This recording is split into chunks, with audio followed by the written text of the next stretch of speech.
Hello.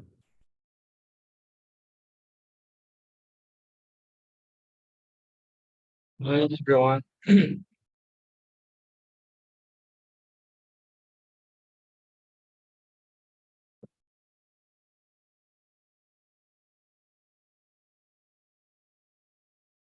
Hey, Daniel.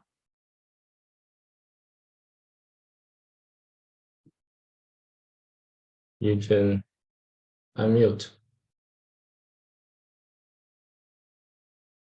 You can also rename.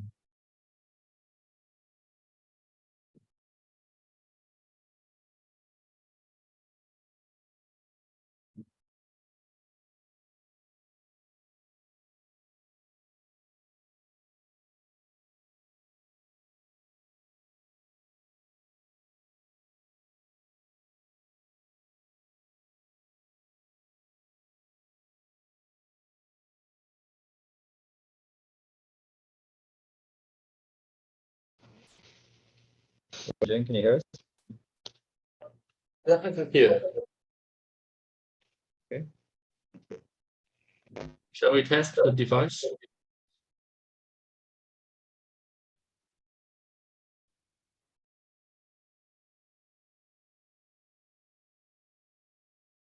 Okay, we can hear you in the room.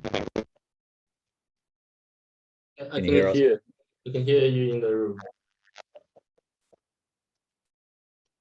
But I think yesterday there's a problem in the connection of the microphone in the room, right?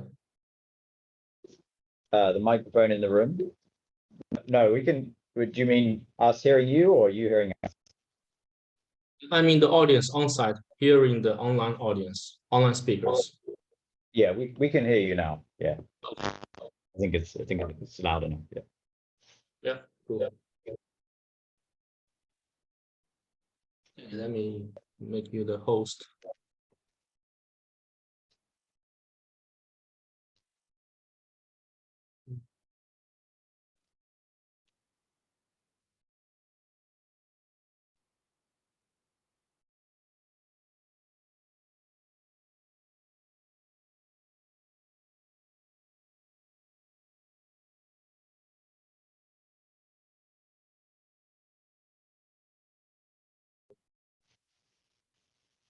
Okay. Can you see the screen?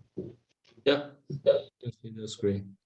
So I will make you the host, and you have to keep the connection always on. You cannot turn off the laptop, otherwise the Zoom will be closed, okay? Yes, we'll have to swap. Yes, we'll have to swap for Yanis's keynote. Yeah, other things, but we'll figure that out. Yeah. Okay.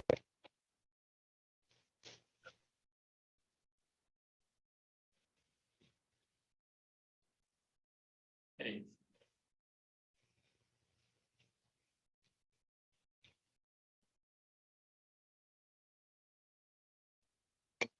Okay. Should we get started?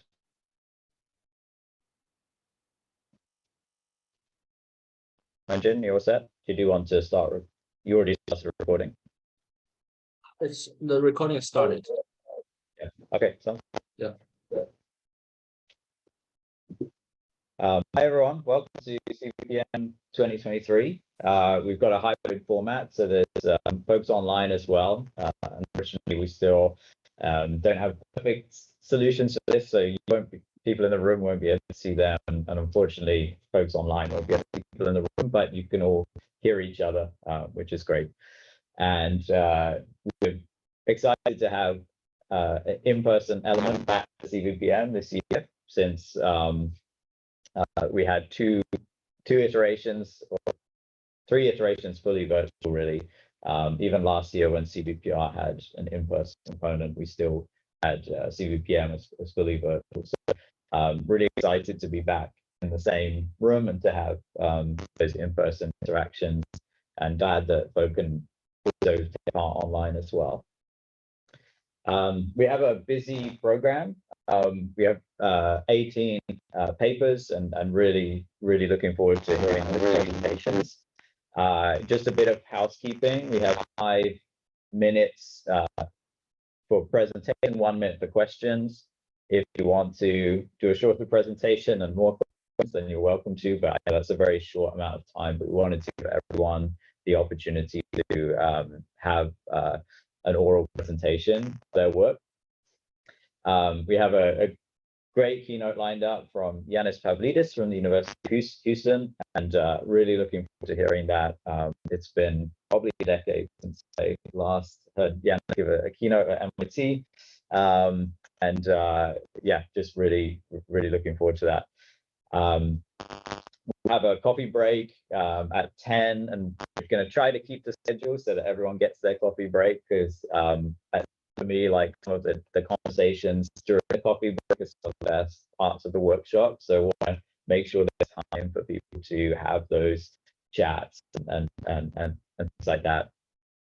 I'm going to be presenting first, and take this opportunity to give a kind of retrospective of some of the work in this that's been going on in this community and presented at these workshops over the past 6 years. And I'm going to try and keep that relatively short so that we can, again, maximize time for the oral presentations and also keep time for a coffee break. I think that's all the housekeeping. So everyone's aware in the room. In case you didn't hear it, this is being recorded. We will hopefully be able to post video online as well. So this is the 6th iteration of this workshop. We started in 2018, Salt Lake City, and then have been hosted at CVPR almost every year since then, with the one exception of 2019. We were co-programmed with ICCV in Seoul. And as I mentioned, this is the first sort of in-person component since that 2019 conference. So really, it's really exciting to be able to get back to this, and to be able to do this every year, and there's enough interest in the community is really exciting. And I hope that this is something that can continue very regularly, and potentially at some point expand to perhaps a full day workshop or mini conference or summit. We've over those 6 years had approximately 100 accepted papers across workshops, and a whole host of keynote presentations, and you can find all those papers online linked at the respective CVPM websites. I'll also be posting these slides, the link to these slides online, so you can get all of that information. But here's just the program again. Looking forward to all these presentations. About 50% will be remote, 50% will be in person, so it'll be hopefully a good mix. And we'll try to minimize the technical complexity of swapping between people's devices in between presentations. What would be really helpful is if you're in the room and presenting, if you can pull up the Zoom information from the virtual site and just be ready to join that Zoom call and share your screen while you present. So if you can just join that call and mute prior to your presentation, then when you come up and plug in your laptop, hopefully you can just share your screen, and then everyone in the room should be able to hear you from my computer, so you won't have to mess with your sound settings. Organizers, we've been very grateful to the other organizers. Weijing and Sander have been helped organize all 6 of the CVPM workshops, and User joined us this year, and was very helpful in putting this together. And we're also very grateful for Yanis coming to speak at the workshop too. We're also very grateful to the program committee. Apologies if I missed anyone's name. I think I captured everyone who reviewed papers. This workshop wouldn't be possible without the reviews. It's really important to get a high quality program and also give feedback to authors. So very grateful. If you are interested in being on the program committee for the next workshop, please do get in touch. We're always looking for additional review submissions. And so this year we had 30 submissions, 18 accepted papers, so 60% acceptance rate.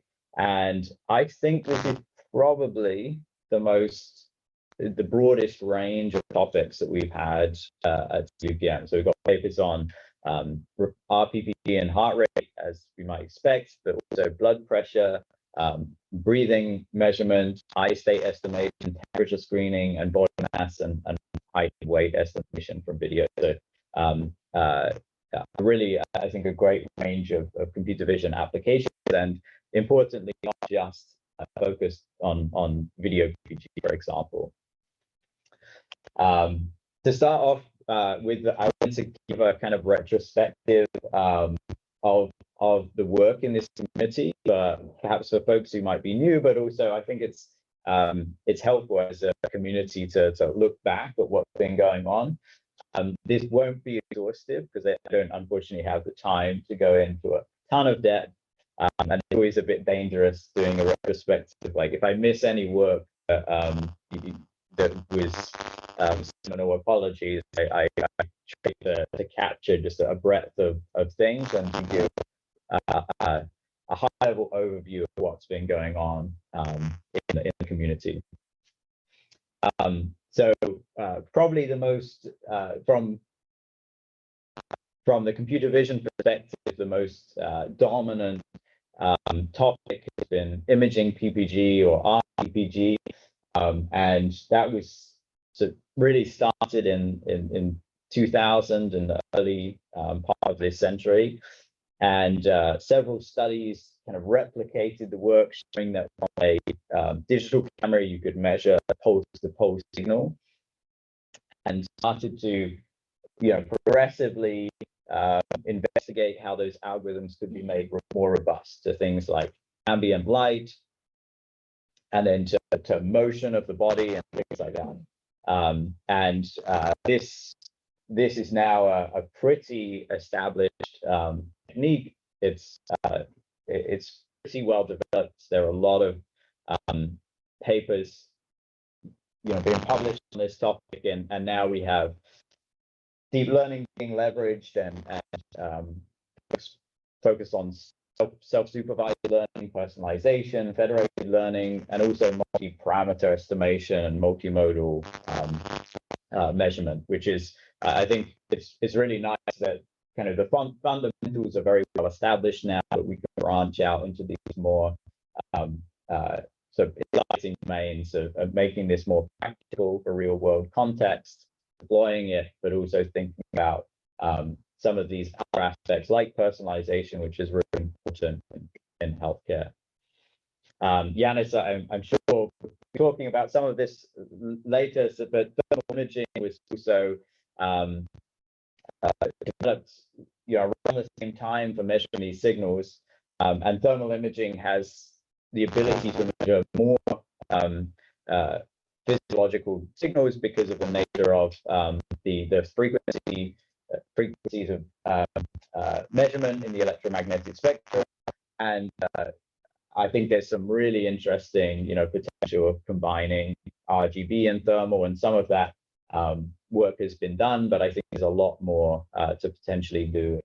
I think that work measuring things like sweat from thermal cameras has great potential, something that we couldn't do directly from, for example, from an RGB camera.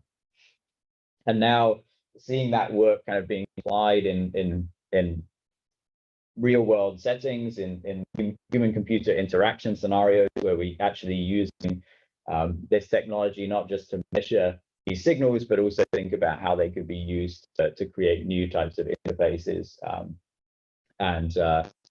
Again, this is just showing progression of this from sort of fundamentals to application, which is great.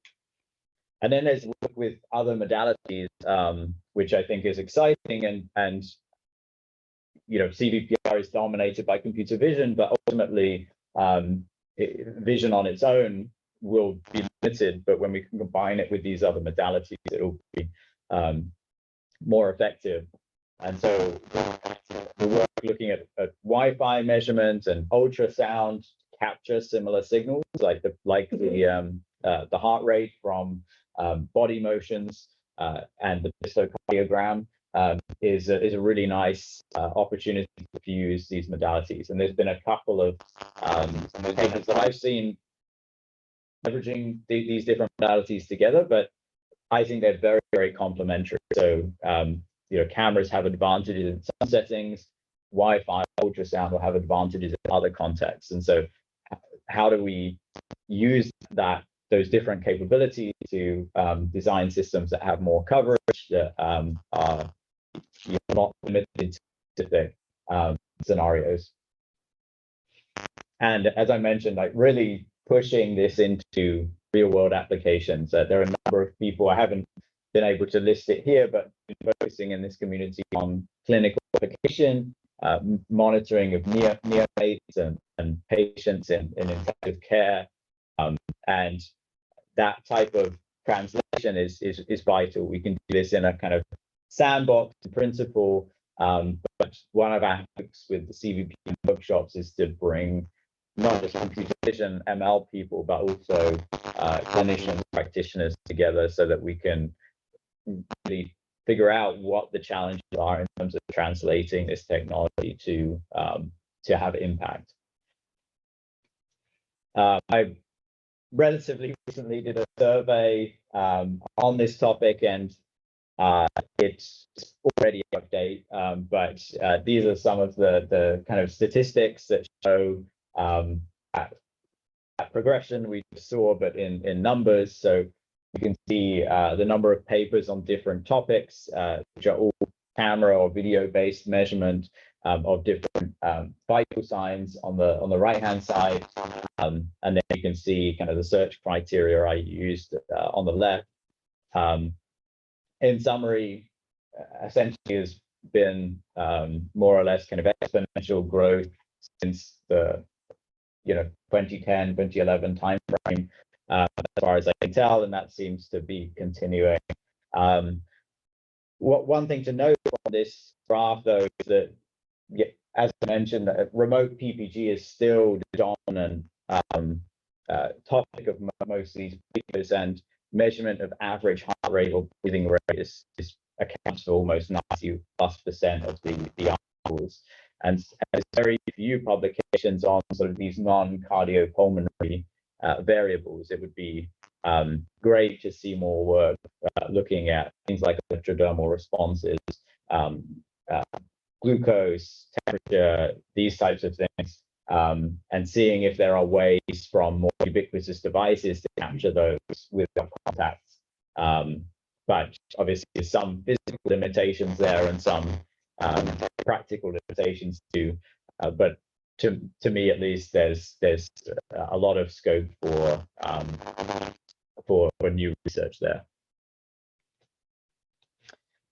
This is what the typical pipeline looks like for most people working on camera-based measurement, and I would say there's been most of the work in the sort of computational channel. Again, where CVPR is probably dominated by algorithms and models, machine learning, but really important work in the hardware space as well, looking at the how we can potentially optimize or choose the right parameters for images to get these signals at to the best accuracy possible. And to the best, when it comes to things like making these models more robust to skin type, we really need to think about the hardware we're using, not just the algorithms, because if there's biases baked in to the fundamental measurement device, then that's going to impact how accurate our measurements are to for people with particular skin types. And we see that even with contact devices, so that those biases are even cooked into some of our ground truths, gold standard sensors that we use to validate against. And so I think there's been some really good work looking at those biases, trying to figure out how we can address them through augmentation or growing our data sets, but also thinking about how to to optimize the images themselves. But I think we could probably do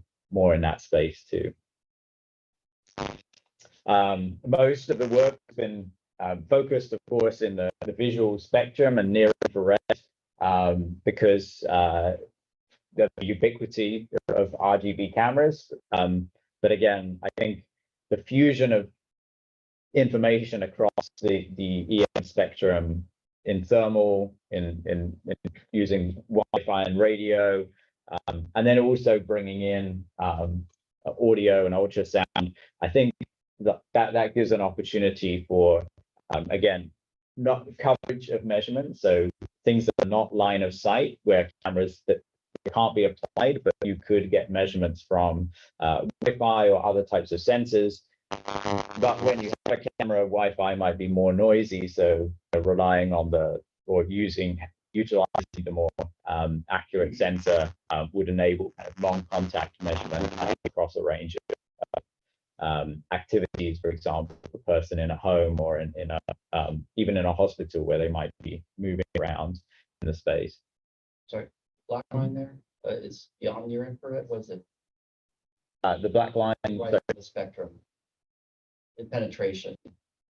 You got the horizontal one. well, blue channels going very shallow, and then you get deeper wavelengths lengthening. Black wavelength is near infrared, or what is it? Yeah. This is just pictorial. Yes, that's to capture near infrared. Yeah. So near infrared penetrates deeper, but also, for example, for things like PPG, we give a typically weaker signal because it's not the absorption characteristics in the visible range of the green channel are typically strong.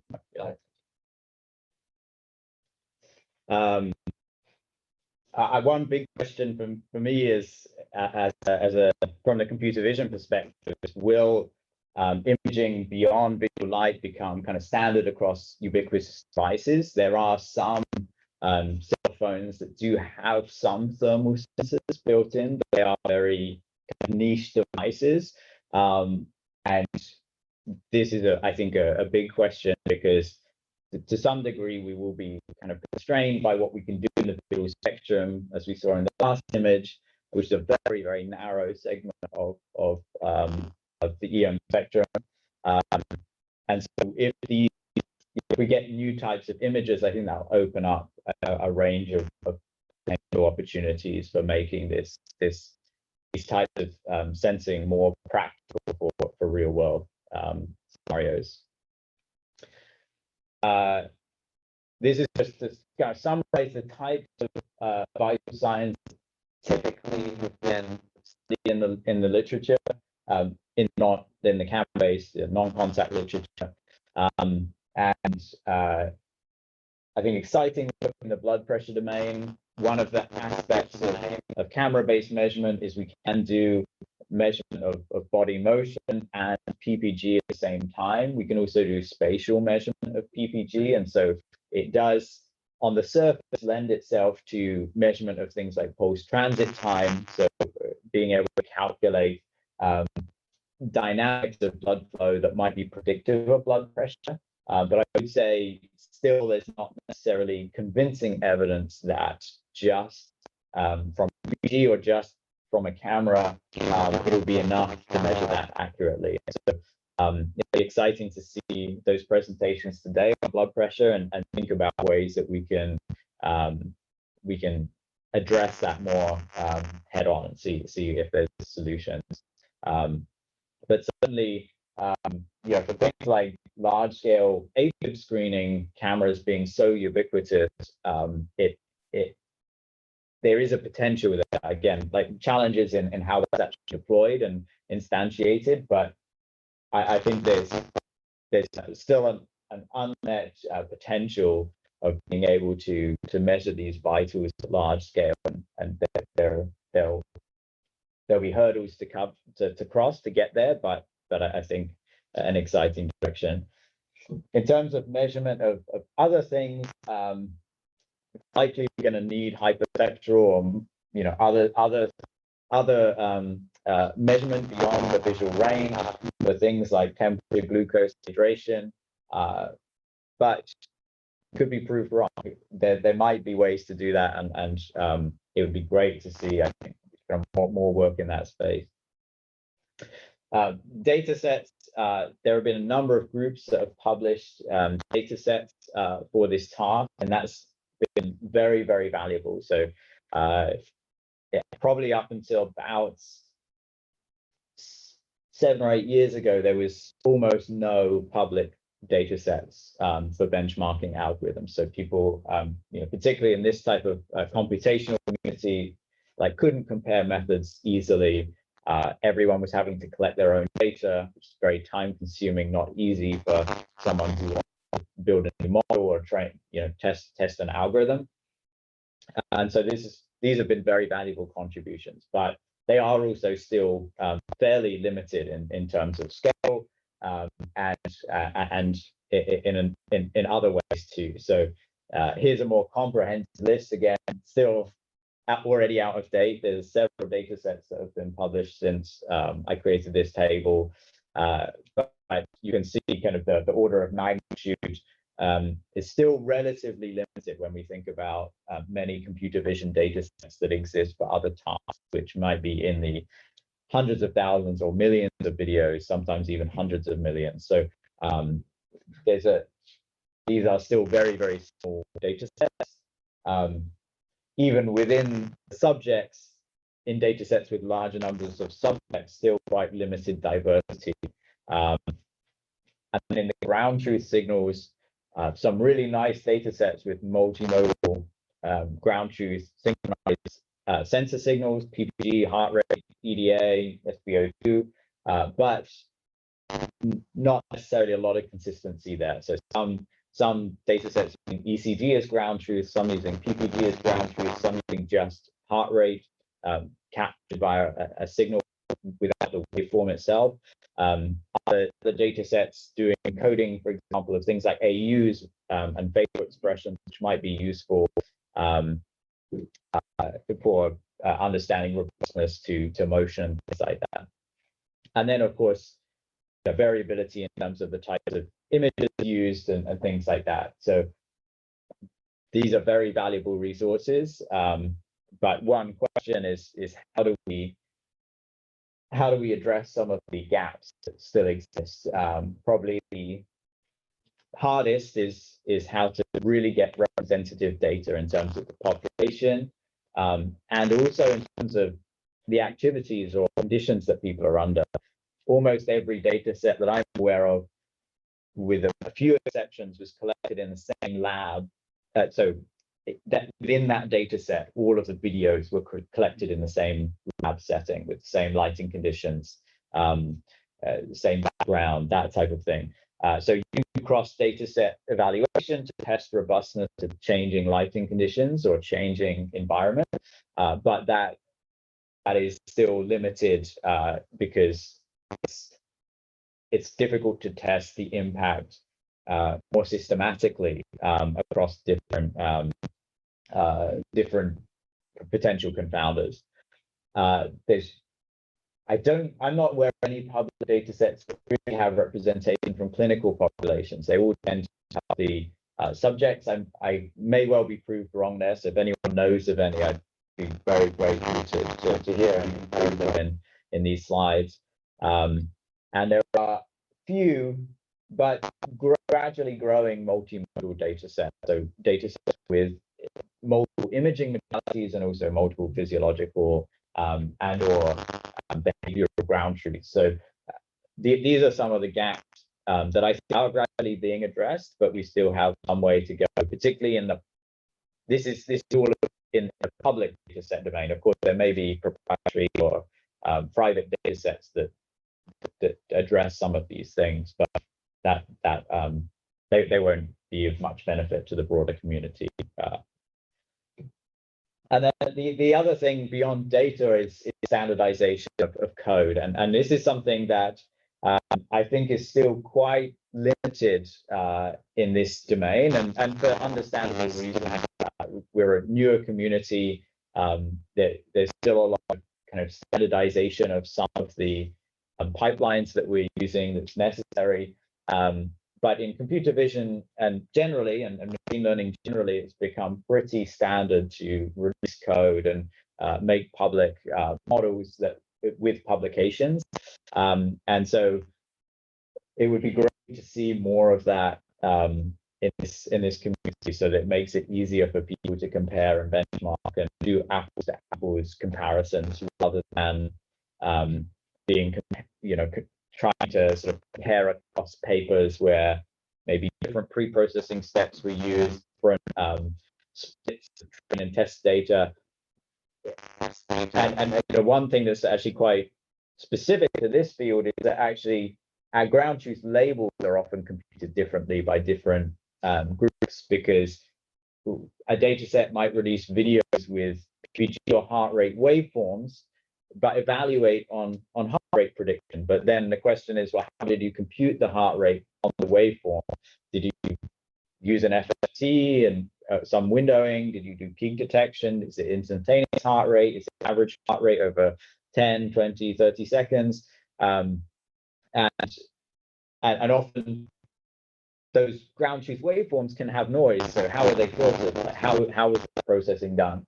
And this is an area where I think standardization of code would be very, very valuable, because even though they're public benchmark data sets, that doesn't mean there's necessarily a fair comparison across methods if you are having to derive the actual ground truth you're using from the data set, and that's not necessarily very transparent or clear.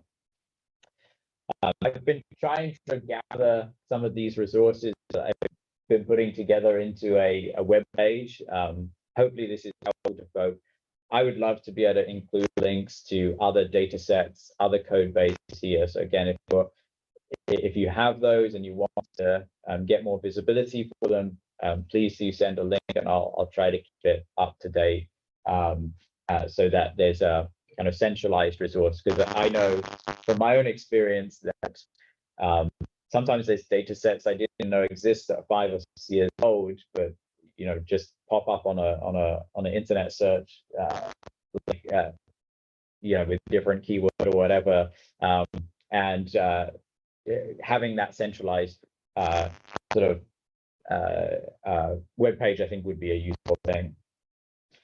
Xin Lu from the University of Washington has been leading an effort to create a toolbox for deep learning, particularly focused on deep learning methods for, in this case, primarily RPPG, but also, many of the components are applicable to other signals like respiration or other vital signs. And this toolbox allows for training and evaluation. So it has training code, evaluation code, pre-trained models, and data loaders for several of these public data sets. So we've tried to include as many data sets as possible so far, but there are more to go, and welcome contributions. Again, if you create a data set, if you release a data set and want to include a data loader for that data set here, such that people can use a standardized procedure to pre-process that to create the TF examples of the files that they use to train the actual model, and then again standardization in the evaluation pipeline, which I think is really useful, because we know, for example, that the filtering can vastly affect the performance, the apparent performance of the algorithm, even if the model isn't contributing. So if you just change, for example, the filtering that you apply to the PPG signal before computing heart rate, if that filtering is more aggressive, you'll get better numbers. But is that really a result of the model or just of the filtering that's being used? So again, welcome contributions, and I think this is a really valuable resource, hopefully, for folk to be able to ramp up more quickly and be able to start experimenting with new algorithms, rather than have to deal with some of the, each data set, reading each data set is different, stored in different formats, synchronization, all of that type of thing. So UBI Comp Lab.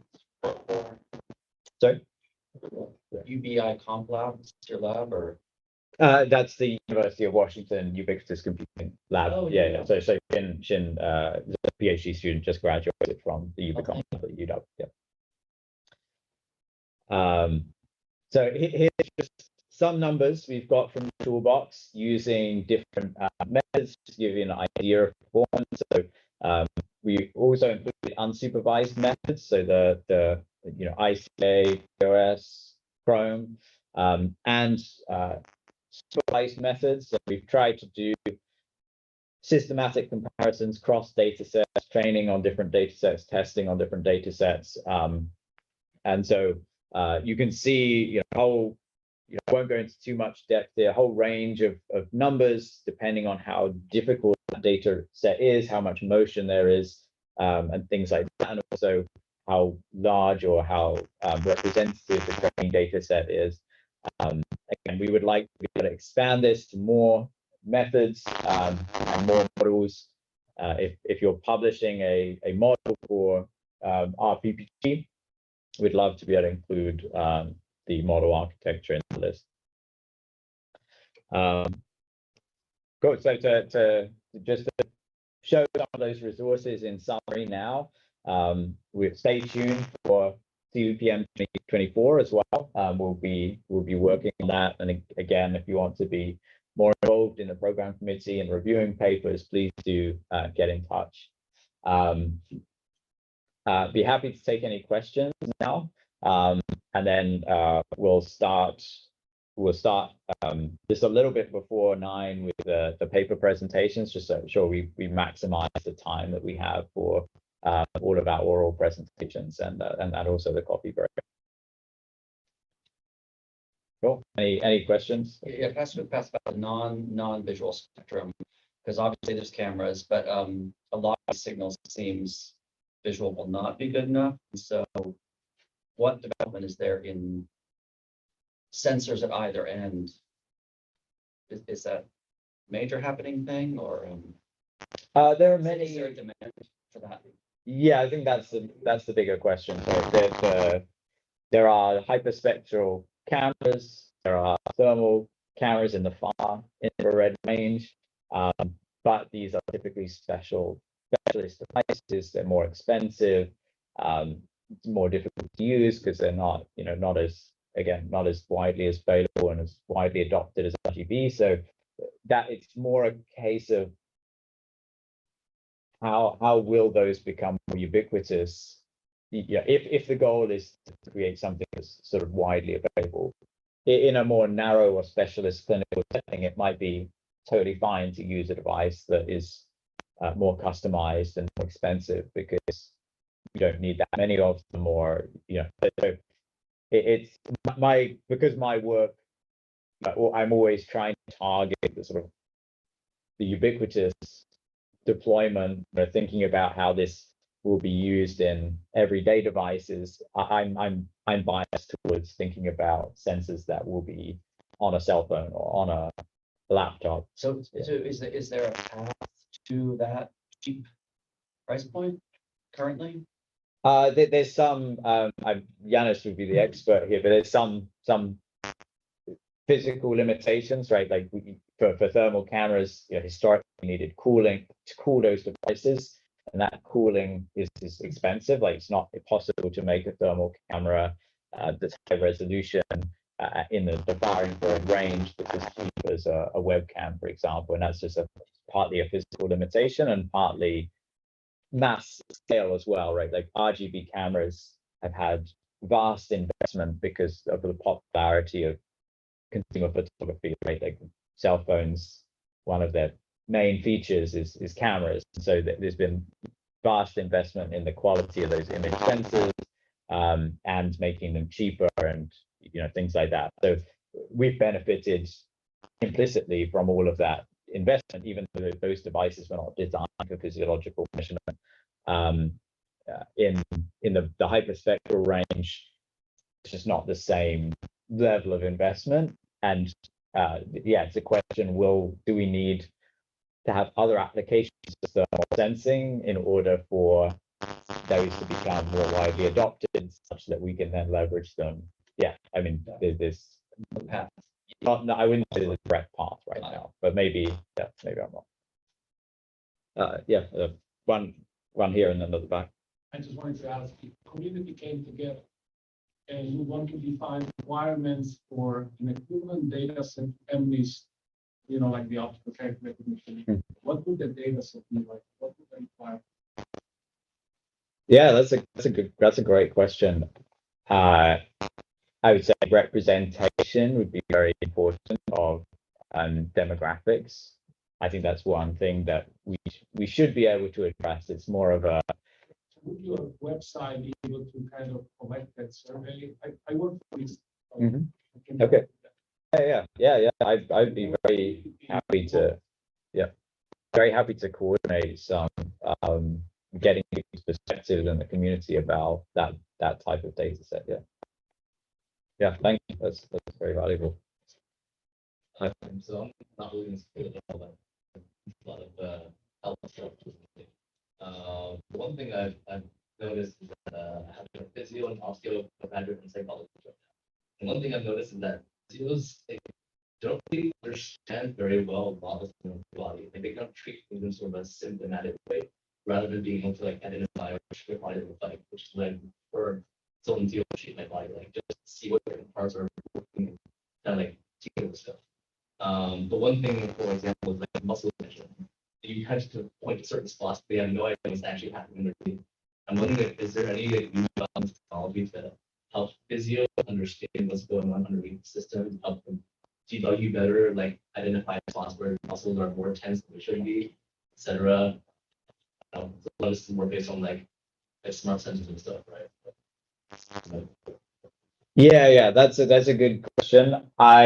This is certainly partly, my presentation specifically, but also this workshop has been focused on the measurement aspects primarily. So objective, hopefully measurement of physiological changes, and one of those signals might be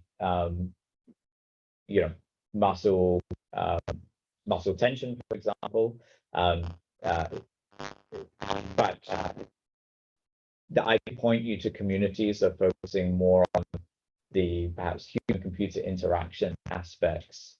It'd be great to see that here too, but there are also other communities, research communities in HCI and bioinformatics that are looking at kind of some of those aspects too. And so when it comes to, I think it's a really important question. Like we're focused on the measurement primarily here, but then we also need to be thinking about that in the context of translation to a real use case, a real population, to a real user experience. Yeah, it's been great to see. There is work in this community, looking at clinical applications and clinical populations, but I think we're sort of moving in that direction, but a lot of the work to date has been on just proving out the concept that the measurement is possible, that it's accurate enough, and then we can think about how do we actually translate that. Yeah. On the question on the measurement side, is our EEG like brain signal being taken into account some way as well? Because one thing I've often noticed testing is that the measurement aspect all in terms of so that's also one or two of the data sets that I showed do have EEG measurements as well. And user who is at MIT has done some work looking at seeing if you can predict EEG patterns from camera-based measurements or other signals. Obviously, it's not possible directly with visual light to image the brain, but you might be able to measure proxies that are predictive of brain activity. For example, when you measure an EEG, the EEG signal is present in that. The heartbeat signal is still present because of electrical activity. And so there are some aspects of the EEG that might be possible to measure at least some frequency information from a camera or from an optical device. But yeah, without contact, that would be pretty pretty difficult directly. So in terms of taking these kind of applications to technical field, in terms of let's optimize with the sensors, resolution, and translation, other years, what's your thought on that? I mean, how do you think with those limitations? What's, give an example, what sort of compromises For example, say that, for example, maybe compression. So if compression does anything, resolution from the frame rates, maybe or the beat, let's say. Yeah. So I think, yeah, those are all really good things to bring up. So on-device measurement is still sort of the most practical in this domain, because you do, for measuring very subtle changes in a video, unlike some other computer vision applications where, you know, a cat is still a cat in a compressed image versus an you can still tell what it is, right? But in our domain, because we're measuring very subtle optical changes, video compression can be damaging.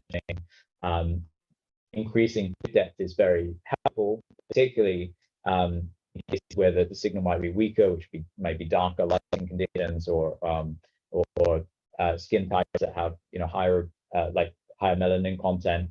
And so, but increasing bit depth increases the volume of data dramatically, and so being able to stream that in real time, you know, if you were to build this into some kind of telehealth medical platform where you wanted to do stuff on the back end, would be very limiting. Like it'd be almost impractical at this stage. And so the question is, yeah, like will data bandwidths like increase more rapidly, or will on-device computation increase more rapidly? Probably the latter, I would say, is more realistic. But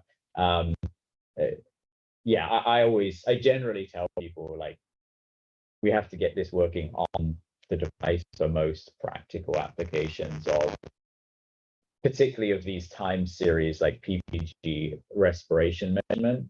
For things like spot checks, like for things like you want to do SpO2 spot check, it might be possible to like record a video and screen, you know, upload it and have it analyzed, and as long as it's short. But like continuous measurement using kind of, I think you have to go to kind of edge compute or like the fully on device, and then also, you know, privacy reasons of that. So, yeah. As wearables become way more common, do you think camera-based vitals can sort of, how can we separate ourselves in those spaces that wearables can't, perhaps? Yeah, I think that's a good question. I'm still an order of magnitude difference in availability, but yes, that might well close quickly. So cell phones are in the billions, wearables are in the hundreds of millions, let's say. And so it's an order of magnitude, but yes, that gap might close. But there are, I think, many scenarios where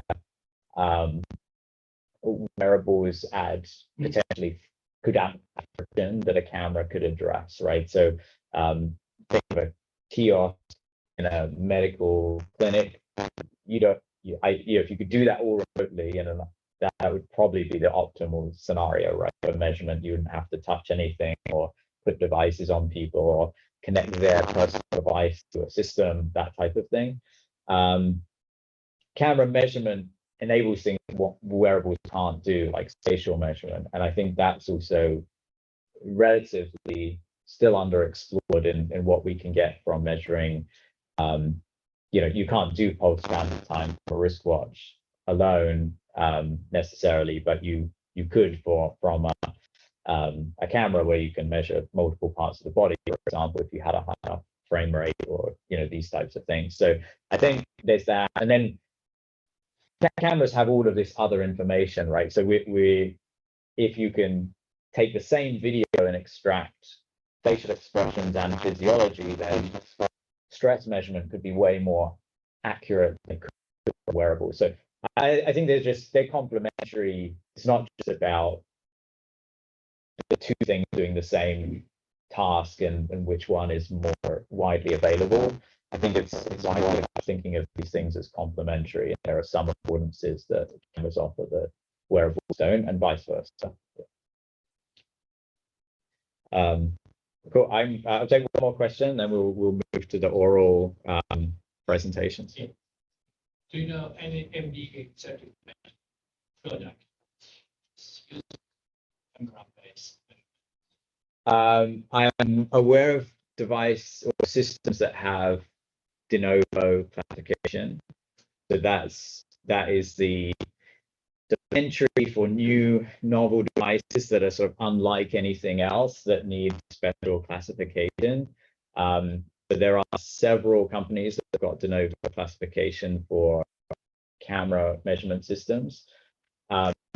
One of the reasons they had to get de novo classification is because they were building software that was leveraging hardware that they didn't control.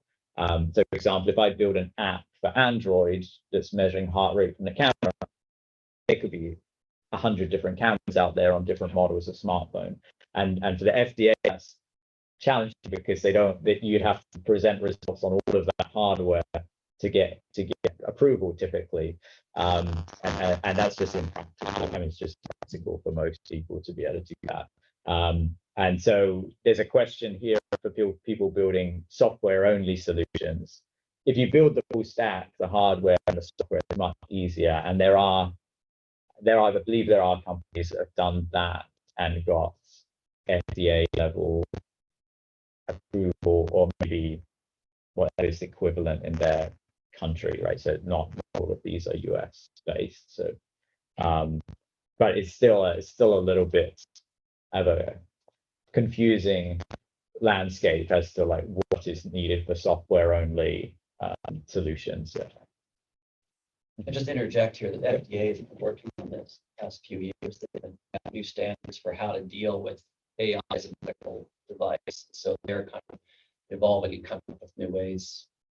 Just in the past few years, there's some documents available.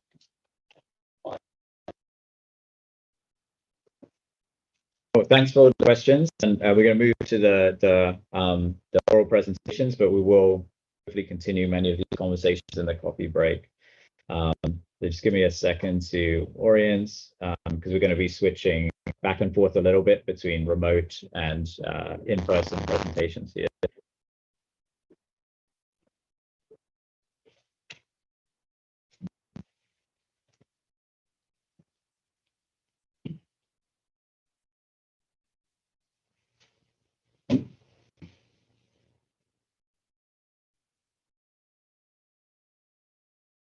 Okay, Jonathan, are you ready? Cool, sounds good. Come up. And do you have the Zoom call? I do. Yeah, oh, perfect. Great start.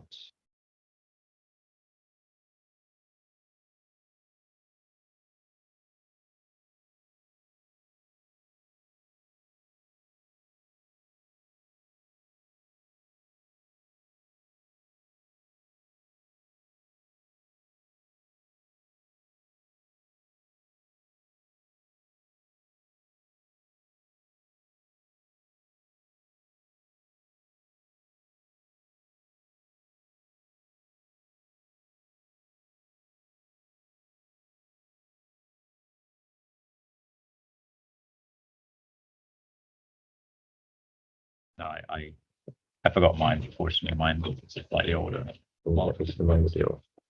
Thank you.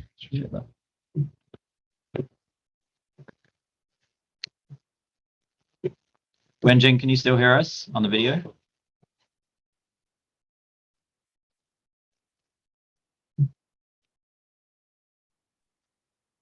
Yes, we are able to hear. Oh, perfect. Sounds good. Cool.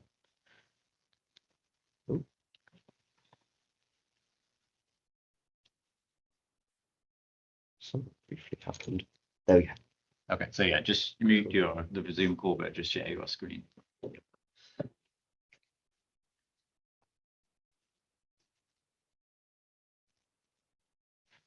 you know if there's a way, do you know how to stop it from mirroring? Oh, yes.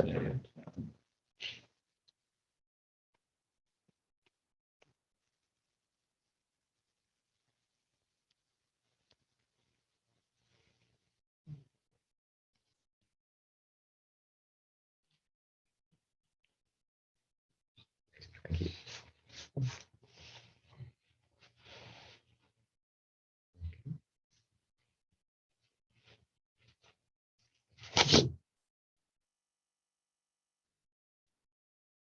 Good. All right. Can people hear me online? Did you share your screen on Zoom? That's Ah, the reason. yes. Yeah. Good point. Sorry.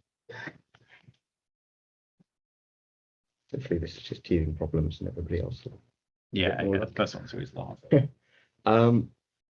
You need to stop sharing. Oh, yeah. Oh, yeah. Oh, actually, I have.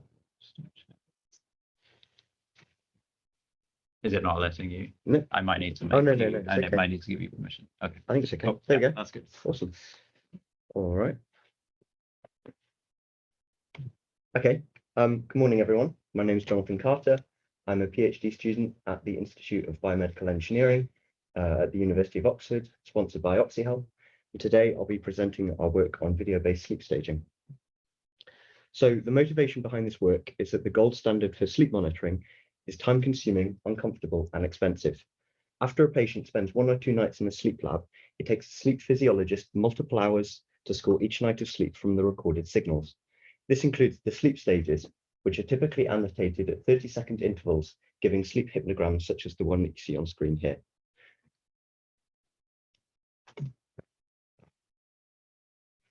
The setup for a study typically includes near-infrared video in addition to a number of contact sensors. The question that we're trying to answer in our research is, can we remove all of these contact sensors and accurately classify stages of sleep entirely from near-infrared video? To do this, we've recorded 50 nights of sleep across 2 rooms, with each night of data scored by a sleep physiologist. We've required near-infrared video data using a single-channel 850 nanometer camera with adjacent LED illuminators at the same wavelength. So when they're scoring sleep, sleep physiologists predominantly use characteristic patterns in brain activity to classify sleep stages. However, prior work has shown that cardiorespiratory and activity information also encode for the sleep stages. And we know that these modalities can all be measured from near-infrared video. For example, heart rate variability tends to be lowest during N3 sleep, while breathing rate variability tends to be elevated during REM sleep. So I always find these kind of plots here kind of encouraging that, you know, sometimes you can actually eyeball the different stages of sleep. So to estimate the vital signs, we use components of OxyVision medical device software. This produces heart rate and breathing rate estimates and binary confidences in those estimates at a frequency of 1 Hertz. This gives high coverage of heart rate and breathing rate estimates across participants in our dataset. To measure activity, we first apply a homography transformation to achieve a consistent viewpoint of the bed region. We then compute the optical flow field and average it over approximate head and lower body regions to give us 2 1D activity signals from which we can derive time series features. So having established our physiological inputs, the next step is training a model to classify the stages of sleep from them. Ideally, we'd like to use a deep neural network to do this, applied directly to the time series, since this has given state-of-the-art performance on similar problems. However, supervised deep learning is typically data hungry. To overcome this problem, we adopt a transfer learning approach. We first train a model to classify sleep stages from the vital signs using a much larger contact sensor dataset. We then use this model to generate deep features from our video-derived vital signs. We can then train a classifier on top of our generated features, whilst also incorporating activity information. This allows us to leverage the representational capacity of neural networks without requiring us to collect our own dataset of the same scale. So putting this all together, we achieve state-of-the-art accuracy in video-based sleep staging. We achieve good quantitative agreement on metrics such as accuracy and Cohen's kappa. We also show good visual agreement in the derived sleep hypnograms. On screen, there are 2 hypnograms derived from the same night of sleep data. One's generated by a human expert and one's generated by our model. To find out which one is which, I invite you to check out our paper. Thank you. Any questions for Any John? questions?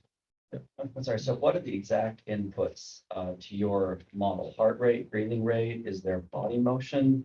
What else is, what are the actual, it's not like whole video, is it? Or So from the video, we derive the heart rate, the breathing rate, and we also derive two 1D activity signals.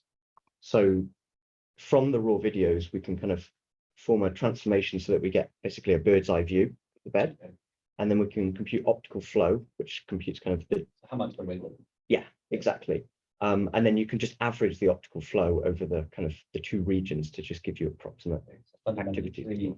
Three input time series. Exactly. Yeah. So is there a way to understand how much the model is using the vitals versus the motion using your model? Yeah, there is. So we did some experiments. Oh, I don't have the table on the slides, but in the paper we did experiments where we would just remove some of the modalities. So for Like an example, ablation? yeah, exactly. You know, remove the motion, add motion, remove the deep features and use some simple ones. Yeah, add back in the deep features. Yeah, and they do all contribute to the performance of it. And one more follow-up. Sure. Did you consider using other modalities like radar or thermal? And is there a reason you picked in your undergrad for this? Yeah, that's a great question. So if I just go back to the first slide. So my PhD is funded by a vision-based patient monitoring company called OxyHealth. And so, yeah, video is our kind of go-to modality. Compelling reason. Yeah. While we switch presentations, if there's any other questions, we can take those now. All right, thanks very much. And just one question while we switch over. In terms of coverage, do you have statistics on how many minutes you couldn't measure any of these modalities, and they included in the paper? Or do you typically We count have coverage of heart rate and breathing rate in the paper. Okay. And then the other is kind of what are those roughly for a night's sleep? have them on top in a table in the presentation. I think it was about average 90% for each. Okay, that's really good. Yeah, average 91 and 90% for breathing rate and heart rate. Okay. Olivia, All right. you ready to? At what point did your algorithm fail? 80% coverage, 70% coverage? Do you want to? Was there a point where you just said, can't do it? All this. Are you ready to? Do you want to come up and get plugged in?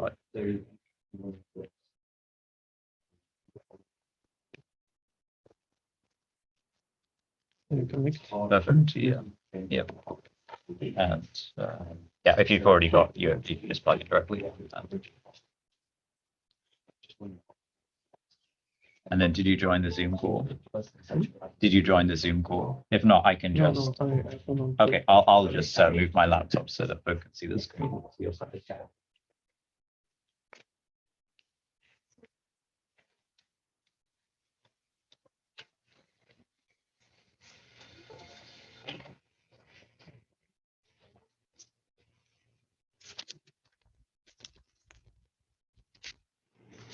It's probably a lower tech but simpler solution.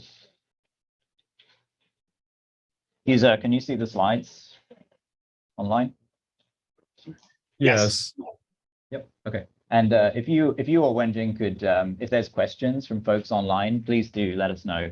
It's a little hard for me to monitor. Okay. Thank you very much. Good morning. My name is Uldis Rubins. I'm from University of Latvia. I'm lead researcher.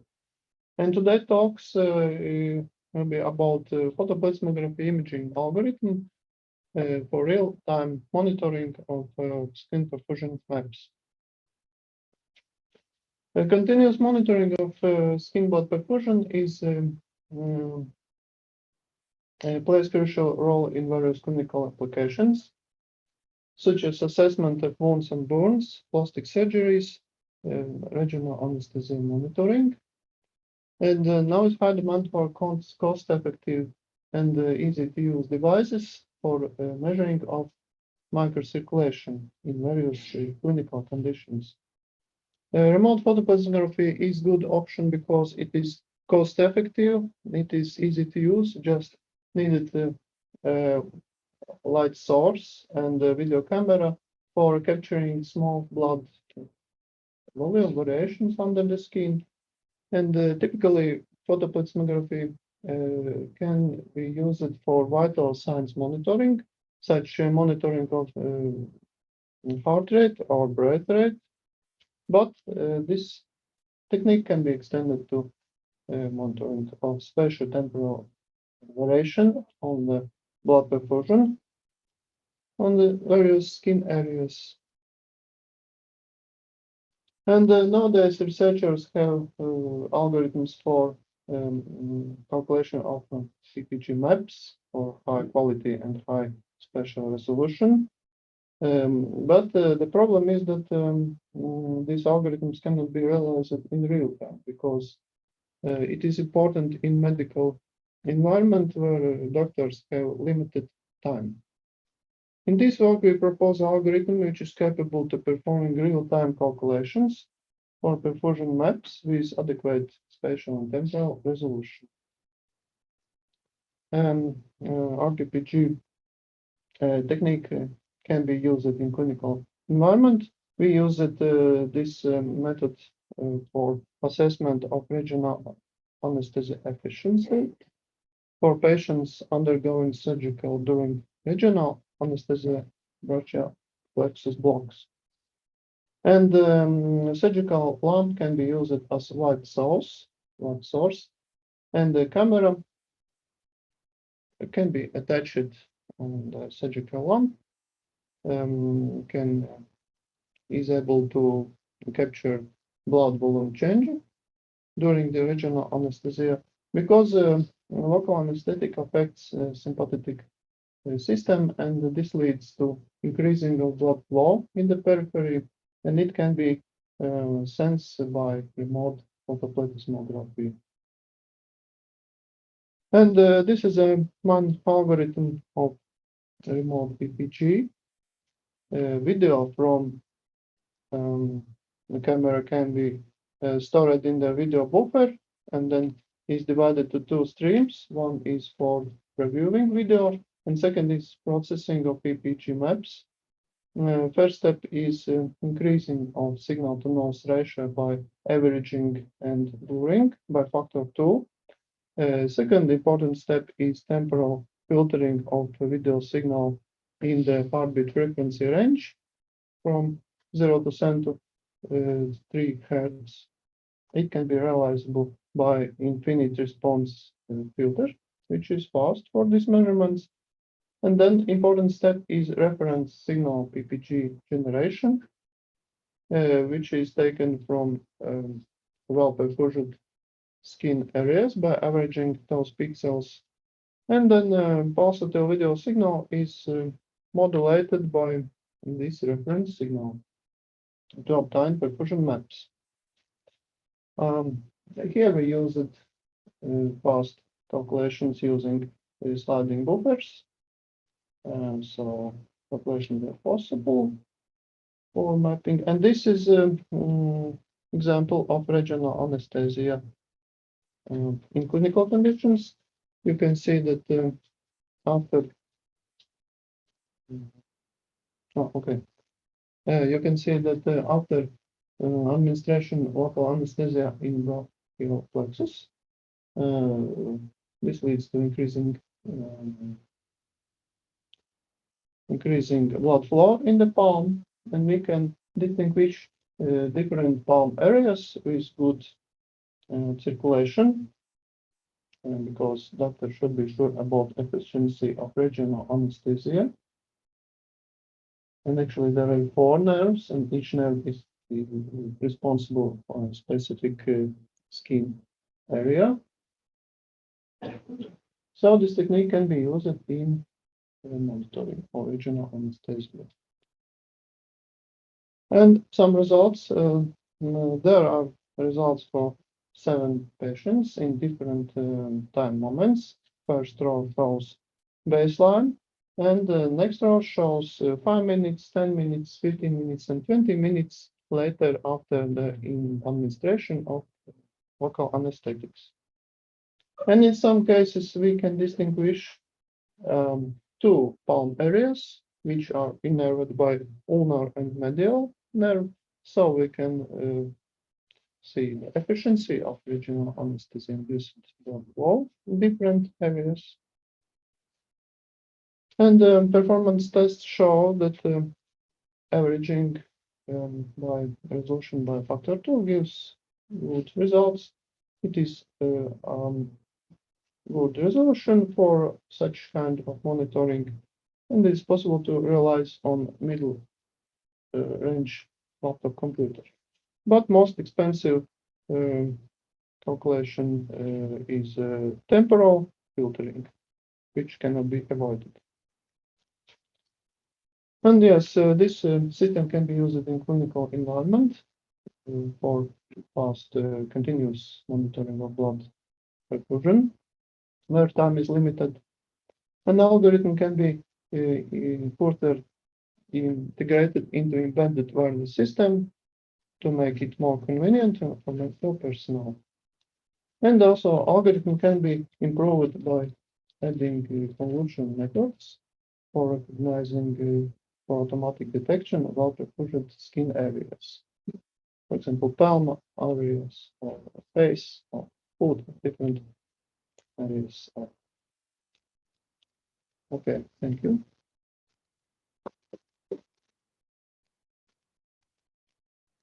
Questions for Otis? Did you previously validate your method using polymetallic black, for example, laser and not only making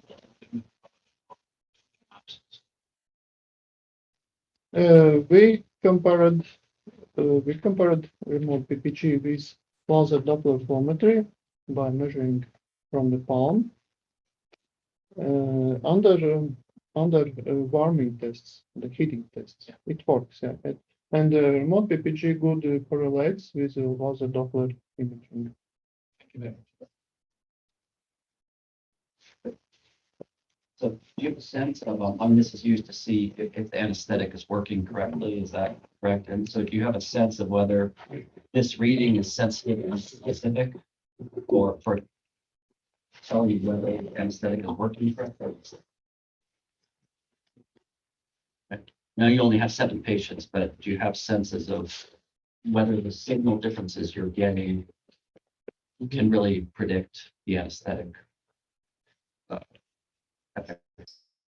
We previously performed measurements on patients with using different resolution and different light sources, but we can say that if amplitude of PPG is 2 times more than in baseline, it's okay for detection of regional anesthesia. Okay, thank you very much. Well, just to keep on time, we're going to move to the next presentation. Is the presenter of the third paper online? You can share your screen when you're ready. That'd be great. Hi there. Just gonna share and hopefully this will all go well.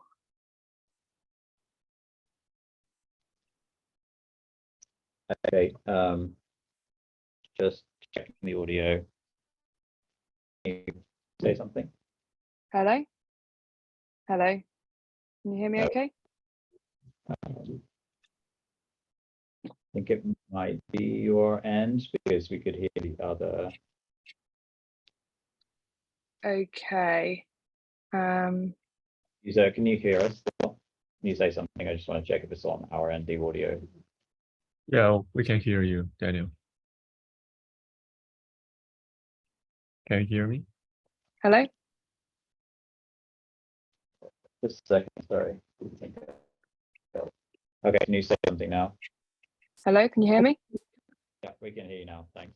Ah, perfect. Great, and can you see my screen okay? No, do you mind just resharing it? Now we can see it. Yeah, now it works. Yep. I think it now works. Perfect. Okay. In now- that case, that case, I'll get started. So I'm Kate Bamford. I'm Sorry, just waiting 1 second. Sorry, the projector on our end is not.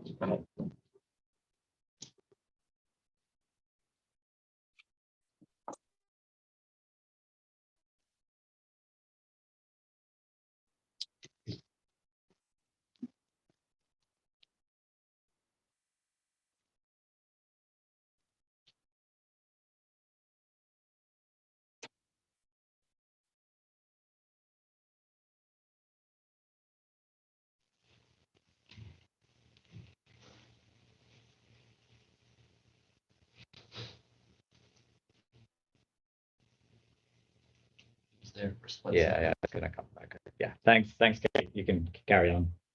Cool, you're there now. Perfect.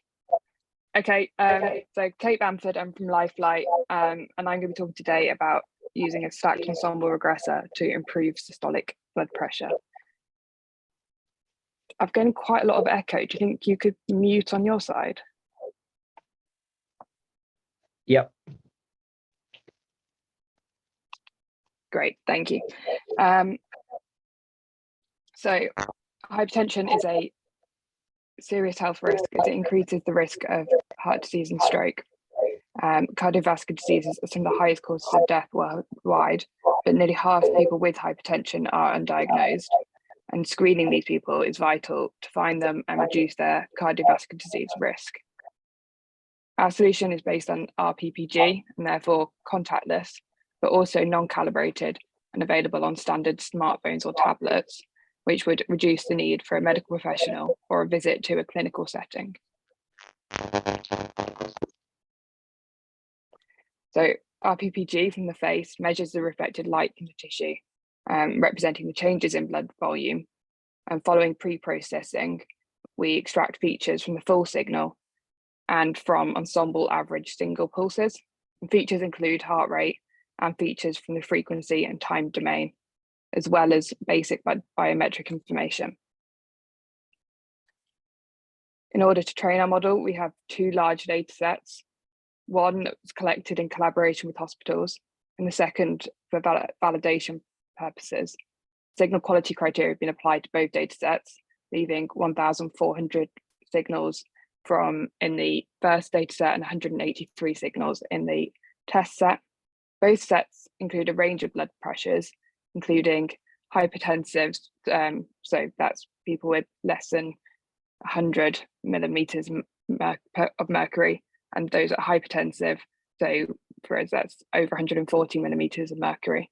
This wider blood pressure means that we can predict in the extremes, and also means we don't need individual user calibration for prediction, other than age, height, and sex biometrics. So the stacked ensemble model combats weaknesses seen in individual models by combining the results and using them in a second layer model. So each individual base layer model uses the features from the RPPG signal to predict, and then the second layer model uses these predictions along with the original features to create a final prediction. And by learning the strengths and weaknesses of the individual models, we result in a better accuracy. In the stacked ensemble model, we first use random forest-based board selection to select features, and we have 9 best performing features that go forward to base model selection. In total, 14 base models were tested across a combination of methods, and these included linear models, tree-based models, support vector machines, and shallow neural nets. These 14 models were compared using mean absolute error, and the 14 best models and 7 best models of these 14 were then tested in combination in an iterative process between 3 and 7 base models in a stacked ensemble. And this allowed us to maximize performance without adding unnecessary complexity. And in the final stacked ensemble model, we have 4 base models. So this table here shows the results of the stacked ensemble and then the individual results of the 4 included base models in that stacked ensemble model. So in those base models, there was a trade-off between mean error and standard deviation. For example, in the linear SVR, the mean error was quite small, but there was a large standard deviation of 15 millimeters of mercury. And the other base models had higher mean errors, although slightly smaller standard deviations. The stacked ensemble improved the model performance in mean absolute error, mean error, and in standard deviation. The standard deviation of the stacked ensemble was 1.6 millimeters of mercury lower than the next best performing model, which was a multi-layer perceptron model at 13.9 millimeters of mercury. So this stacked ensemble model correctly diagnosed 79% of subjects with a blood pressure of over 140 millimeters of mercury as hypertensive, showing its potential to help healthcare professionals make predictions in a virtual environment. And that's it from me. So happy to take any questions.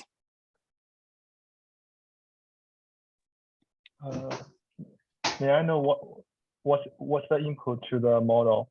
Is it the raw RPPG or some features is extracted from the signal? Yeah, so we do some pre-processing to the raw RPPG and extract a number of features from those and then select features from that. What RPPG model are you using for this? Well, RPPG model, I'm not actually entirely sure on that side of it. I've been provided sort of like the features side of it. So another data engineer in the organization would have done that. Okay, thank you.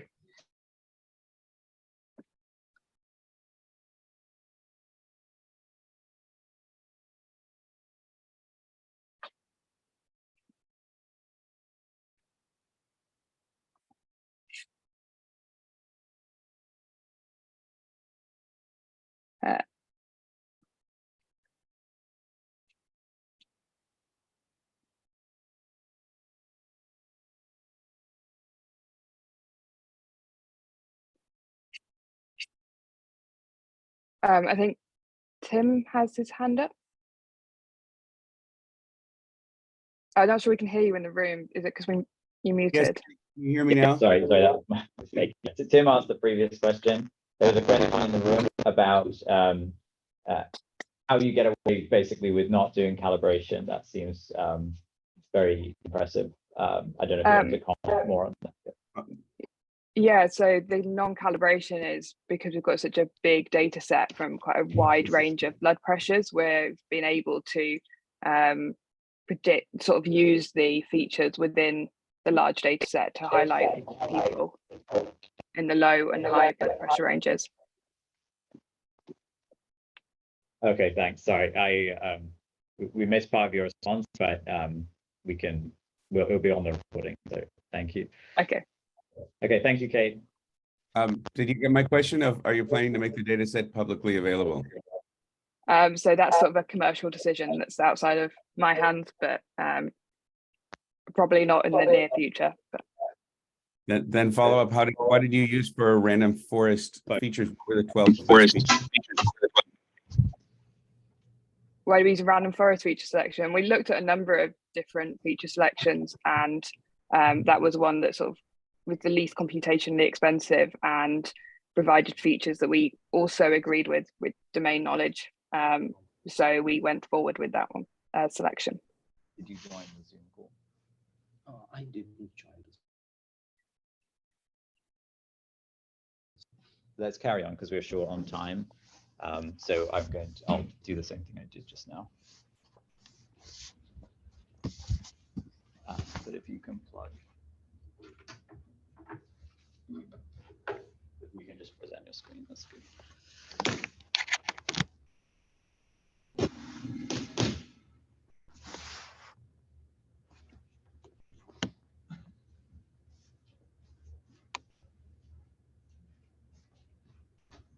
Okay, can folk online still hear us?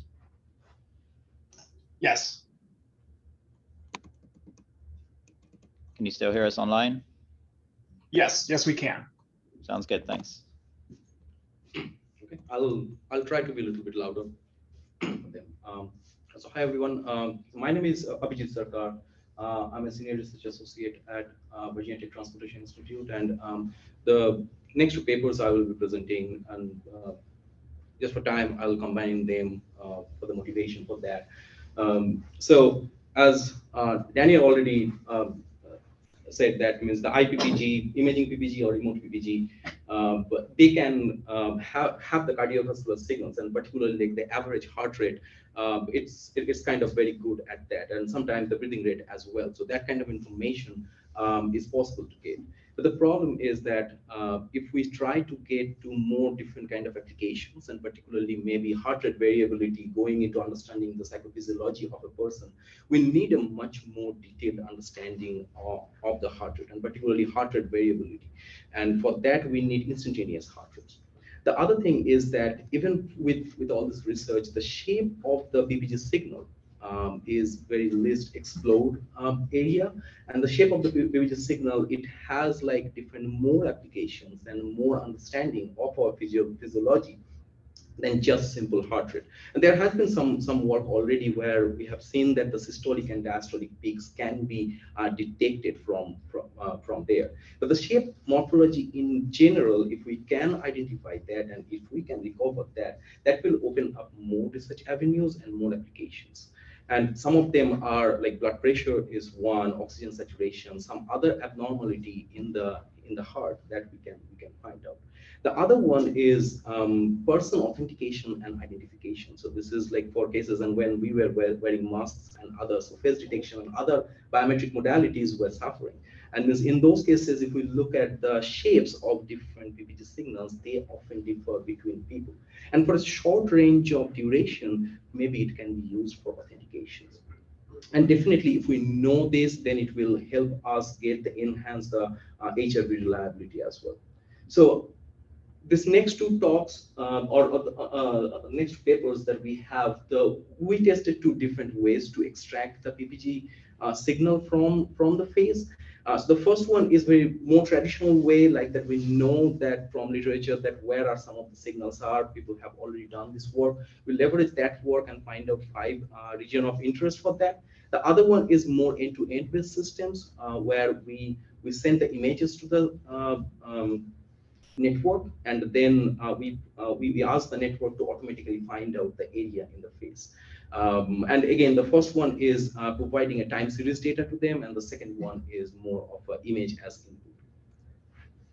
So coming to the first work with the ROI-based method. So we first find out the ROIs, five ROIs. We tested with 2 ROIs as well, but with 5 so gave us the best results. We take the RGB values for that, we stack them together, and then we pass it through autoencoder models, and we particularly used something called a DMUX model. So DMUX model has been successful in separating music, so the components of the music. So it is somewhat a similar kind of problem, and that's where this really interests us, and we started to develop this one. For this one, the difference from most of the previous work is that previous work generally calculates the MAE or maybe some kind of either from the heart rate information, but we actually use the PPG signal, and means for the PPG signal, we use the time domain part as well as the frequency domain signal, because some of the nuances are embedded in the frequency domain. Then the loss function actually drives the network to train it. And for this, again, because this tracking is another part of this kind of applications, even if for this particular paper, we have used a more constrained videos where the head movement is comparatively restricted, but still means using something like face mesh kind of algorithm, it helps us track those particular patches a little bit better. So in terms of the results, again, for the 2 ROI and 5 ROI, we tested, and we tested with the deep data set, which is a standard for this kind of work. And means we separated the training and testing data set for this one, and we wanted to do the authentication for this. And there has been total of 714 videos from 8 participants for the training, and the 160 videos from 4 participants. We can see that means there has been the error is not as low as some of the papers has mentioned, but means it it is very much comparable to all the previous methods that have been proposed. So in terms of the shape recovery, when we look at that how it was trained over the epochs, you can see that the first one, which is the at 30 epochs, you can see that there is a shift. It starts with some kind of random signal generation, but from there it starts to create more and tune to the signal. So that's the top one. But the question that we next ask that whether means it can generalize to different kind of people. And that's where, and again, we had only 4 subjects. And I mean, these are the 3 subjects that we can see that the 3 different kind of shape morphology that they have, they are actually training to that. So that's a good thing that we can actually look at that. So this is again for the authentication case, and authentication means that if someone already, I know that I am that person and I'm just authenticating that person, so it's more of a continuous authentication kind of applications. And there we use the distance-based match. So there we know that what is the shape morphology of that person is. So we call it a group morphology. And from that group morphology, we actually find out each individual session, so which is like 1 minute session, and we compare them. And we find that it's kind of the AUC, we get something around 0.77, which is impressive for the kind of applications that we are doing. So coming to the second one, in this paper, we mainly try to focus on the movement of the face. And means even if many algorithms, including DeepFizz particularly, who means so this kind of methods kind of select a fixed area of phase. So in this work, we try to show that how creating the attention in a more focused places, whether it can improve the measurement or not. And means we changed few more details in the architecture. It includes the resolution, because the DeepFizz uses a 36 by 36. We try to enhance and change some of the parameters, some of the optimizers here, which you can find the details in the paper. But the main thing is that we use the skin segmentation model. So it's a very simple idea, but means just using the skin segmentation model to ask the network to focus only on that one. And with that we added during the attention layer. Means when the actual attention happens there we put this system. And as a result, we find out that means it definitely improves our algorithm. And there are 2 methods. One is like using the actual BVP signal, and another one is that using the derivative of the signal. Again, means this one changes we made is that the error that we are doing, that's basically the PPT signal that is calculating the errors. And we tried on 2 different data sets, UBFC and CoFace. And in terms of the applications, these are more means unconstrained data set. They have lower frame rates and also more diversity. So again, for the shape morphology, and means this is something already in multiple communities, there has been a standard in terms of understanding what would be the shape morphology, what is the standard in understanding them. We specifically chose 3 cases, which are like time domain, frequency domain, and trying to find out that the power. And this is like the model, which is the first derivative based BVP. It actually very much comparable with DeepFizz, and it can the good thing is that it can get the signal morphology a little bit better than DeepFizz. DeepFizz has a little bit more noise into it, maybe more high frequency component into it. So that thing is getting smoother just because we are training it with the PPT signals. And again, for this one, we did an identification task. So identification is that we don't know that what means we don't have the shape morphology necessarily, but means it's more not a continuous authentication. So here, this is not a binary question which we were asking the previous one. That's why we showed that for the different rank, it's like asking the algorithm to guess that which person it is. It's kind of that rank 1 accuracy is something around 60%. So which is impressive as well. The last one is that we are introducing a new data set. Here we have like 3 different kind of cameras. We are recording it in raw format, and means we are storing it in raw format as well. It's a lot of data.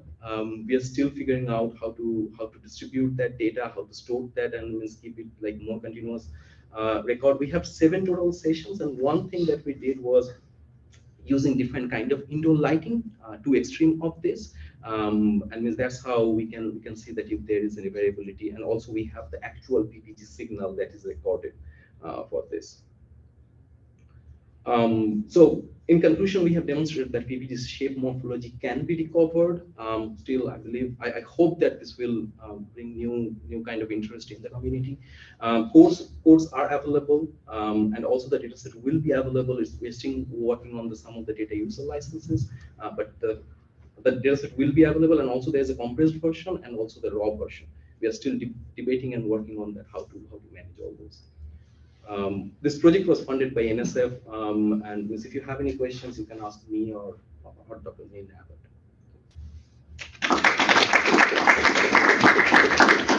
Thank you very much. Interesting work.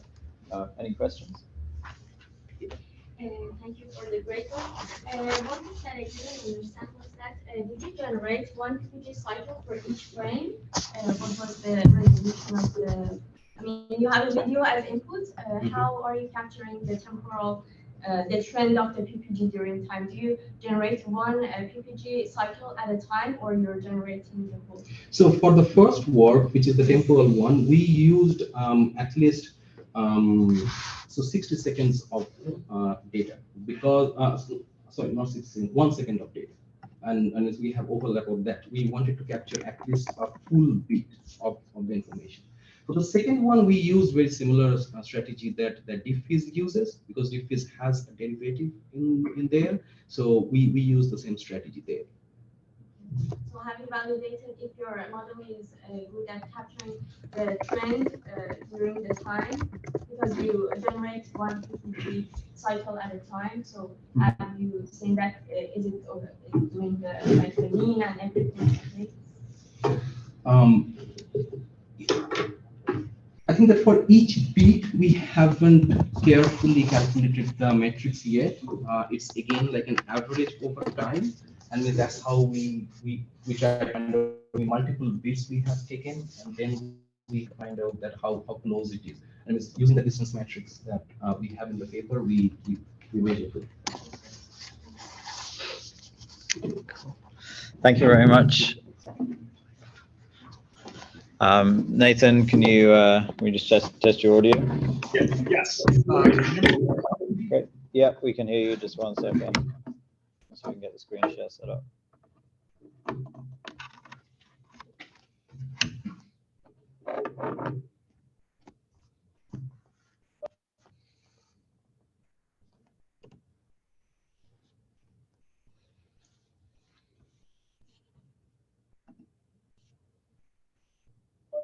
Okay, you can go ahead. Thank you. All right. Thank you, Dr. McDuff. So overfitting is a very common problem in deep learning, and deep learning-based RPPG is no exception. So I'm sure that you are all very well aware of that. My group encountered this problem when developing a frame rate agnostic RPPG system, and the solution that we found promoted cross dataset generalization in a way that we had not expected. So here I'll share a few videos. This particular video is a sample from the DDPM dataset, which contains high and variable heart rates caused by an adversarial interview setting. The ground truth waveform and the corresponding heart rate is on the top. In the middle, we have the results from a model that was trained without any special augmentations. And on the bottom, we have a model that did use these augmentations. In this particular intra-data set example, we do not observe a significant difference between these two models. In this sample, we have a sample from the pure data set. Relative to DDPM, it has low and static heart rates. The DDPM trained model without augmentations, that's in the middle, fails to generalize to this data set. And instead, it predicts harmonics in the frequency band that it was trained on. In contrast, when we use these augmentations, it generalizes successfully.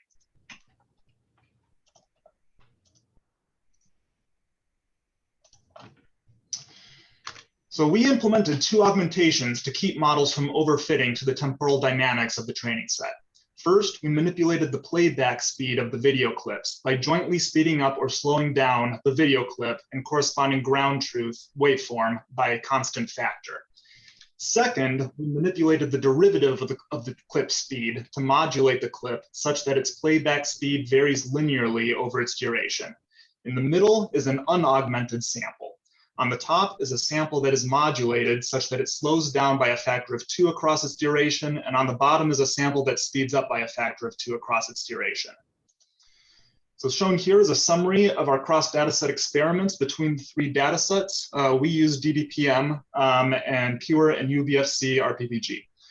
We found that over 90% of the cross dataset errors with the unaugmented model were explained by the bias in the model to predict frequencies that are in the frequency band of the training set. And that's reflected in the mean error column. So after applying our augmentations, we observe a mean absolute error rate close to 2.5 beats per minute and a root mean squared error below 5 beats per minute and an improved Pearson's R correlation for the waveform. And finally, under these augmentations, we observed improved model convergence, with models converging to lower validation losses with less variation in with the augmentations than without. In fact, we have often observed models without any of these augmentations overfitting as indicated by a diverging validation loss in this first plot. We have not observed this issue when the augmentations are applied. Thank you for this opportunity to share my research. I'd like to leave you with a link for the DBPM dataset, which our team collected a few years ago at the University of Notre Dame. As with the presenter for the previous presentation, it is a large dataset, close to 20 terabytes too. So it might be a little bit to download, but it is publicly available. And I hope that it provides an interesting challenge for your RPG models as it has for mine. Thank you very much. And I'd like to take any questions.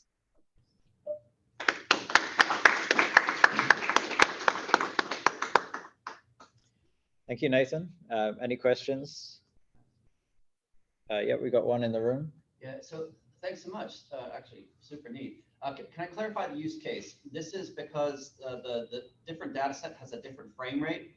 And so in the case that you had a video and you knew the frame rate, would you need these augmentations? Our original reason for exploring this was because we were using data sets with different frame rates. But then we discovered that we had these issues even when we set the frame rates to be the same. So when we have a 90 frames per second, say, data set like DBPM and a 30 frames per second data set like UBFC, RPPG, or Pure, then that just magnifies this issue of having very extremely different frequency bins that these models are looking at. But simply that the DBPM data set had more of an adversarial context with heart rates on the order of 100 beats per minute on average in that data set, relative to Pure, where subjects were mostly at rest and more normal, maybe 70 beats per minute heart rates. That was enough to make it so that this problem was observed. Super, super interesting. Thank you. Looks like a question from Tim, but just before you do that, Lou, can you share your screen for the next presentation when you're ready, just so we can keep things moving? And Tim, please go ahead. Yeah, if you can hear me. My question is about, we've done augmentations where you randomly change, increase or decrease the rate of a video and corresponding waveform by a fixed amount. Did you find that your varying augmentation where you go slow to fast or fast to slow was better than a constant augmentation per video? We did see an improvement. It seemed like doing a constant change of playback speed effectively got us about 90% of the way there, and that adding in this temporal modulation did give a improvement beyond what we had seen there. Unfortunately, the case where we saw the greatest improvement was going from DBPM, which has a lot of heart rate variability, to Pure, which has, and UBFC, which have low heart rate variability. So it would be more useful in contexts where you have a target data set at evaluation time that has more variability than the training data set. Great, thank you. Thanks for the presentation. So we're going to move to our next, and Jeremy and Luke presenting. Thanks. Yeah, hello, I'm Jeremy Speth, and I'll be jointly presenting this with Lu New. Hello, everyone. Can you hear me? Yep. Mhm. Yes. Great. My name is Lu New, and Jeremy and I, and also Nathan, who presented earlier, we're all from Computer Vision Research Lab at University of Notre Dame. And now we will present our research about full body cardiovascular sensing with RPPG. So previous RPPG research are mainly focused on the facial videos. The simple pipeline would be we perform face detection frame by frame from the raw videos and extract signals from facial scan pixels. And then we can apply RPPG methods to predict waveforms and to evaluate the results by comparing with the ground truth, which can be collected by the contact PPG sensors. A natural question to ask is, will signals from non-facial body parts can generate accurate estimations even as good as face?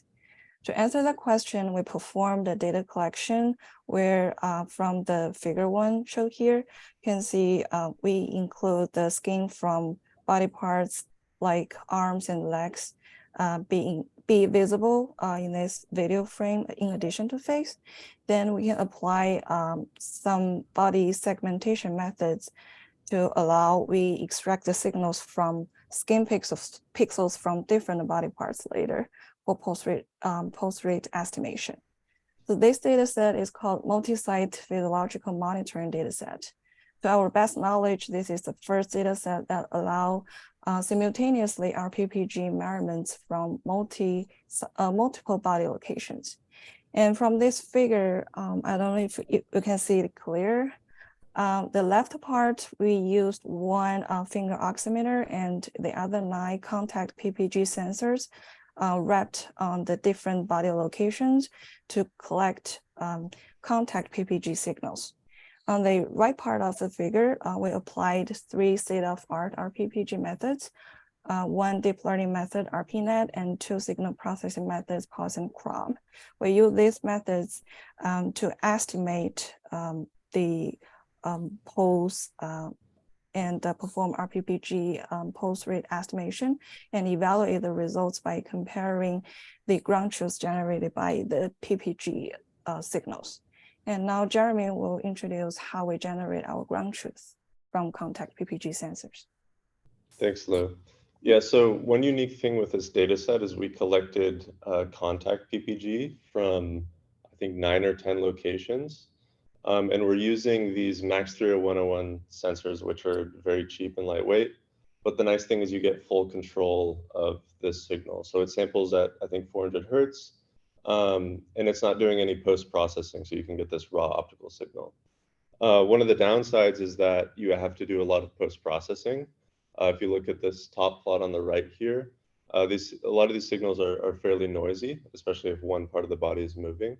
So we needed a way to sort of combine them to get a sort of composite ground truth signal. So one thing we did is, since we recorded with a fingertip contact oximeter that's FDA approved, we used the pulse rate generated from that fingertip oximeter to sort of narrowly bandpass filter of the other contact PPG sensors. And then we summed them and actually normalized it by the signal envelope. So we end up with a very clean signal here on the bottom right plot. Thank you, Jeremy. And after the generation of the ground truth, we performed 2 sets of experiments to do the pulse estimation. First one is global, which means for face and both of the arms and legs and as well as the palm, we use all the signals extracted from all the skin pixels from that part to evaluate the performance. And we applied the 3 RPPG methods I mentioned before on 2 video clips of our whole data set. One, here are the 2 like screenshot of the 2 sessions. On the left one, we have a 90-second long video clip where we ask the subject to raise their left hand so we can collect the skin pixels from palm and inner side of the left arm. And on the right-hand side, we ask the subject to remain seated for around 250 seconds. From the experiments generated by the 3RPPG methods, we found that according to the mean absolute error of the pulse rate, the unit in beats per minute, the best results are from predict by pulse. And from both of the sessions, the mean absolute error of the phase can be as low as 1.38. And the next best estimations body parts are the palm and the inner side of left arm, as well as the right arm, which remained where it remains seated in the whole session.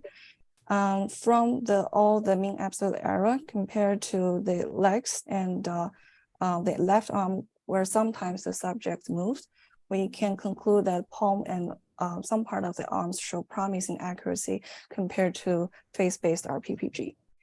In addition to that, we performed another set of post-estimation experiments, which called local. We apply pause, which is the best method among the three methods according to the former experiments. And we use pause to predict the signals over 20 by 20 pixel subregions of each region of interest. And we generated a heat map of mean absolute error across all the subjects in this data set. And from this map, we can see, in addition to face, the palm and the inner arm are the better candidates for RPPG signal extraction compared to legs and back of the arm. We also analyzed the post-transit time, and Jeremy will take over this part.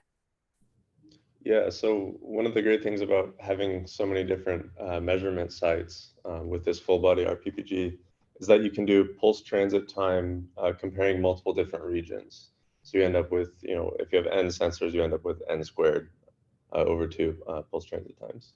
So we computed this for both the contact sensors as well as the RPPG signals that we predicted. So for the RPPG signals, we used just the legs, arms, and face. And then for the contact sensors, we used all 9 of the sensors. On the right plot here, we actually tried to compare sort of similar pulse transit time regions between the contact sensors and the RPPG predictions. And there's sort of a wide range here in these box plots because there's noise in a lot of these signals. But overall, the trend sort of follows between the RPPG and the contact PPG for pulse transit time. We're still performing an analysis and hope to improve this work and release more results related to pulse transit time with this data set. And this data set will be released on our website soon, and our research is sponsored by CVPR. Thank you, Jeremy, and thank you all for ready to take questions. Thank you very much. Impressive data set. Any questions? Dennis? Yeah, very useful work. Thank you. I have it's a bit comment, a bit question. I was impressed with the difference between the left and the right arm in the error. I would expect this to be about the same.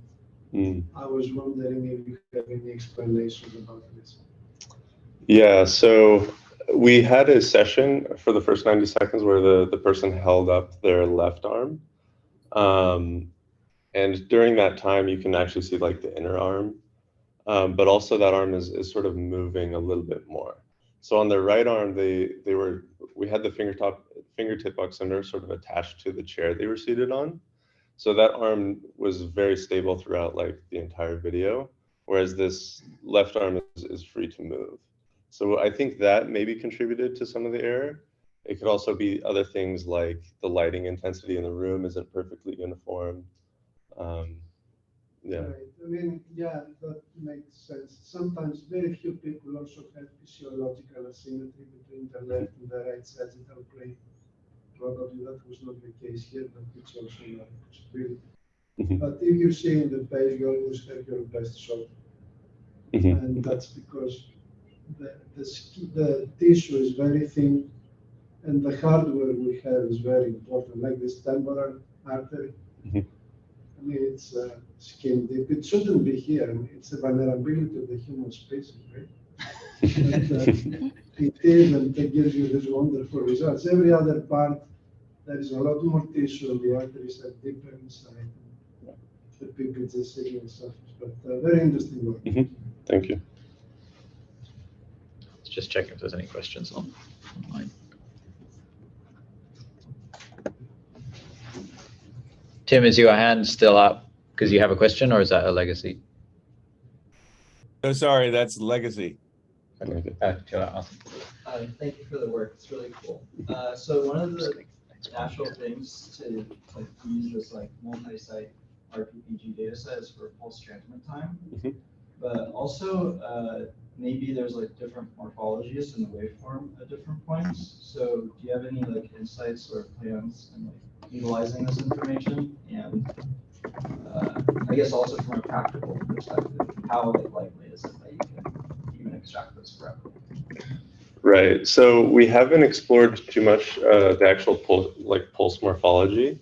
That'd be really interesting to look and see if the shape of the waveform varies as well across the body, and if it's consistent for any subject. We haven't looked into that yet. So the data set that we're releasing with this paper is sort of a subset of a larger data set. You can see on the image there on the right, we did collect actual blood pressure data. We just haven't actually analyzed it yet. So we're hoping to use the pulse transit time and maybe some morphology as well to actually predict that. Okay, Ben, can you share your screen? Thank you very much. Thanks again.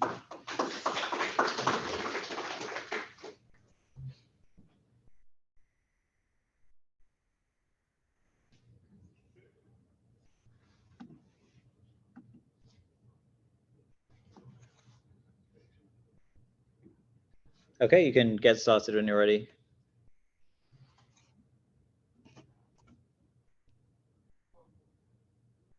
We can't hear you yet, so just check your mic is working.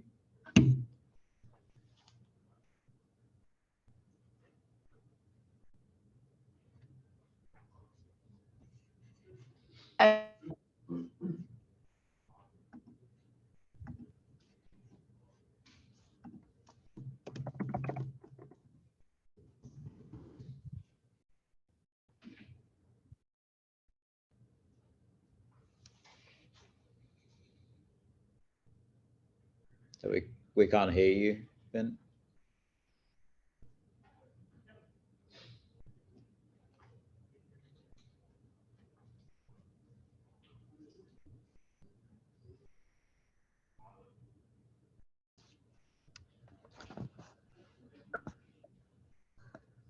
Patrick, are you online? If you would you be happy to present, and then we can swap the order and we can figure out the technical issue here.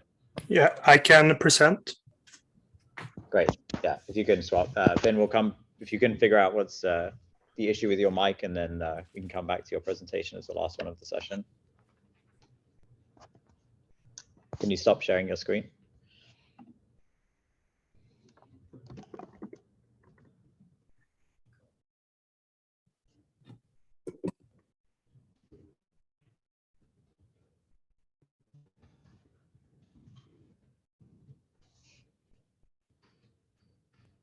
Okay.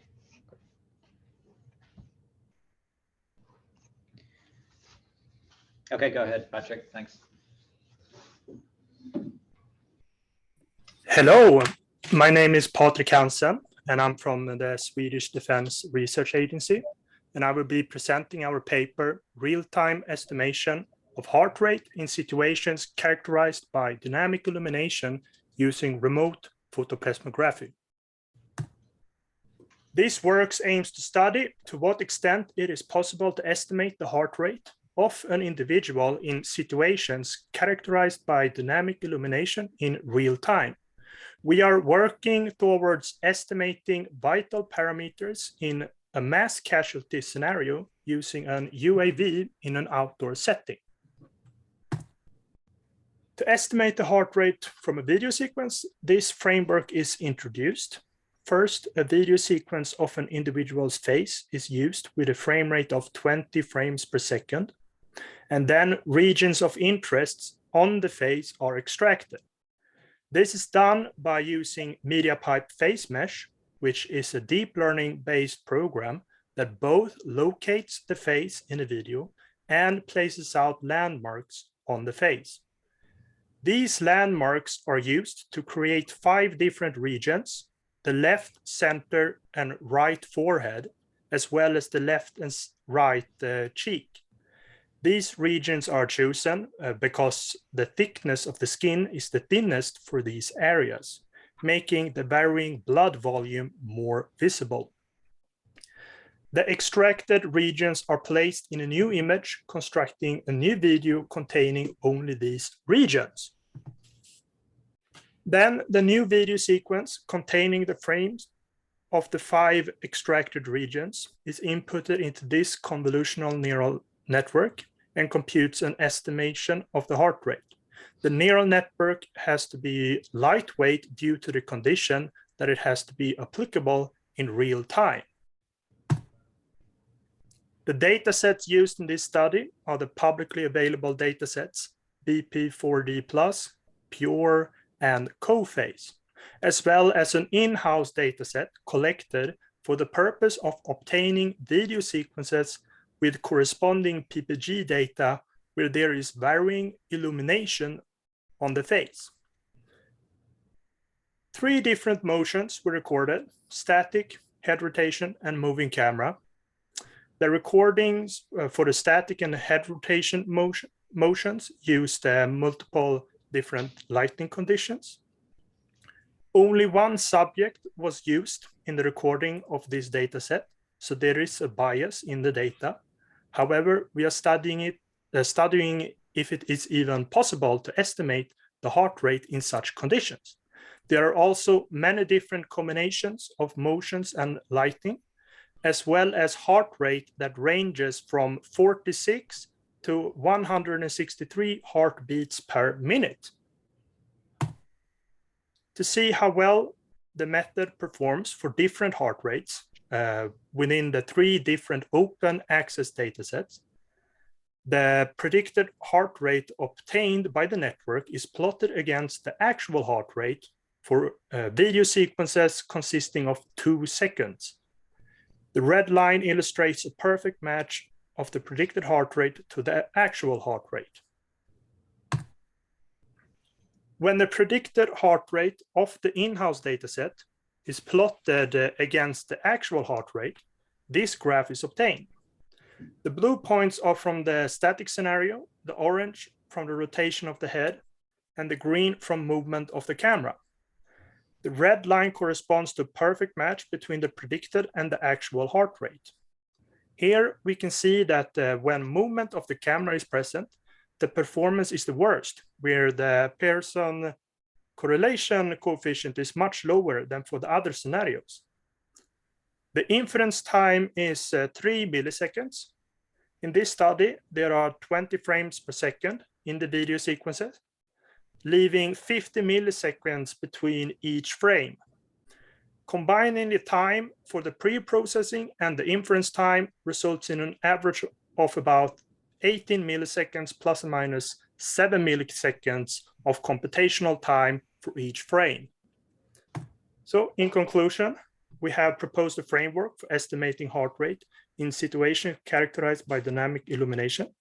We have conducted experiments on the 3 public datasets, BP4D+, Pure, and CoPhase, and collected our own in-house dataset to measure this framework's performance. We were able to achieve real-time performance with a root mean square error less than 10 heartbeats per minute, as well as a mean average percentage error under 10%. Where we spoke to some first responders and doctors who said that this is acceptable for our scenario. That's the end of this presentation. Thank you for listening.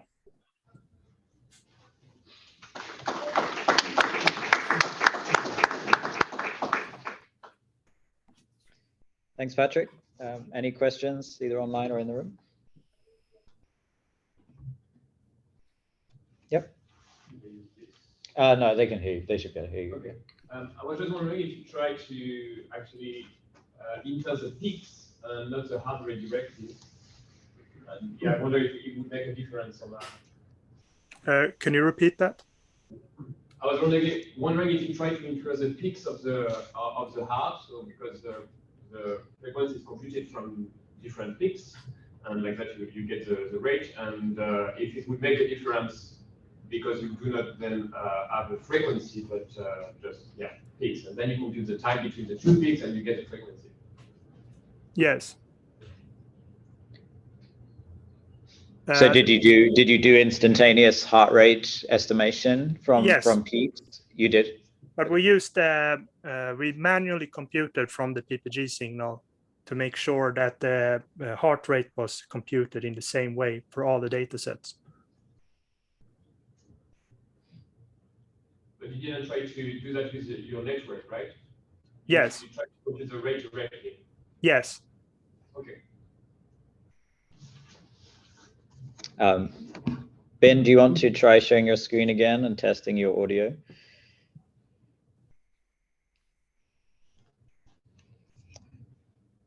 While we're doing that, we can take one more question.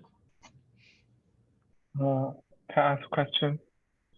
Yep, go ahead. Patrick. Yeah.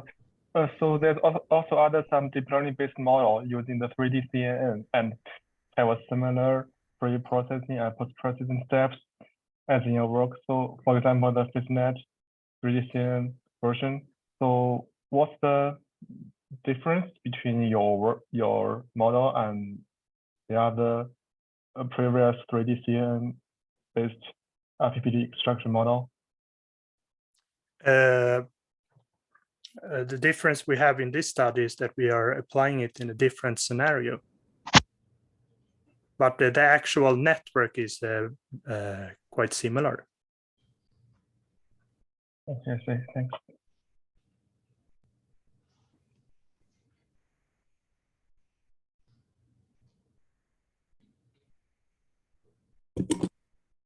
Okay, can we test the audio? Can you hear us?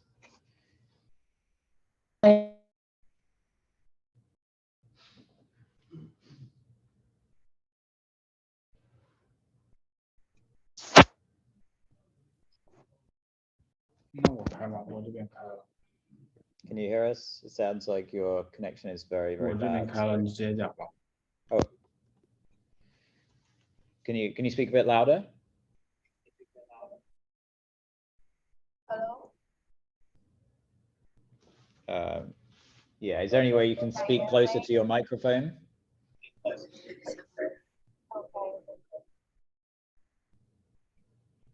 Can you get closer to your microphone? Your voice is very, very quiet.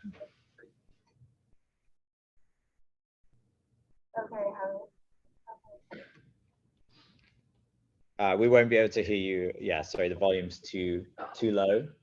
We won't be able to hear what you're saying. Perhaps we can do the coffee break now.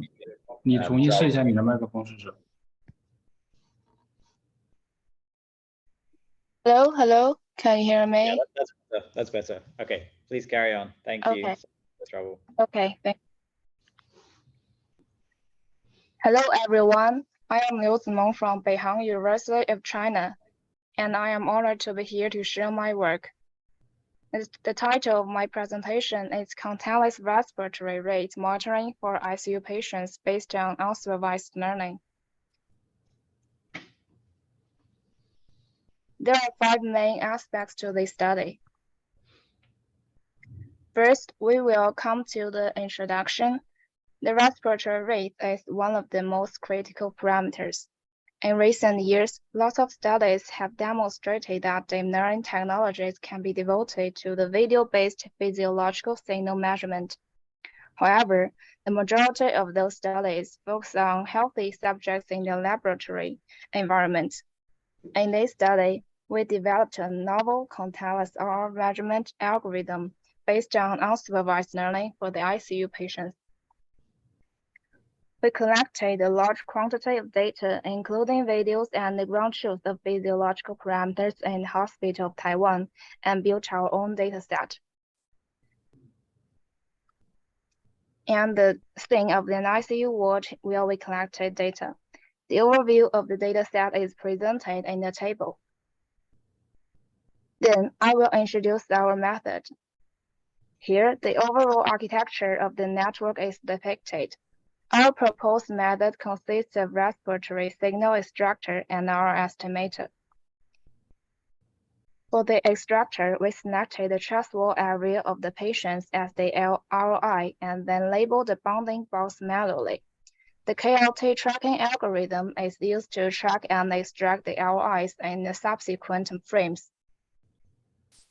For our estimator, a large simulation dataset are generated for training, including 3 different signals: respiratory signals, PPG signals, and standard sign signals.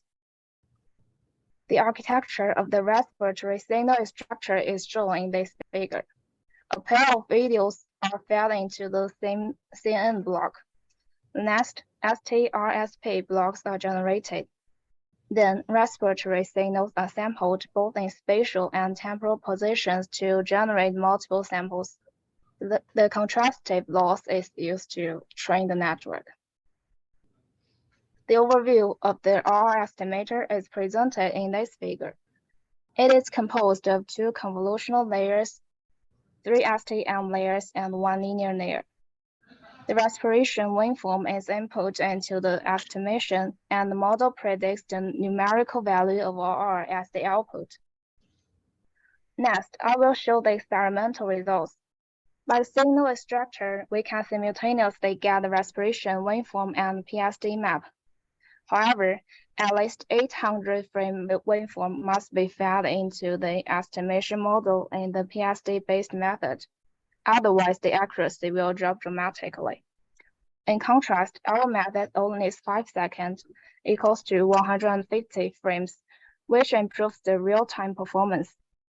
The dynamic contrast between the predicted and real RR is presented in the right figure, which indicates the good dynamic capability of our approach.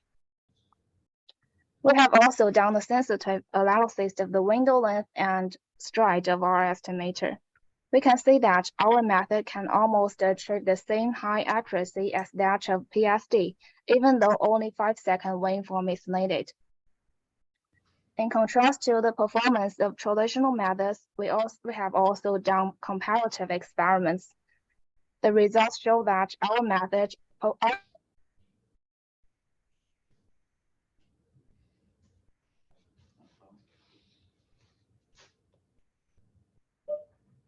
We lost the audio. Can you hear us?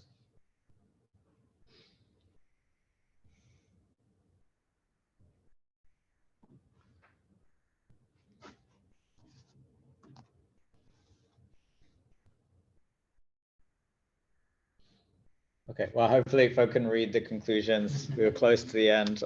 Thank you for your patience. Yeah, sorry for the technical difficulties. Thank you to all of the presenters and for everyone that's attended this first session. We'll take a coffee break now, and let's come back at 10:30 for our next keynote from Yanis, and then we'll have our following set of oral presentations and a wrap up. So thank you again for attending this first session. We'll see you back here in 10 minutes. Should be hopefully coffee outside or close by.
Can you hear us online? Just want to check the audio.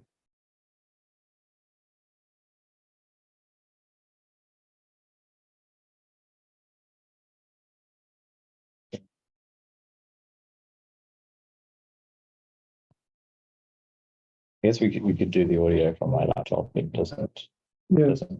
Yeah, that was great.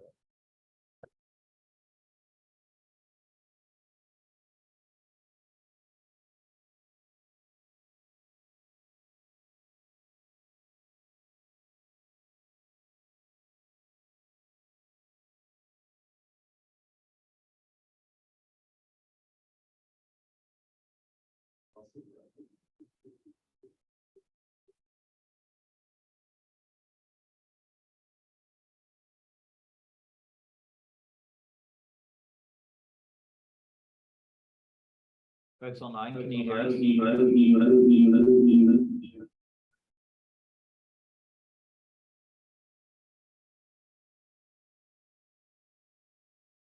Oh, sorry.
Hi, Ioannis, you are muted. Please unmute. We cannot hear you.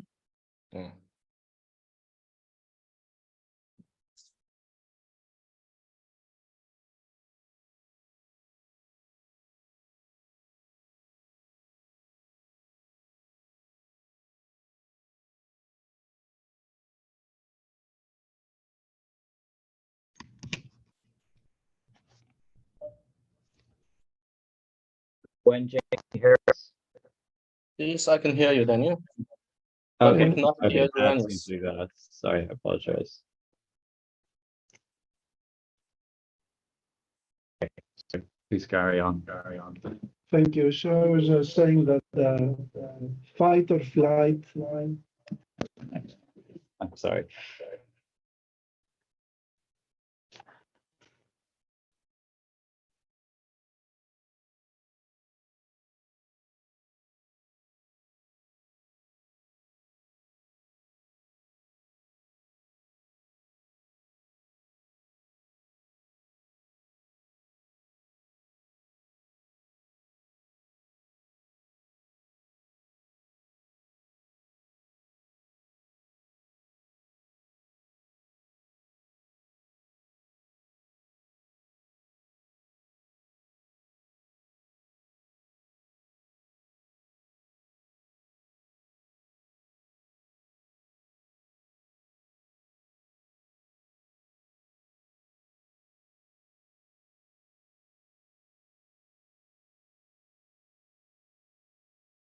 Millions of years. And you know, humans or humanoids are no match for predators. You have a human against a lion or a tiger, the outcome is well known.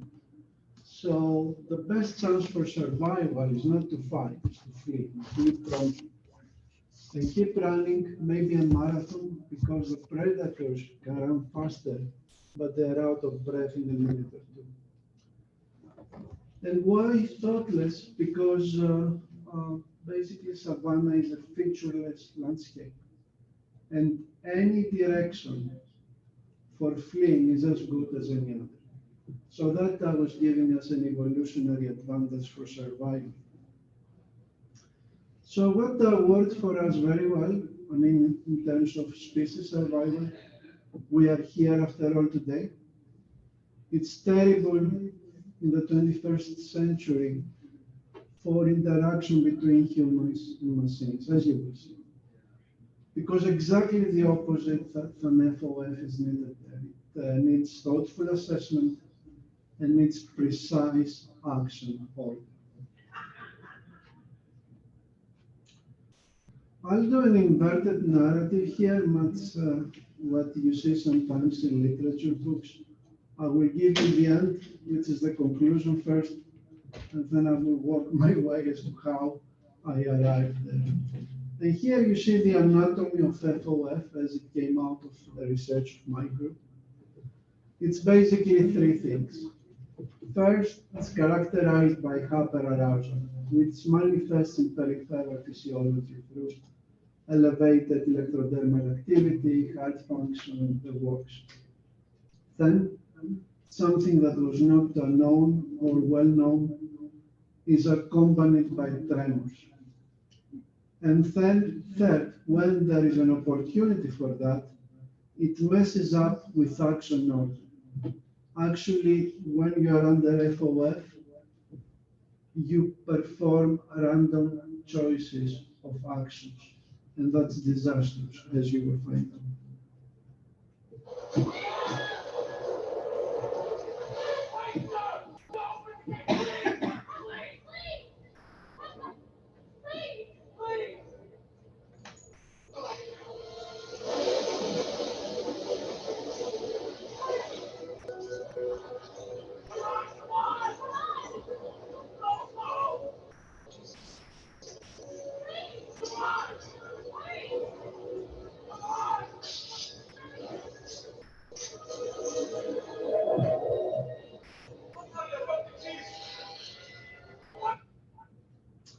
So this is a clip from Titanic, and it's an illustration of the three principles I outlined. These guys are good. They either read my papers or they're very observant of human behaviors. So you can see in the clip that there is hyperarousal. You don't even need physiological measurements for that. You just need to see the faces, right? And there are tremors, and you can see this because he cannot fit the key in the hole because he's shaking. And there is a randomness. I mean, there are a bunch of keys. Instead of taking the time and figuring out which key is the right one, he appears to pick up keys in random order, and obviously with bad results. Let's go and see some science now after Hollywood. So this is from a study we ran in collaboration with the Methodist Hospital a few years back. On the left, you see a novice surgeon as he's training on laparoscopy, and on the right, an experienced surgeon doing the same. On the top left, you see the electrodermal activity in the perinasal area, which is here. And you see those black dots. These are activated sweat glands, actually, and they manifest hyperarousal. On the right, which is the perinasal area of the senior surgeon, you see nothing. There is no arousal. And on the bottom, you see what they're doing inside the laparoscopic box. The surgeon has no tremors, knows what he's doing, and is finishing fast. The novice guy is shaking, which does not help at all. If you know how to do a surgical suturing, he's doing things out of order. And you think it's taking a lot of time, but that's because he's messing things up. If you measure the speed at which he attempts to do things, and we did measure this, he's doing things as fast as a senior surgeon, with disastrous results because simply he does not have the skill to do things. So you see here on the science end, which is on the other side of the Hollywood end, everything that I have on the left, the three principles of FOF as I pin them down after 10 years, manifest themselves in full glory. Of course, a theory, and that's a theory right now, is good if it can explain a wide range of phenomena. So let's see and visit the avionics record, which is one of the most well-documented records for obvious reasons, and see if this theory can explain some famous incidents. For example, the Air France 447 accident over the South Atlantic in 2009.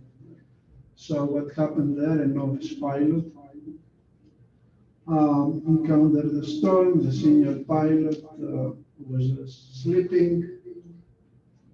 The autopilot disengaged because the speed sensors were showing conflicting measurements. And then from the black box, we know immediately the pilot started going up. He had three choices, right? That's a process. It's always a process. When we interact with machines, it's always a process. He had three choices: to do nothing for a moment and think through the problem, which was probably the right thing to do because the plane was still airworthy. Start going up and therefore losing speed, or start going down and therefore gaining speed. Immediately, the black box record shows that he started going up, which means he did not think about it. Right? And he kept going up and up and up until the plane stopped. And that's another hallmark of FOF from what I found in my research, which I call sympathetic looping. You do a random choice and you stick with it, despite mounting evidence that this choice is wrong. Let's see now the counterexample. Same year, the landing of US Air on Hudson River by Captain Sally, a Vietnam vet who was familiar with danger and incidentally was an avid glider pilot. That was his hobby. So here you had a totally non-functioning airplane, which is exactly the opposite of the functioning plane with Air France. A totally non-functioning airplane that went down. Miracle? No. Just a lot less FOF. Because no matter how improbable the situation was still within the experiential envelope of the pilot. And you can see this from the record, the voice record and everything. He was making rational decisions at every point in time by thinking through things. Why? Because FOF did not overcome him. So cognition was still front and running. For example, they suggested from the control tower to go back to LaGuardia. And after thinking through, he said, no, that's a bad idea. He was finding even tough to communicate to the passengers as to what was going on. I mean, the whole timeline was less than 2 minutes. And that's another thing that the lack of FOF does. It warps time. And what does it achieve this? Experience. Experience basically suppresses FOF, allows cognition to be front and center, and save things apparently miraculously, but behind the scenes now you know that it's not a miracle. It's a physiological mechanism of work. All right, now you know the theory. Let's go and prove it, so to speak. And we'll zip through 10 lines of research, 10 years of research in fast order. Before I do this, let me tell you, I had to make some choices too, as to where best to study the phenomenon. And there were 3 choices. The first one was physical activity, which is the original thing, right? That's how FOF developed. Initially, early humans, they were highly physical creatures.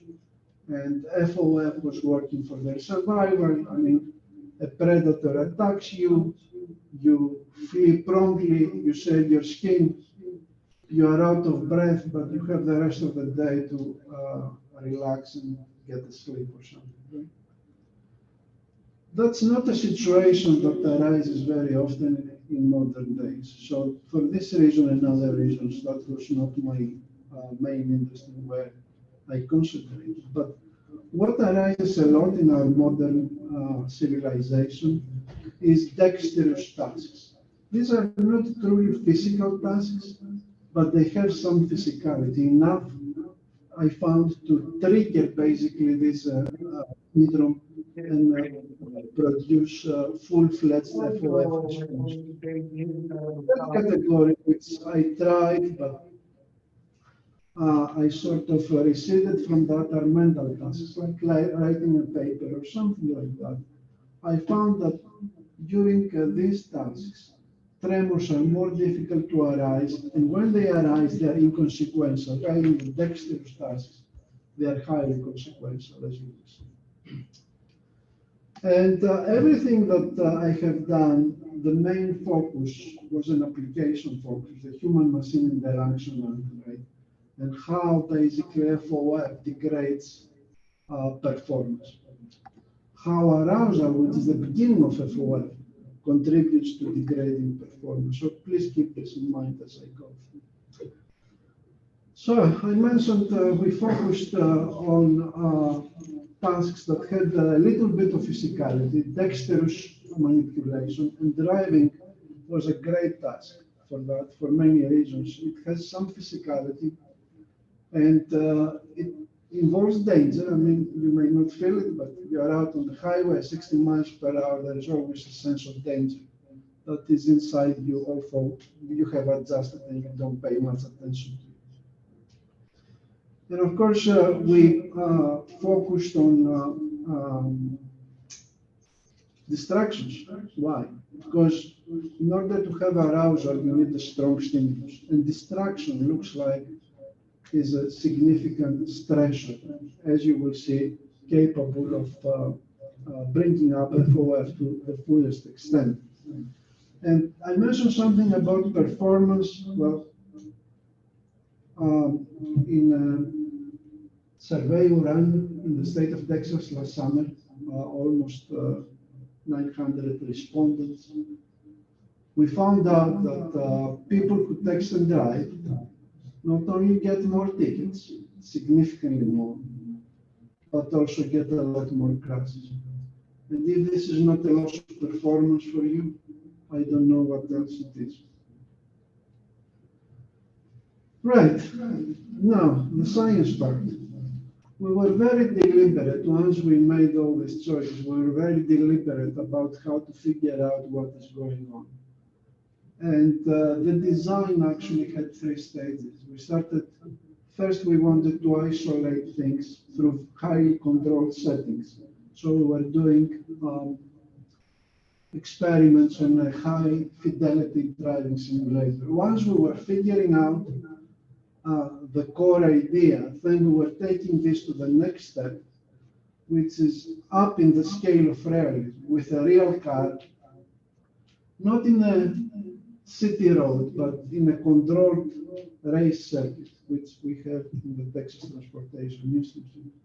And eventually, if we were finding out that the original phenomenon scales up on a realistic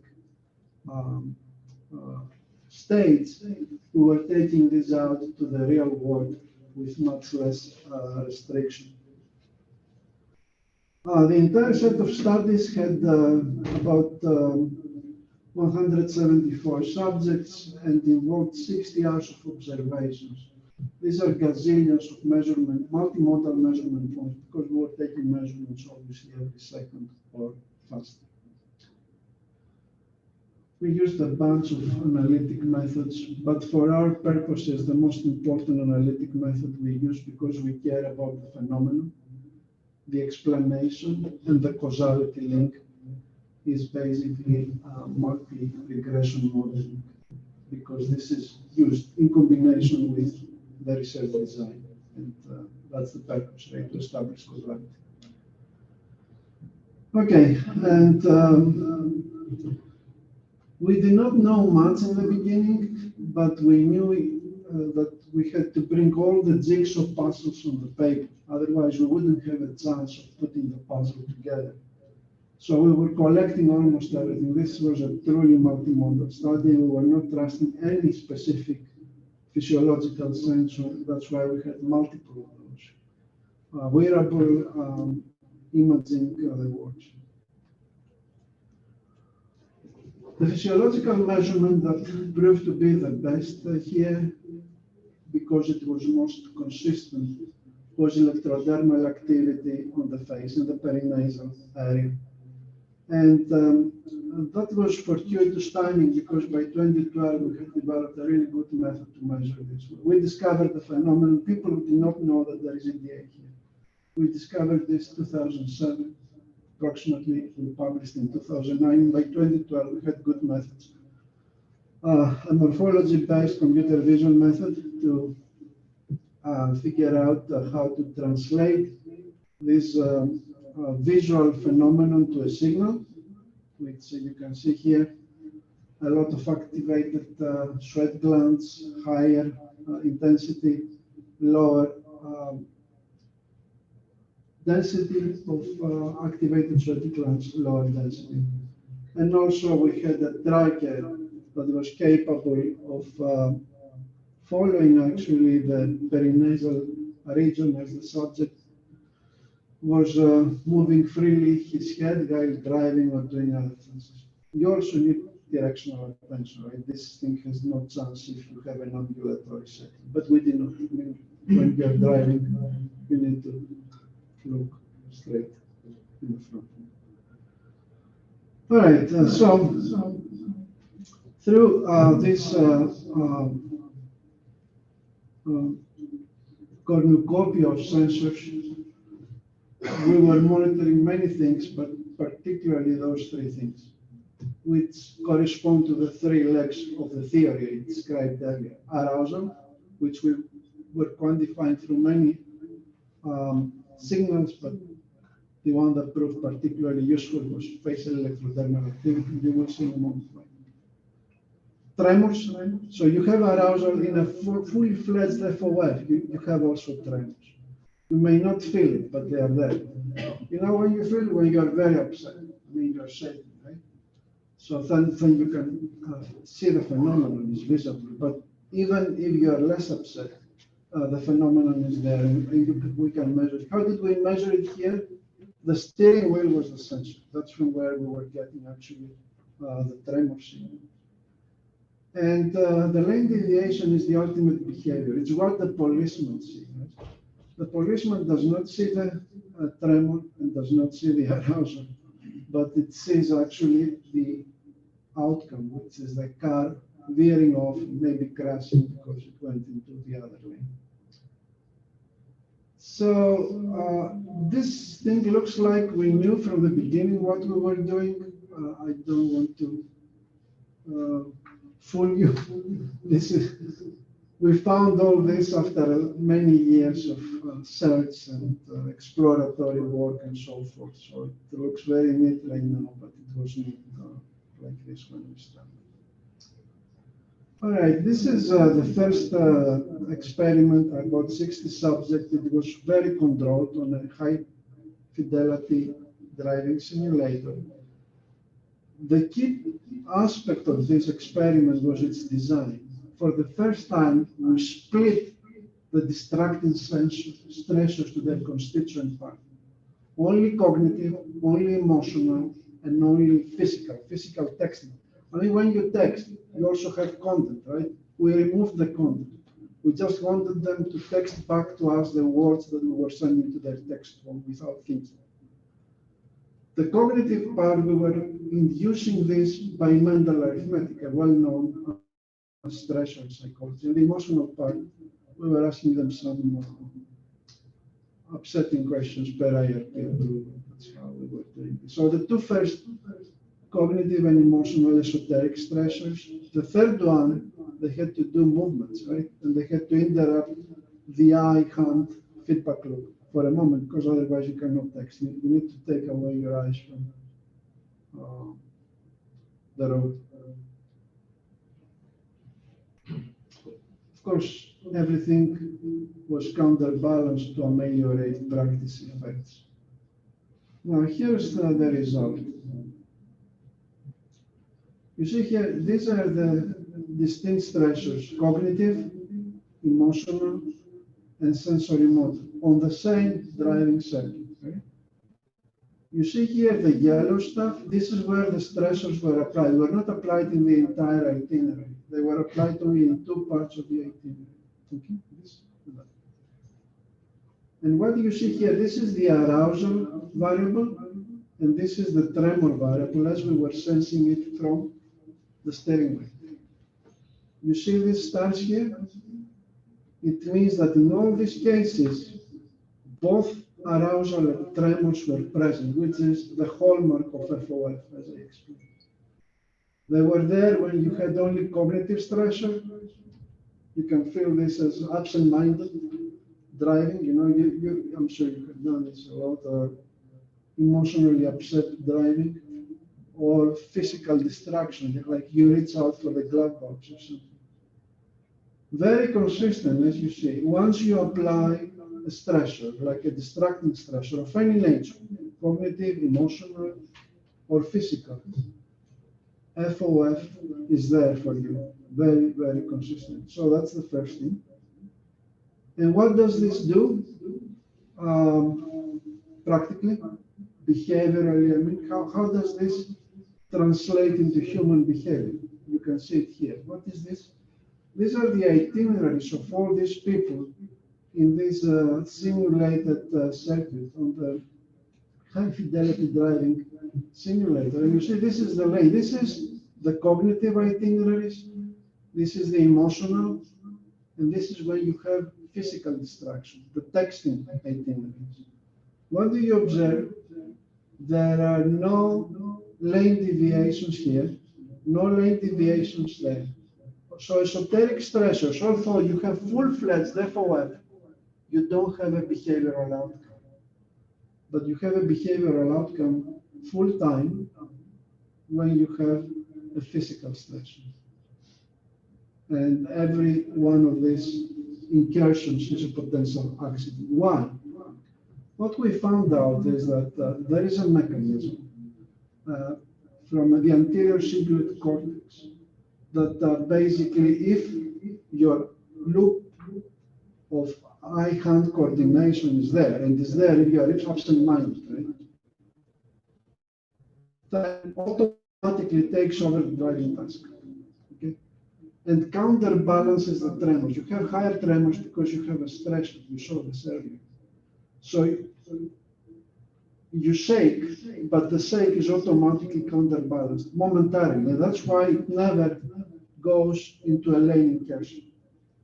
However, when you have a physical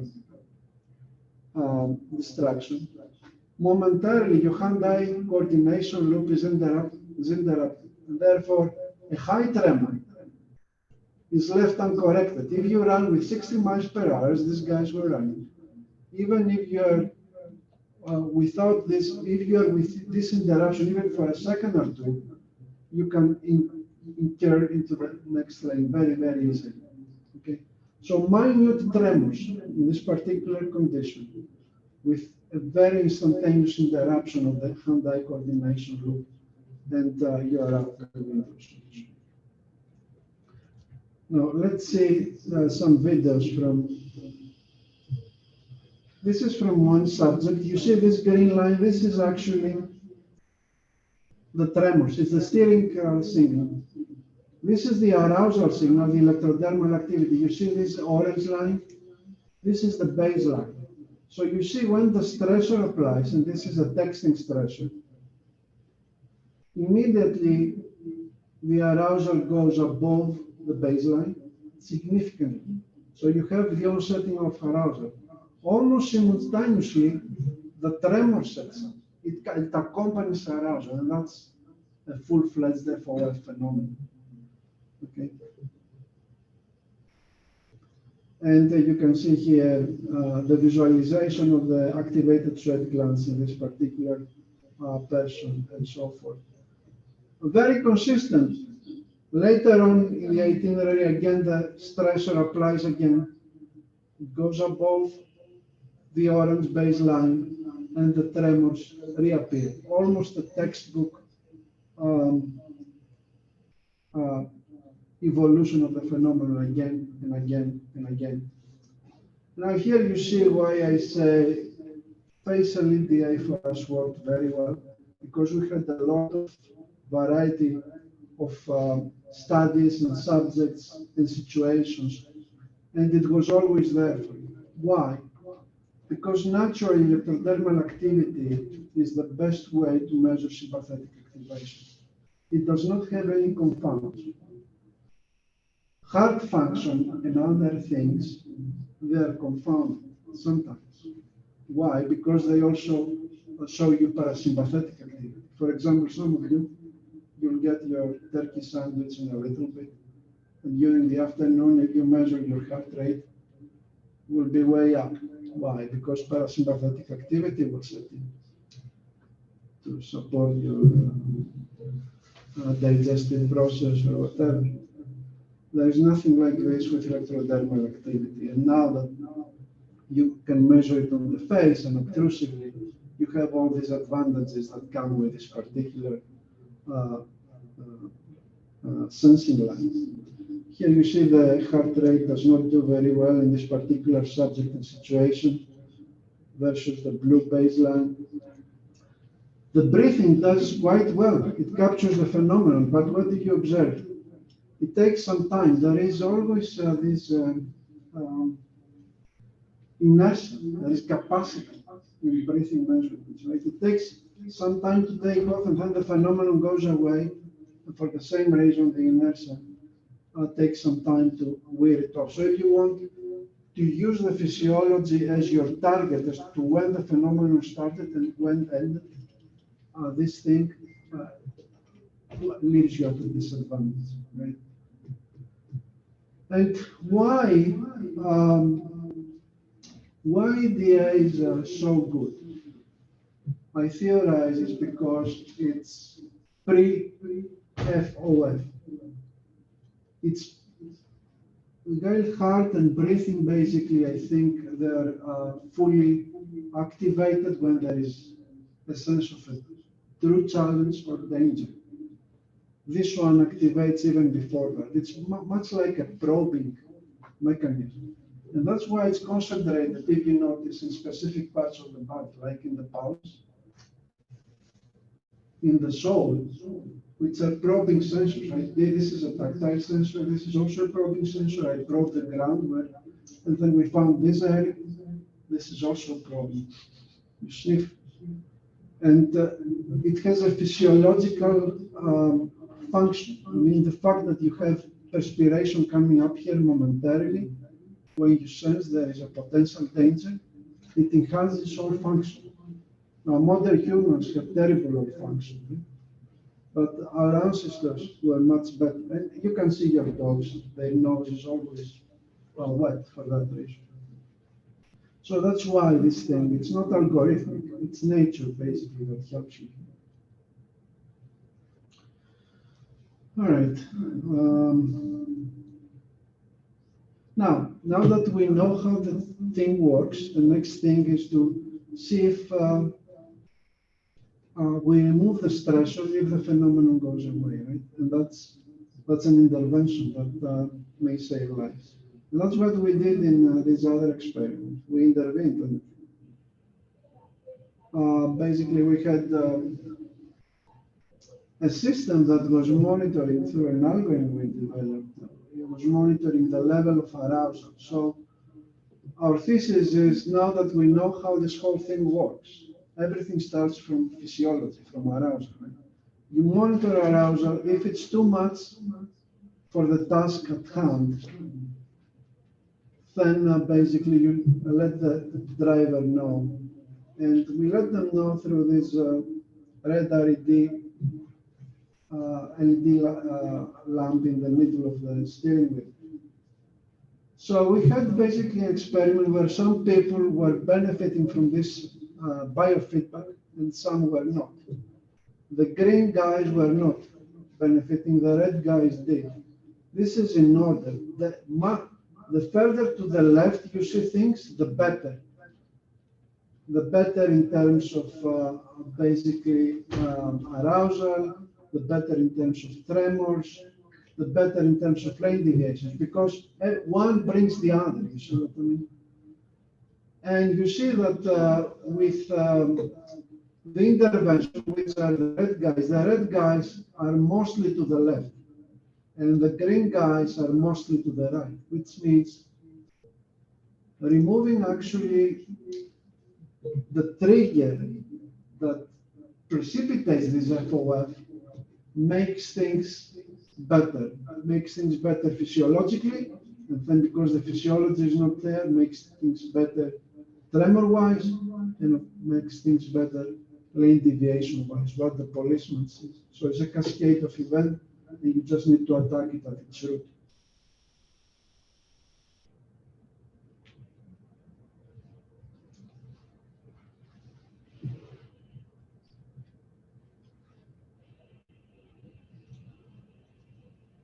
And you see, here you see a case where how the intervention works. You see at this point, the signal is about to take off significantly above the baseline, and then this pink thing activates and disengages from the distraction, and everything goes where it should be. Because once you don't have arousal, you don't have everything else that comes after.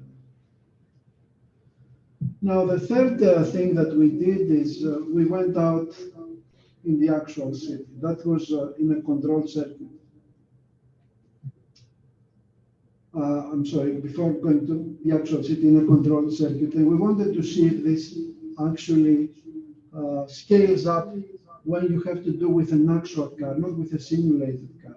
Even on a controlled circuit like this racetrack. And as you can see here, we found again the same things. When we were applying the intervention, you see the red people, the intervention people to the left, that means better outcomes. The controls to the right, which means worse outcomes.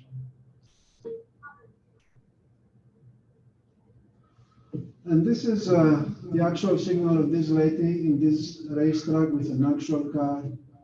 And you can see how the phenomenon scales up now, not only in the simulator, but actually in an actual setting, and how the physiological signal takes way above the baseline, manifesting arousal when there is a distraction. So, yeah, now that you know how this thing works, let's see when we removed more stops and we went actually to a city, to College Station in Texas, not in a racetrack, and we had people drive around and monitor the phenomenon again. So what we found out, this time, unfortunately, for ethical and legal reasons, we could not apply stressors while they were driving, right? So, but we were at least monitoring what was going on. And we were monitoring a lot of variables. What we found is that this is actually the arousal. Acceleration was highly predicting arousal in a natural driving on the same itinerary with the same conditions, good weather, morning time for all participants. Acceleration was predicting arousal. Looking deeper by doing clustering, we found out that this particular prediction was true for a portion of the sampling population. So it was true for some subjects. And actually these subjects for which this was true, they were also reporting through NASA TLX that they felt more tired after driving than people who did not have this correlation. So what was happening? You can see it here. This is a subject where her acceleration was predicting her arousal. What accelerations we are talking about? Trivial, stop and go. Okay, you start from a red light. That little of a sensor. You know how much arousal this was creating? Almost 50% above their baseline. They were in clear stress territory. That was about 40% of the sample here. Consistently, not in this traffic light, but in the next traffic light, next traffic light, for 35 minutes that this itinerary was running. All these subjects had exactly the same response. And people in the other group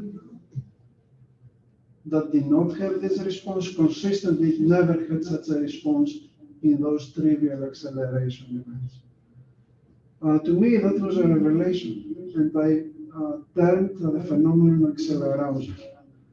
I would never believe that in such trivial events, some people have such strong arousal responses. These are stress responses, basically. Imagine somebody driving for an hour, commuting for an hour every day, and going through 20 or 30 events like this. This is a micro stressor, the result of which in the long term, in my view, is unknown. All right. So you see with this last example in particular how pervasive FOF is. And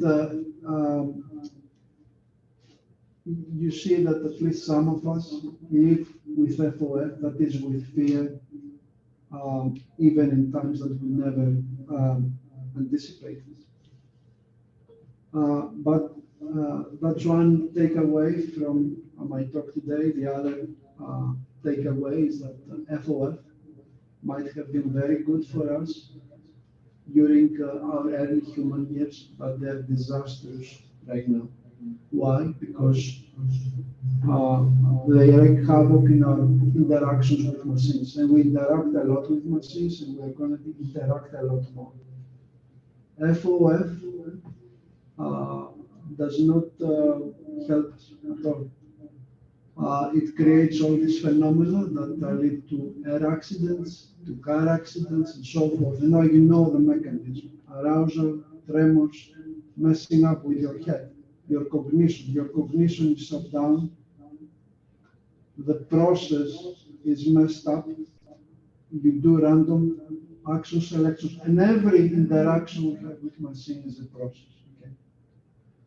So, and how we manage to unlock all this with a lot of hard work, but also with a lot of help from contactless measurements, particularly facial electrodermal activity, which hopefully will get more attention into the future. Thank you.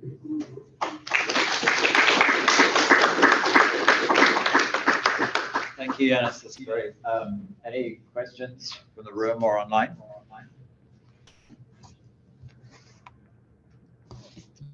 I have a question. Oh, okay. You mentioned that these cameras are often associated with the FOF.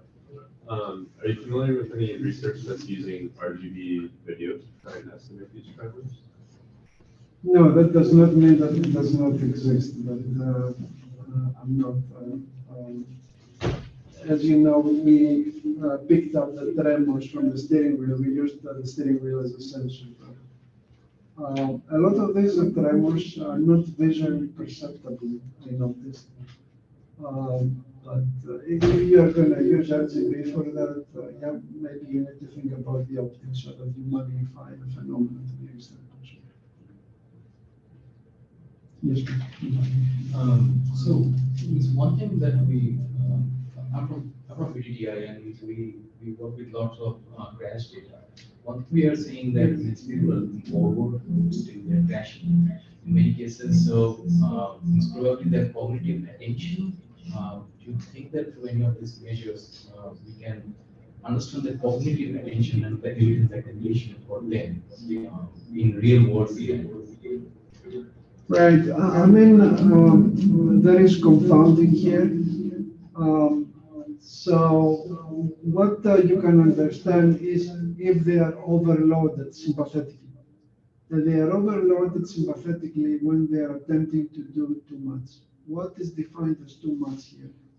Driving a multi-ton machine at 60 miles per hour and at the same time thinking about your taxes. You may not feel that this is too much, but it is, okay? And your physiology knows. Now, so you measure overloading, but then you need to use context to figure out exactly from where the overloading is coming from. Because this is not easy, it does not give you a picture of what is going inside your head, right? It gives you a peripheral picture, is a circumstantial evidence, but in order to narrow it down to the extent that you want, you need to figure out what else is going on. For example, if his hands and his eyes are on the road, that means that physical distraction does not play a role. It means most likely he's absent-minded. It means most likely this is stuff. Or, for example, if he's all this and he's hyper-aroused, he's below his baseline, that means that he's drifting into less attention into a sleepy situation. But you need to understand the context, because if, for example, he's texting at the same time, that's an additional confounding factor and so forth. So the answer to your question is yes, but pay attention to the context, because this thing gives you only a piece of the answer. You need to pick up the rest of the answer from the context.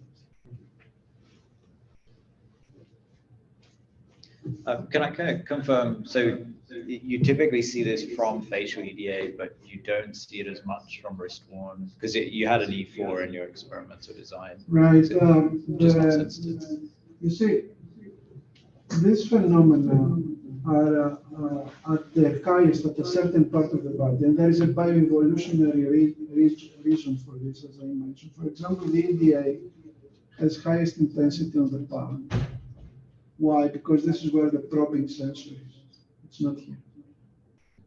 But, however, the phenomenon is not like anything in nature.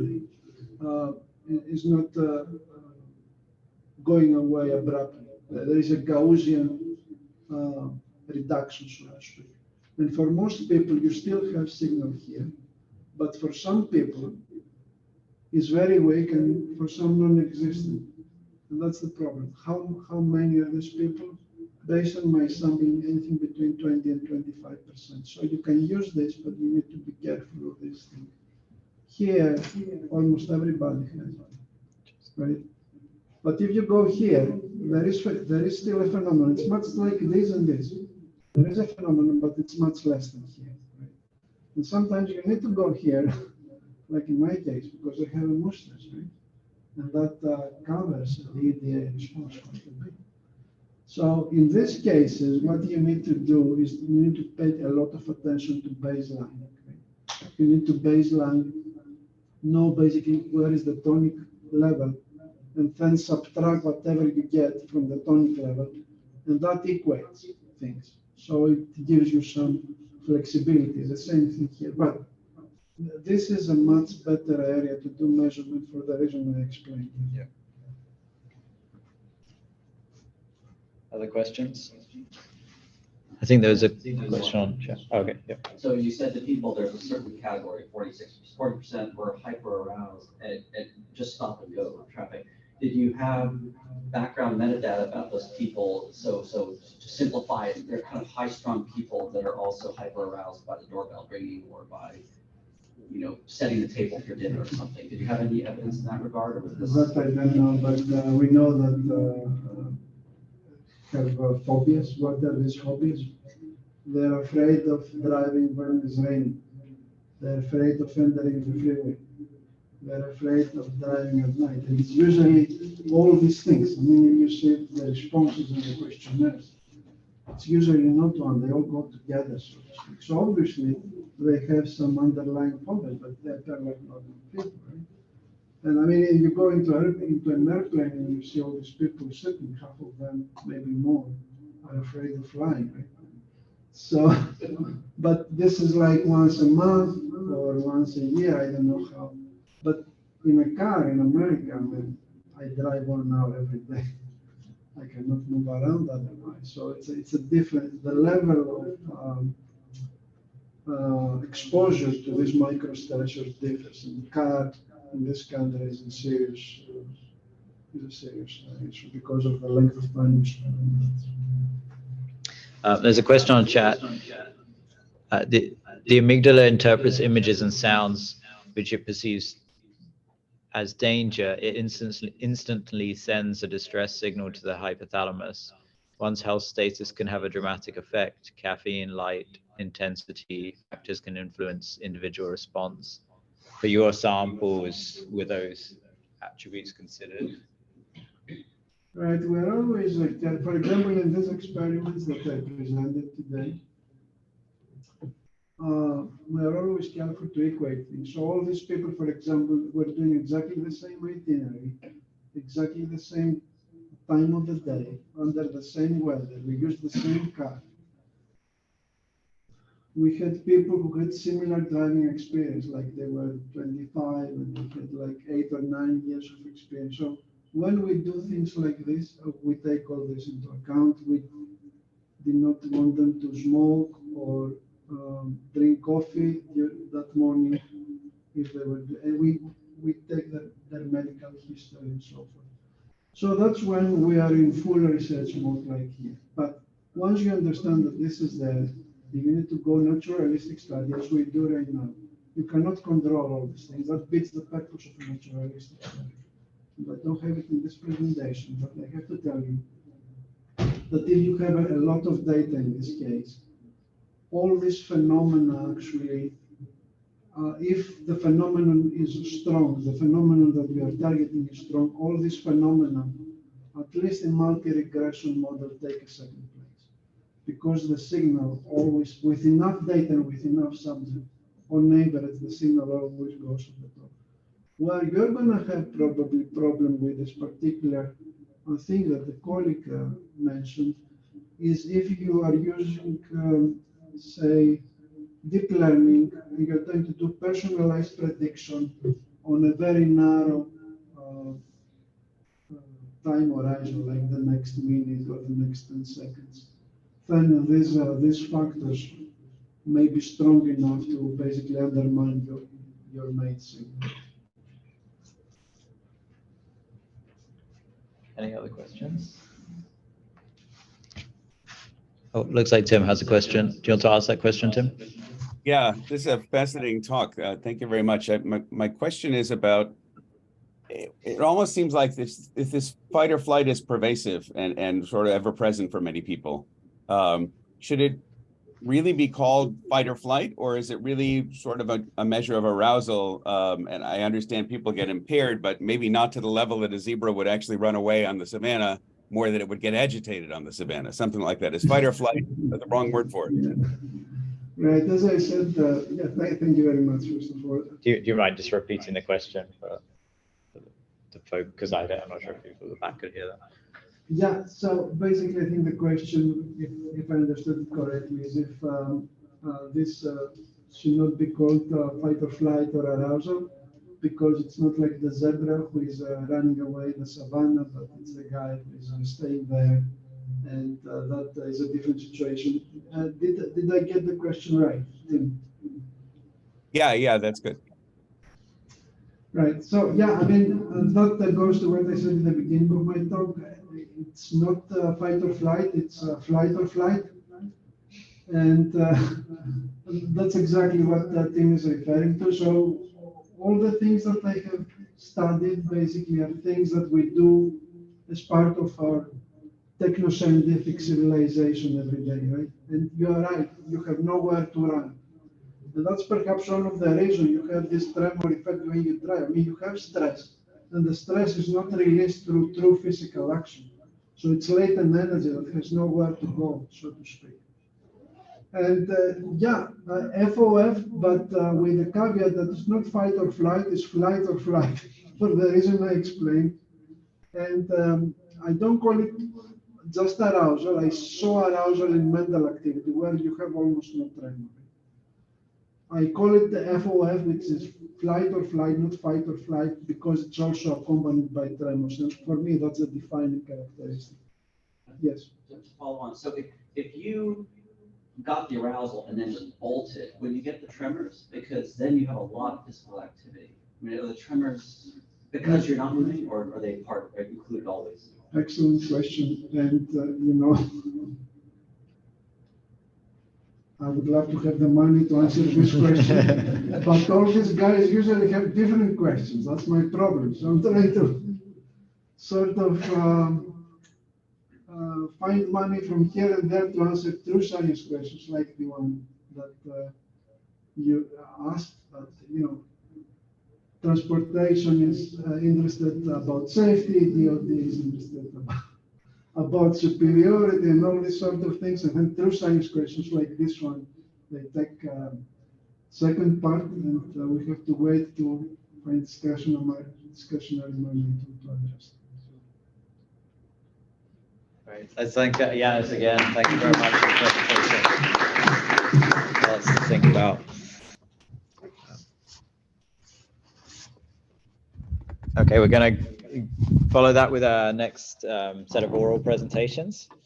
So if the first speaker, Yoon, is ready.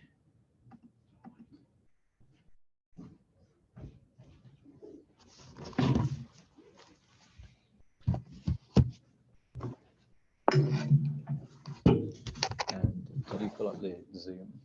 Sorry? Did you pull up the Zoom?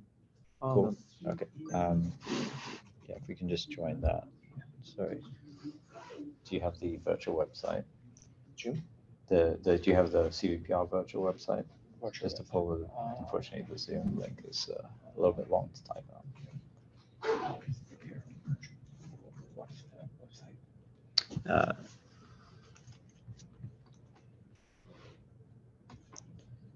Just 1 second.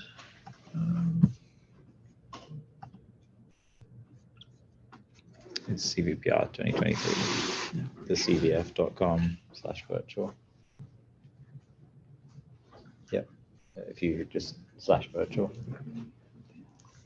just go to 10 on virtual site. Oh, okay. You have to. Let's just do it this way. I'll do it like we did before, and I'll put my screen up.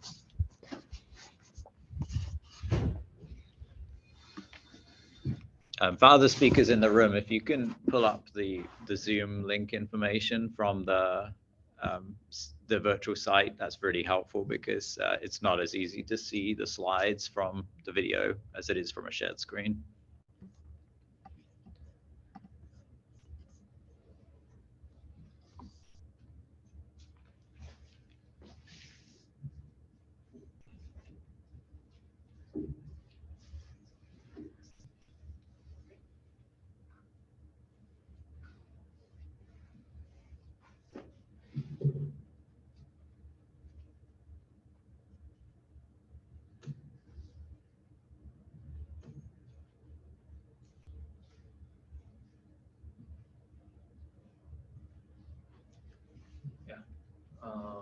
Hi, I'm Junsung Lee. I'm going to present you our long short-term convolutional network for remote photoplastic tomography. Two key clues for reliable RPPZ signal estimation are facial color changes corresponding to spatial features and their quasi-periodicity corresponding to temporal features. Previous works employed CNN plus RNN, 3D CNN, or transformer-based architecture to analyze the spatial and temporal features.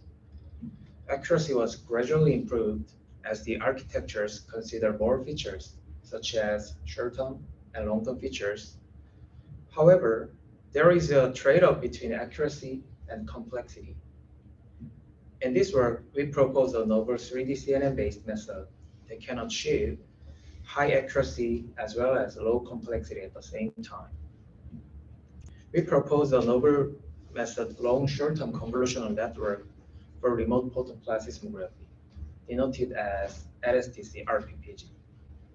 The proposed model takes a facial video as an input and outputs an RPPG signal corresponding to the length of input video. The proposed model is characterized 3D hourglass structure and skip connections. The 3D hourglass structure enables long short-term features modeling. Encoder blocks that include 3D convolutional layers progressively compress short-term features into long-term features. Decoder blocks that include 3D transposed convolutional layers progressively decompress the resulting compressed feature along the time axis. As a result, the encoded features capture short-term spatial temporal information from the input video, while the decoded features captures long-term spatial temporal information, like this. The skip connections combine the encoded features with the decoded features, as shown in the figure below. Consequently, the proposed model can consider both short-term and long-term features even without relying on the transformer structure, so that the proposed model enables reliable RPPZ signal estimation with low complexity. However, there are some temporal information mismatches between the encoded and decoded features. So the fusion of the encoded and decoded features by the skip connections can lead to information mismatches. The proposed temporal attention refinement module, TERM, alleviates the temporal mismatches. TERM calculates temporal correlation between the encoded and decoded features and uses the temporal correlations to refine the encoded features as shown in the figure and formula below. We also propose a frequency scale invariant hybrid loss for training. The hybrid loss consists of time domain and frequency domain loss to guide immediate and periodic constraints respectively.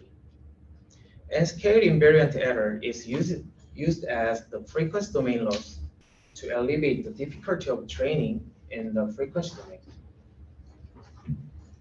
From now on, I show the experimental result We first split UBFC RPPG dataset into training set and testing set, and then validated the proposed method. When referring to both tables 1 and 2, the proposed method not only outperforms the previous method, but also has a lower computational complexity. In table 3, it can be confirmed that using the scale invariant loss and term is effective. The figure on the left side shows the proposed method reliably predicts RPPG signal and their power spectral density. And the figure on the right side shows how well the predicted heart rate align the ground truth heart rate. Yeah. This is the end of my presentation, and thank you for your attention.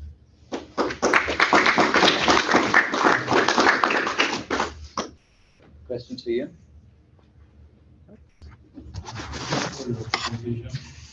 Sorry? I have for your presentation. I have two questions. The first one is why did you use the element or summation and your skip connection? Actually, common method for skip connections is to use channel-wise concatenation, but the concatenation increase in the computation complexity. Our goal of in this work minimize and decrease the computation complexity. So we use the summation, element-wise summation for skip connection. What? Is there any other results in another dataset? We are planning to experiment the proposed method for two other data sets like VIPL and MMSC data set. But in this paper, we didn't present the result. So when we finish the experiment, I will hope so to share the result. So, yeah. Thank you very much. Thank you very much. Okay, our next presentation is going to be virtual. Hello, everyone. Can you hear me? Thanks.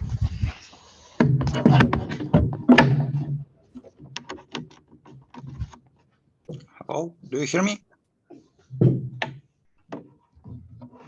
I can.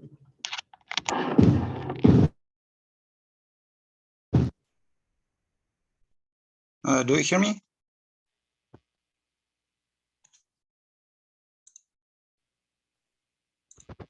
Okay, hello, I'm Iskandar Zhalbekov, and I would like to present our paper, Frequency Tracker for Unsupervised Heart Rate Estimation. Typical pipeline for assessing heart rate by video consists of multiple blocks and can include a phase or landmark detector, skin segmentation, and BVP extraction blocks. In our work, we are focusing on the last component of the pipeline, which is responsible for transformation of BVP signal into heart rates. The straightforward way to extract heart rate from BVP signal is to apply short-time Fourier transform and get spectral peaks as our frequency estimates. Such estimator would be very sensitive to noise. And in some complex cases, when BVP signal contains parasitic frequency component, it could produce multiple abrupt and unnatural jumps from one frequency track to another. It is clear that utilizing temporal correlations between neighboring heart rate estimates, we can mitigate this effect. So for these purposes, we base our solution on particle filtering framework. Here, the heart rate frequency is considered as stochastic variable, which distribution is modeled with a number of weighted samples, or so-called particles. At the time moment t, we randomly perturb the samples according to the process model, which is simple random walk model in our case. When the new observations are ready, we compute the likelihood of each particle and update their weights accordingly. By repeating these steps, we obtain smooth frequency track evolving in time. Initialization of particle filter state vector is a crucial step, and it affects the whole prediction trajectory. Like it is shown on this slide, here the state is initialized with the mode of Powell spectral density, and it significantly deviates from the ground truth. And as a result, such particle filter initialized with this wrong frequency result in a track which follows parasitic frequency component instead of the real heart rate. In order to prevent that, we select n local maxima in the spectrum, which are used for subsequent initialization of n particle filters. We track posterior trajectories of these filters and compute cumulative power of each track for some period of time. Finally, at some moment, denoted here as t prime, we select the trajectory with maximum cumulative power. Such strategy helps us to find proper frequency track. In our experiments, we used LGI dataset for model evaluation. It consists of 24 videos of 6 participants performing 4 different types of activities. We compared proposed frequency tracker with argmax method. We got lower values of root mean square error for all of the PVP extraction methods we tested. LGI and POS are the 2 best performing PVP extraction methods coupled with our tracker. Here you can see more detailed comparison of performances for these 2 methods. It can be noticed that the main improvement is achieved for gym session videos, while for talk videos, we sometimes get even worse result comparing to argmax approach. These slides demonstrate the impact of power accumulation step. As we seen earlier, heart rate trace could be less pronounced for some period of time, especially when some temporal disturbances are present. So reducing duration of power accumulation step will definitely result in a drop of accuracy, especially for noisy BVP signal, like we get in gym or talk sessions. Nevertheless, if we compare to the case when power accumulation step is completely turned off, our initialization strategy usually helps. Finally, we have presented here single tone frequency tracker for the task of heart rate estimation. It can be used as an alternative for commonly used argmax approach. Its usage may be even more beneficial in presence of noise and motion-induced artifacts. With that, I would like to conclude my presentation. Thank you for your attention.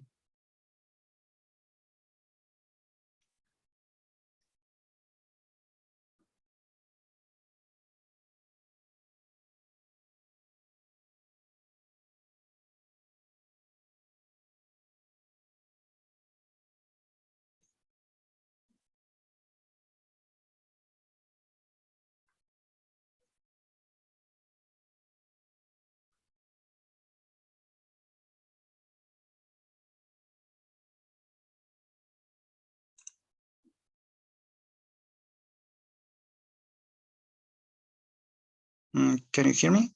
Do you have any questions? Hi, I have a question. So regarding your proposed frequency method, so is it can it be appended to any of the neural network architecture to improve the accuracy? Do you mean that did I tested the method with neural network, BVP extraction methods? Yeah. Say any neural network gave you a heart rate or breathing rate waveform, and then using your method, can it be improve the result? And in this investigation, we didn't test the neural networks because on this data set, that we use LGI. It contains different type of activities, and usually people do not train any neural nets on this data set. For some reason, we tested some pre-trained neural network, and the result was even worse comparing to the classical non-deep learning algorithm. So that's why we stick to unsupervised methods. Okay, got it. Thank you. You're welcome.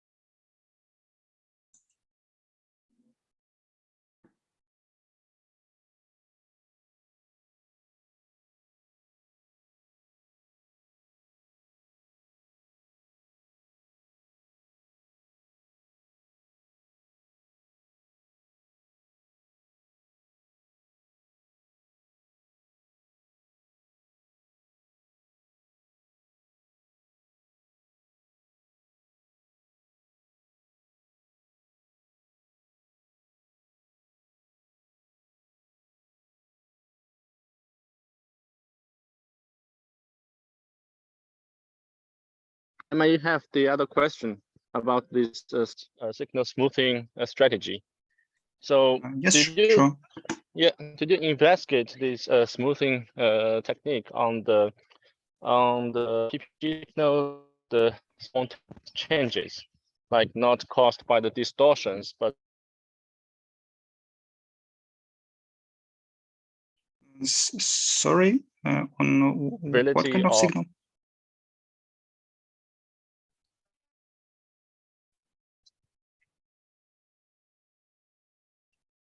Could you please repeat the question? Yeah, I mean, did you test your proposed smoothing techniques on the PPG signals traces that has the spontaneous changes, like in the interbit intervals, that are really caused by the physiology, but not caused by the distortion?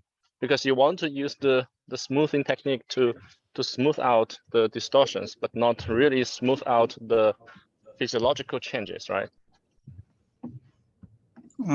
Yes, we tested this method on LGI dataset, which contains various videos with people performing different type of activities when your heart rate is changing somehow, and it was able to track the ground truth heart rate pretty close.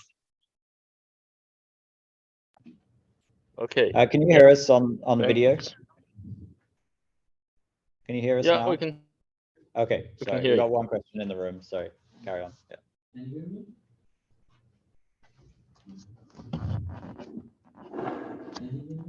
You might need to come up here because it's using my laptop microphone right now. Okay. Yeah. My question is about the initialization of the particle filter. How do you initialize the start values for estimation? And also the number of particles you have any system identification method, or do you use that manually? Do you ask for initialization of particle filter algorithm? Okay. We actually find several local maxima in the spectrum of the first BVP window, and after that we use this local maxima to initialize n particle filters, and after that we track the posterior trajectories of these filters and compute cumulative power of each track for some period of time. And at some moment later we select the trajectory with maximum cumulative power.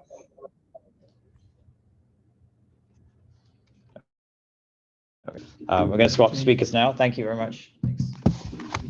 Thank you.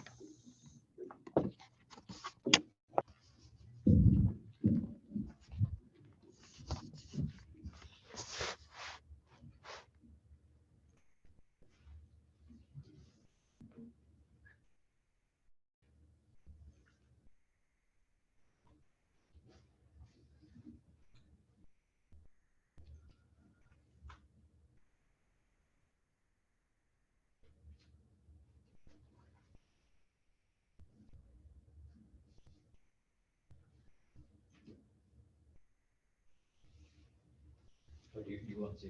Sorry, you're going to share on Zoom. You don't need to share on Zoom because I can just I'll show the slides this way. Sorry, yeah. There's too many options. That's good. That's good. Yeah. Hello everyone, I'm Sung Kim from Sangwon University, Seoul, Korea, and the topic of the presentation is multi-view body image-based prediction of BMI and various body part sizes. Since obesity can cause a lot of chronic disease, it is considered as a major public health problem. As can be seen from the graph, as BMI increases, the risk of associated disease increases accordingly. Therefore, several applications have emerged to solve this issue, and most of them requires height and weight to provide personalized health information. However, most of the applications require the users to measure and record with external device, which can be inconvenient.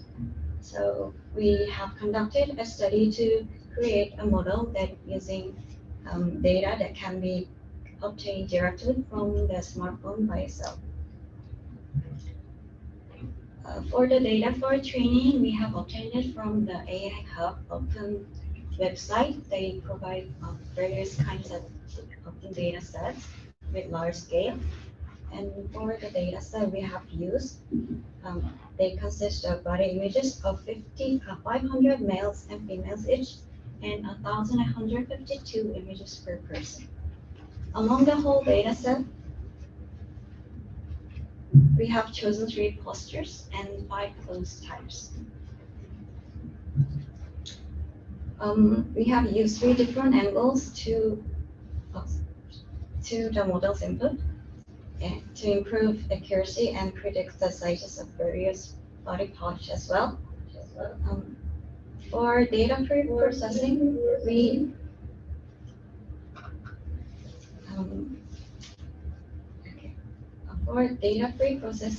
we have used only the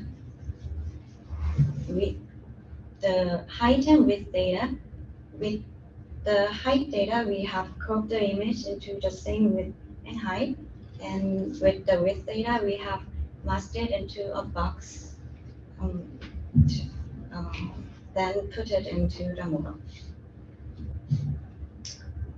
First, we built the 2 models to predict the BMI. On the left is a model that uses only the images, and on the right is a model that uses the height as well.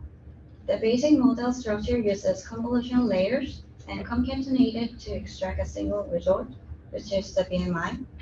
For the second model, we use dense layers to fit the height value to the same dimension as the embedding vector of the images.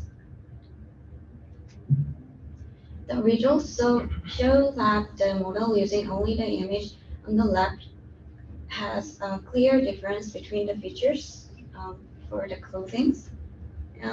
As can be seen, clothes number 1, which is a measuring suit, somewhat similar to like swimming suits, has about half the error compared to other resorts. But on the right side of the table, it still has a smaller error compared to others, but not in all cases. And we could see that using height didn't really improve the accuracy of the model. Next, the models for predicting the sizes of various body parts. The model uses images and height as the primary input and predicts a specific body size through its dense layers. The model on the right additionally uses BMI values. The graph shows that the results of the models with and without the BMI that predict multi-body sizes.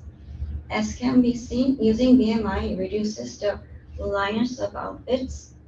However, for the model above, obviously close one shows less error compared to others, like the model before.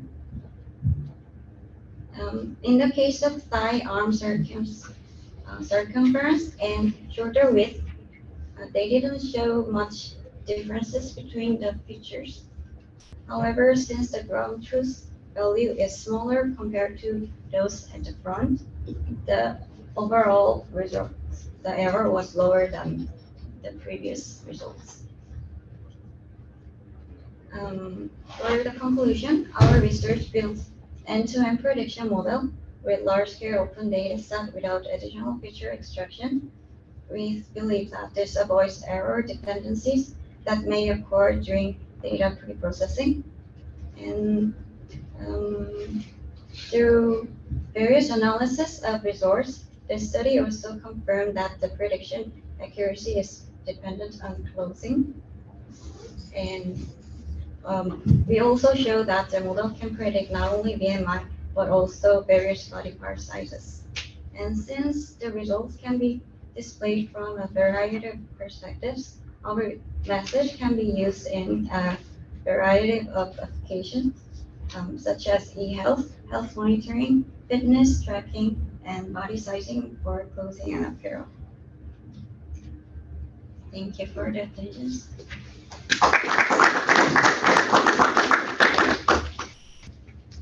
Any questions? So if you want the person to use their own camera, have you thought about how you would make a selfie to do this? I mean, is that a feasible approach instead of having the camera far away? Our models target image are like, we have to have the whole body in about 90 degrees. But maybe in the future work, we can have some more various angles.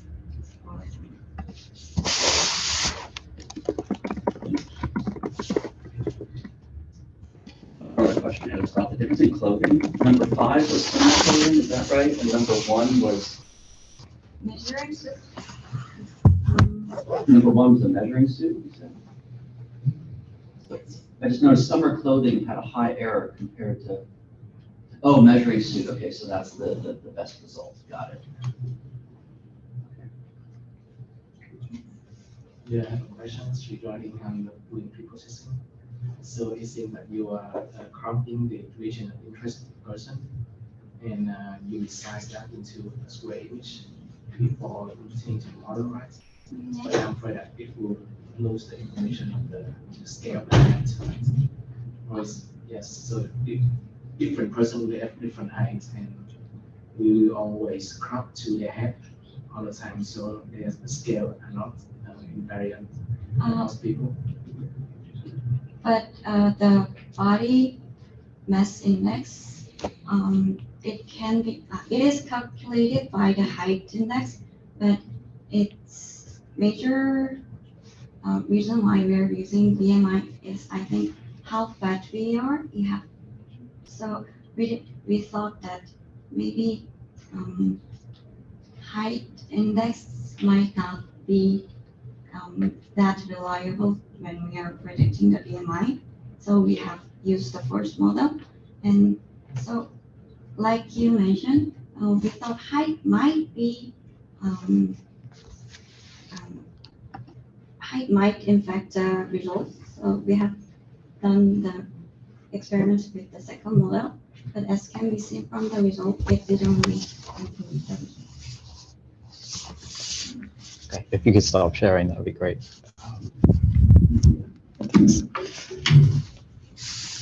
Thank you very much.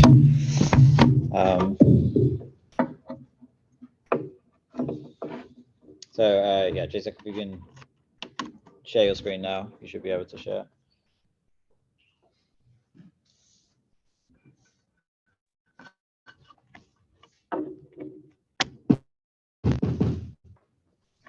Okay, can you hear me? Yep, we can hear you. Please go ahead. Okay, so hello, I'm Natalia Kowarczyk, and I'm going to present you our work, respiratory rate estimation based on detected mask area in thermal images. The context of our research is the creation of comprehensive diagnostic for people wearing masks using thermal imaging. We start the work by measuring body temperature, then detecting the face with the mask, classifying the type of mask on the face, and detecting the mask area in the image. Further work will concern checking the correct wearing of the mask and matching respiratory patterns. Our contributions are we designed a method to extract respiratory signals from the automatically detected mask regions and for comparison from the lower half of the automatically detected face region from thermal images of people with virus protection masks. We compared and analyzed the extracted respiratory signals and related respiratory rates for subjects wearing different type of masks while sitting, slowly walking from a short distance toward a camera, and slowly walking with moderate head movements. In the figure, the overall pipeline of the proposed method is shown. Mask and face detection are performed for each frame of the thermal video recorded for each subject.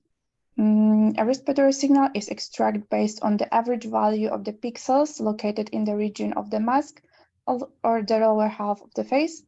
A binary respiratory signal is also extracted from each frame. In the next stage, the post-processing of breathing signals takes place. And the last step is the quantitative analysis of the extracted signals, providing estimated respiratory rates and SNR values. Two experiments were conducted to collect a proprietary dataset of thermal recordings to determine respiratory rate. The first was for a sitting subject and the second for a slowly walking toward the camera subject. In both of the experiments, participants were asked to wear a certified N95 and surgical masks, and 1-minute recordings were recorded. During a series of recordings, to obtain a reference signal, the subject had to signal inhalation and exhalation with a finger upward and downward movement. To extract respiratory signals, two methods were used in the study. The first uses the adapted model of the face with mask detection from our previous study. Based on the detected region of the face, the lower half of the region is used to calculate the average value of the pixels in this area for each frame. The second method consists in detecting the mask area on the face in thermal images using adapted YOLO version 5 model from our other work, specifically created for mask detection in thermal images. The figure on the slide shows examples of selected post-processing steps.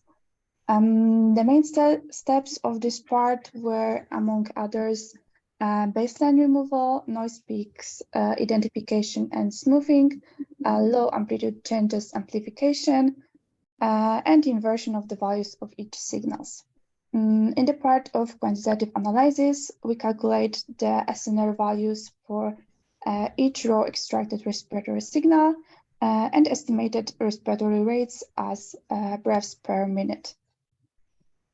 In this slide, you can see the recordings of one of the participants in the experiment walking with head movements. The detected mask area and the lower half of the detected face are marked of subsequent frames. The generated raw signal is shown on the graphs, and the binary signal is also marked. In the end, the post-processed signal and calculated respiratory rate are shown. Lower root mean square error and mean absolute error and higher SNR values are observed for both experiments when automatic mask detection is used.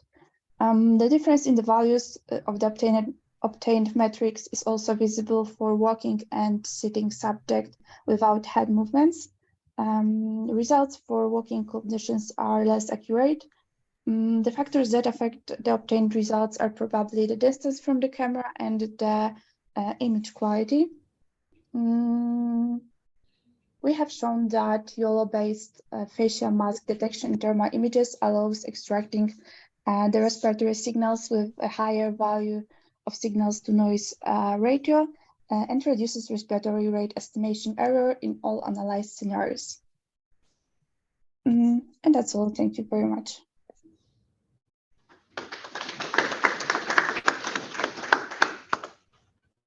Any questions?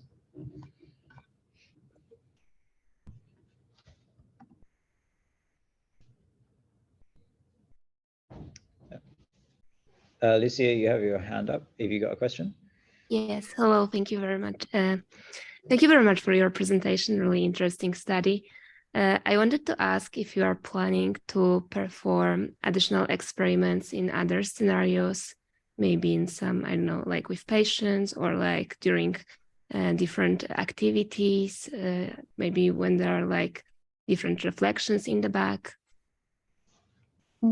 Okay, now we plan to segment the mask on the face and check if the SNR values are higher than when only mask detection is performed. But I think we maybe should check if your idea is good, and we do some extra experiments, and we will check it. Okay, yeah, sounds great. Thank you very much. Yeah, so I have a question. Regarding the mask, so have you tested on different types of mask? Say some masks are thicker and some are thinner. So I'm wondering exactly which type of signals your IR camera is looking at. Is it from the motion of the mask that you did detecting the respiratory rate, or yeah, so wondering, say, the mask thickness can affect the accuracy of your results. Thank you. Okay, we have in this experiment 2 types of masks, and here are results divided into these 2 types.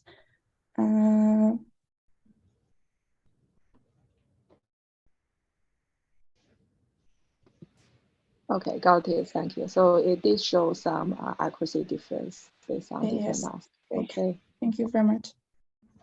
Sounds good. Thank you. If you could stop sharing your screen, that'd be great.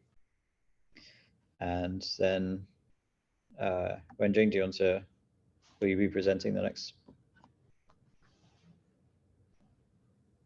Next one, my student will present the paper.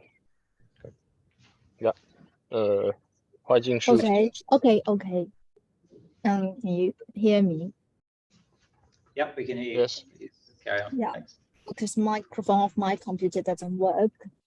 So I use my teammate's computer to give the presentation.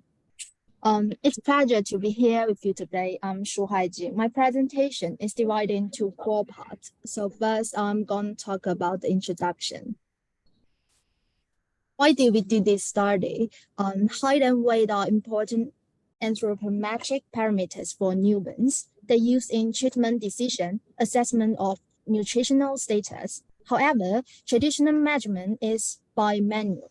Its status poses safety risk and inefficient. So we are considering if there is any measures can promote the efficiency. Based on great deal of investigation, we found camera-based method has been used on vital signs monitoring and its possibility of height and weight estimation. So we did this work. Before we built the model, we did several clinical trials to collect data around these 2 tasks. The first one is weight estimation, and second one is height estimation. And all experiments are done with IRB permission and written consents. The data attributes are all there on the PowerPoint.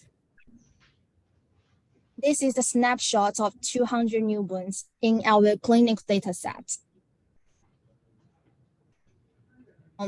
Next, we build a model composed of 3 different prediction heads and a backbone based on mobile nets, which is lightweight. Our proposed network has 3 parts. First is pre-processing.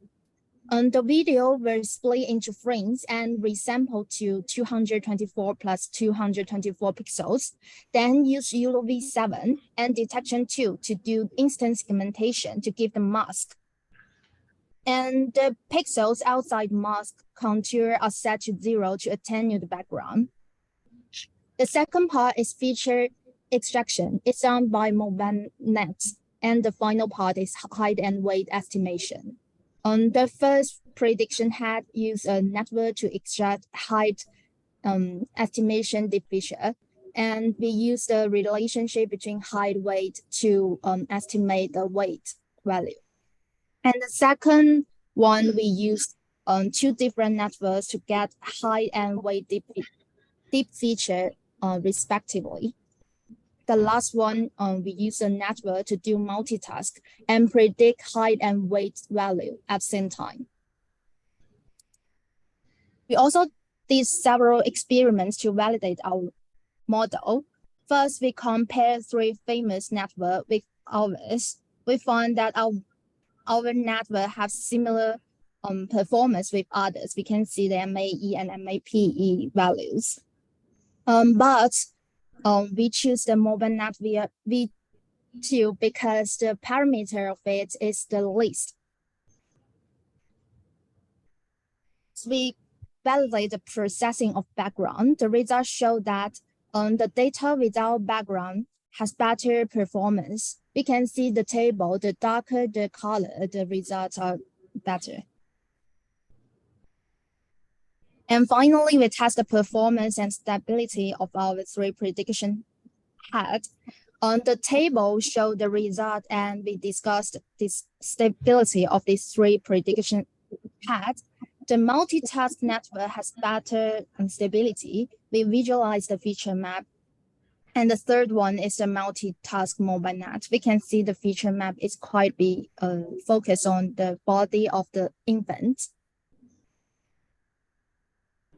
To conclude, the major contribution of our work up to, and first one is we create a clinical data set. And the second one, we validate our model on infant body height and weight estimation. For future, we think we will do 3 things. First, we will test the attention module to force our network more focused on relevant details. And the second one is to predict BMI of infant based on this work. And the third one is to deploy it to on the mobile phone.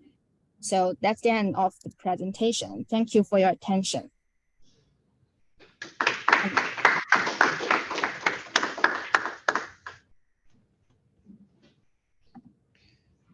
Any questions? Yep. Yeah, go for it, Biane. Yeah, quick question. I was wondering if BMI is as useful for infants as it is for adults. Sorry, I can't hear clearly. Yeah, I'll repeat the question. Can you comment on the utility of BMI for infants compared to adults? Is it as useful for infants? Yes, I think BMI is also an index for infants to see their nutrition status. Because if you have a low BMI, maybe cause future disease.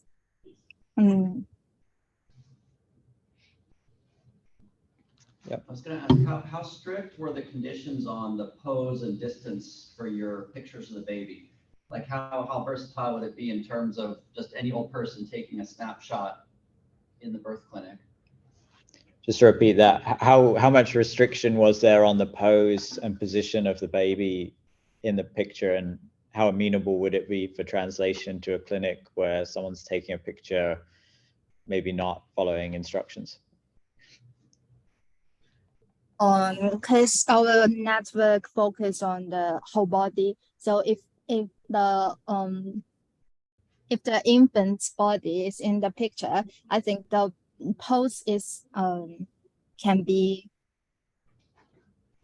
have low impact on the estimation results.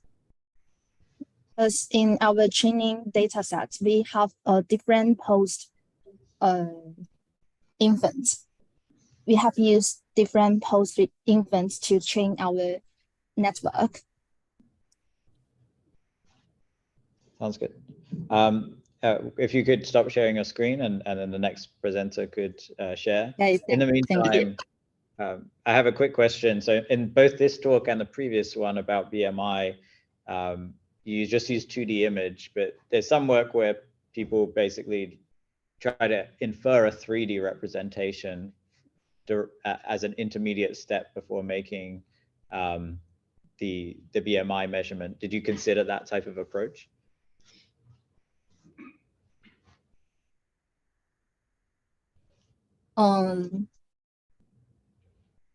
So how can you meant to reconstruction the 3D body shape from 2D image? Yeah, that's another maybe common method for doing weight estimation from an image is to infer a 3D reconstruction to give you the volumetric, the volume of the subject. Yeah, that's what we done now, because we want to update our network and we are testing it. Okay, sounds good. Thanks. Thank yeah, if you could stop sharing your screen so the next presenter can present, that'd be great.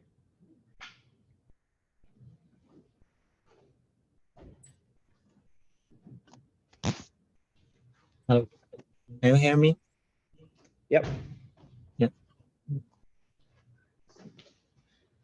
Hi everyone, today I will give the presentation titled with Camera-Based Estate Estimation for ICU Patients, a pilot clinical study. In the intensive care unit, monitor the status of a patient's eyes can provide valuable information about their consciousness, which can indicate improvement or deterioration in their neurological status. In this study, the aim is to develop and evaluate the method for eye state estimation in ICU patients based on handcrafted features and deep learning features. The evaluations on ICU image datasets and individual videos indicate that both handcrafted feature-based SVM and the deep learning-based classifier have reliable performance for eye state estimation. Total of 48 ICU patients were included in the study, with 29 were annotated as asleep or unconscious. Each patient was monitored for 10 minutes. The created dataset has 1,200 open eye faces and 1,450 closed eye faces, which are further separated into the images of left eye and right eye. In addition to the validation on images of the ICU dataset, we collected 10-minute videos of 9 patients to perform long-term eye state assessment using benchmark methods. Our proposed methodology for eye state recognition is illustrated in figure. It involves extracting geometric, texture, and color histogram features. Geometric features are represented by the eye aspect ratio, which calculates the ratio between specific landmarks on the upper and the lower eyelids. Texture features are obtained using histogram of oriented gradient extraction from landmarks, followed by cropping a square reading with half the eyes length as its side length. Additionally, color-based features capture differences between eye tone and the skin tone. The figure shows the overview of the design architecture fusion model, consisting of eye model, face model, adaptive base layer, and the linear classifier. The model takes face and eye image as inputs and predicts the state of the eyes. To enhance the model's performance, we employed transfer learning by pre-training it on the external CEW dataset. While the face model was initialized with pre-training parameters from ImageNet, we fine-tuned the feature extraction layer using a smaller learning rate to specialize it as a face feature extractor. Once pre-training was finished, we transferred the learning weights from the eye model and the face model feature extraction components to the fusion model. Subsequently, we fine-tuned the fusion model end-to-end on the ICU dataset. The effectiveness of deep networks for eye-related feature learning was assessed using activation heat maps. Pre-training on the CW dataset improved the focus on the eye region, while fine-tuning on the ICU dataset further enhanced the heat maps. It demonstrates the validity of the design network for ICU patients. Prediction results from each classifier are shown in the accompanying figure, where the red area denotes the patient's wake period and the blue area represents the sleep period. Furthermore, we compare the classification results using 4 different features in table. The SVM classifier with ER, HOG, and HOG RGB features achieved overall accuracy of 85.09%, 88.06%, and 91.039% respectively. The deep learning-based method achieved an overall accuracy of 89.54%. These results demonstrate that the SVM trained on multivariate features outperforms those trained on a single feature, as a combination of HOG and RGB histogram enhances the description of eye regions. This parallel clinical study demonstrates the feasibility of CCTV camera-based eye state estimation for ICU patients. Our findings indicate that HOG, RGB features, and deep learning-based methods provide reliable performance in eye state estimation, outperforming other features. The future research may focus on integrating eye state estimation into the LMT system, allowing for the fusion of eye state analysis with physiological measurement for a more comprehensive assessment. Thank you for your attention.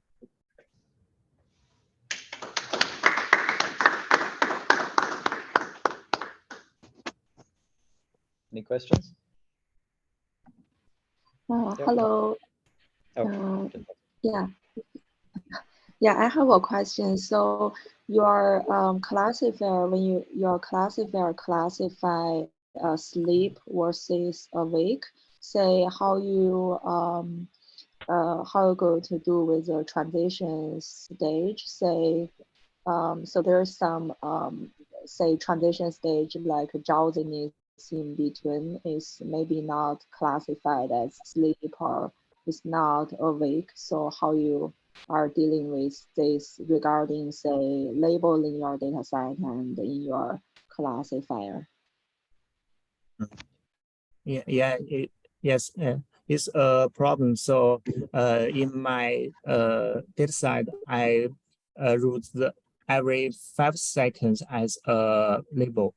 If your OpenEye image over half the duration, I will label this patient is awake. Otherwise, he's asleep. Okay, we have one other question in the room. Yep. Yeah, and I'll repeat it. Okay. It was not clear for me how you separate the data. Actually, was between IGs, frame-wise, video-wise. I was a bit confused. Can you talk about how you split the data? Was it subject independent? Was it video independent or frame independent? At what level? Yeah. For my video, I separate the 40 critical ill patients as my test data, and the remaining 9 patients as my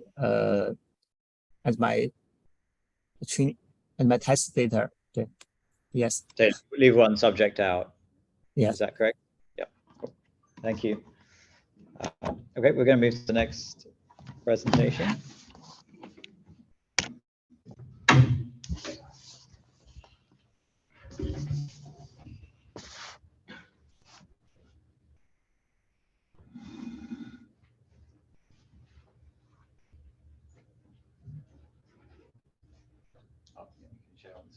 That's great.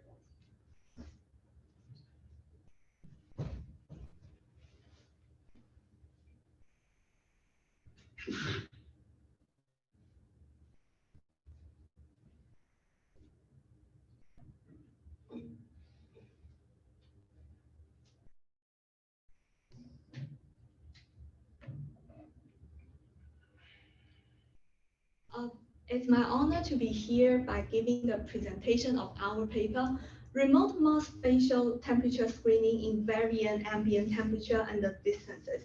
I'm Qiu Chu from the Hong Kong University of Science and Technology. I would like to divide my presentation into the following parts, including introduction, data acquisition, data purifying, compensation, and conclusion. There are two reasons why the current study cannot do the temperature measurement in varying ambient temperature. The first one is the effect of the sensor-subject distance and the ambient temperature would interact, which hasn't been explored yet. The second is there is a contradiction in the relationship between the ambient temperature and the measured temperature. Some authors thought it was a linear relationship, while others found it was a quadratic. In our work, we would like to tackle these two problems. For the figure 1, is the schematic diagram of the data collecting from remote mass spatial screening system, including a camera unit, a computing unit, and the environmental sensor. And more than 23 million data points were collected over 1 year in this work. As for the raw data set, the range of the environmental temperature and the humidity temperature are from around 40 degrees to 35 degrees, 26% to 94%. We only collect data sets between 0.25 meters and 6 meters due to the space limitation. Figure 2 is the good example that we are expecting for, including full face, front facing, and containing one face. The red cross you can see is the highest temperature, and figure 3 to figure 8 are the bad example that we will not using for the further studies. And since the maximum temperature of the whole front face is the effective alternative for temperature measurement, so we applied 4 major filtering criteria to get the full front sample face like figure 2. For the more information about the filtering, please refer to our paper. Figure 9, the x-axis is the ambient temperature, the y-axis is the measured temperature. And the takeaway message from this is a significant linear relationship, which is the ambient effect of you can see from the two factors, and the significant interaction effect we can find from the figure. The further distance, the higher temperature increase in the temperature measurement. Based on the previous analysis, we form a linear compensation model which includes a distance factor, ambient factor, and the interaction factor, and a constant factor. The Tm prime denotes compensated temperature. The T prime denotes measured temperature. The D denotes sensor subject distance. The TAMB denotes ambient temperature. The D times TMB denotes their interactions. Figure 10, the x-axis is the sensor subject distance, and the y-axis are the sensitivity and the specificity. The higher the sensitivity, the higher effectiveness to detect the beverage, and the higher specificity, the lower false alarm. So the higher the better for the both. And here we define valid detection distance as the further distance where system can detect beverage with sensitivity and specificity both larger than 90%. For the blue line here is the one without compensation, and the specificity is 0, which means too much false alarm. And for the pink one is the compensation model with only ambient temperature. The valid detection distance is only 44.1 meters, and the yellow one is the compensation model with distance only, and it can detect up to 5.4 meters. And the takeaway message here is our model, the green line, could successfully extend the valid detection distance to the whole area in around 29 degrees with sensitivity and specificity larger than 90%. Therefore, there are 3 contributions to our work. The first is a significant linear relationship between ambient temperature and the measured temperature. The second, a significant interaction effect between sensor subject distance and the ambient temperature. Finally, our proposed model successfully extend the valid detection distance to the whole area, which is 6 meters, in ambient temperature ranging from 28.6 degrees to 29 degrees, with sensitivity and specificity more than 90%. That's all. Thank you.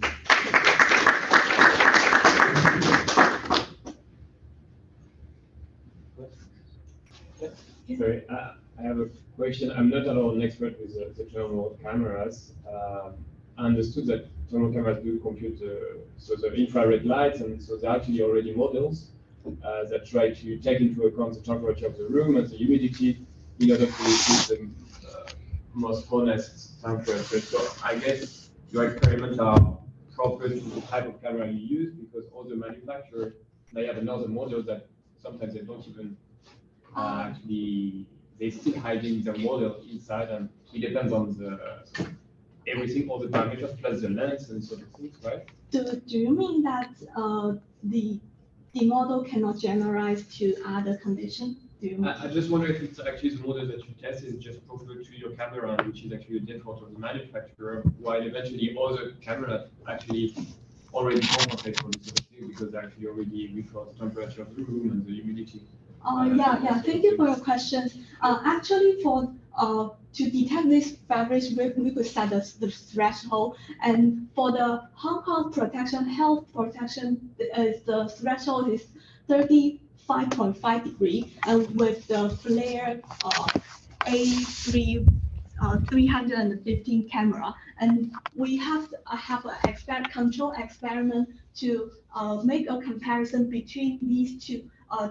The camera they use and the camera we use, the temperature difference, so it can be also this model can be used into other conditions. Thank you very much. So we've got 2 presentations to go. One more virtual and then one more in person. Chu, if you don't mind, just can you unshare your screen? Chu, do you mind stop sharing so that the other person can share?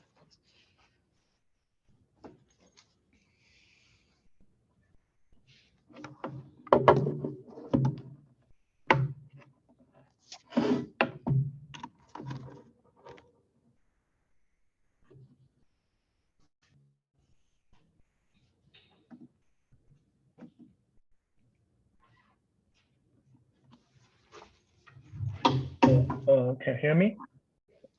Just 1 second. Okay. Okay, now it's good. Yep. You can go ahead.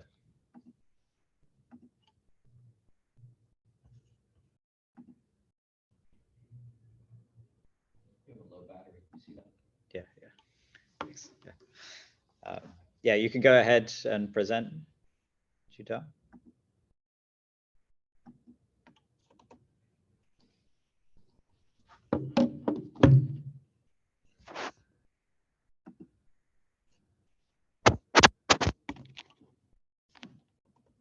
Chutao, can you hear us? Yes.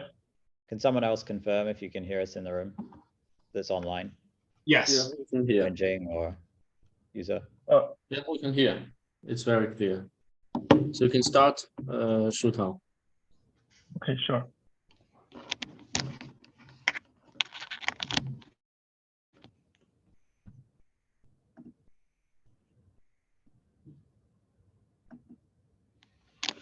Shutao, can you hear us? Yes. Yep. Okay, sounds good. Please go ahead.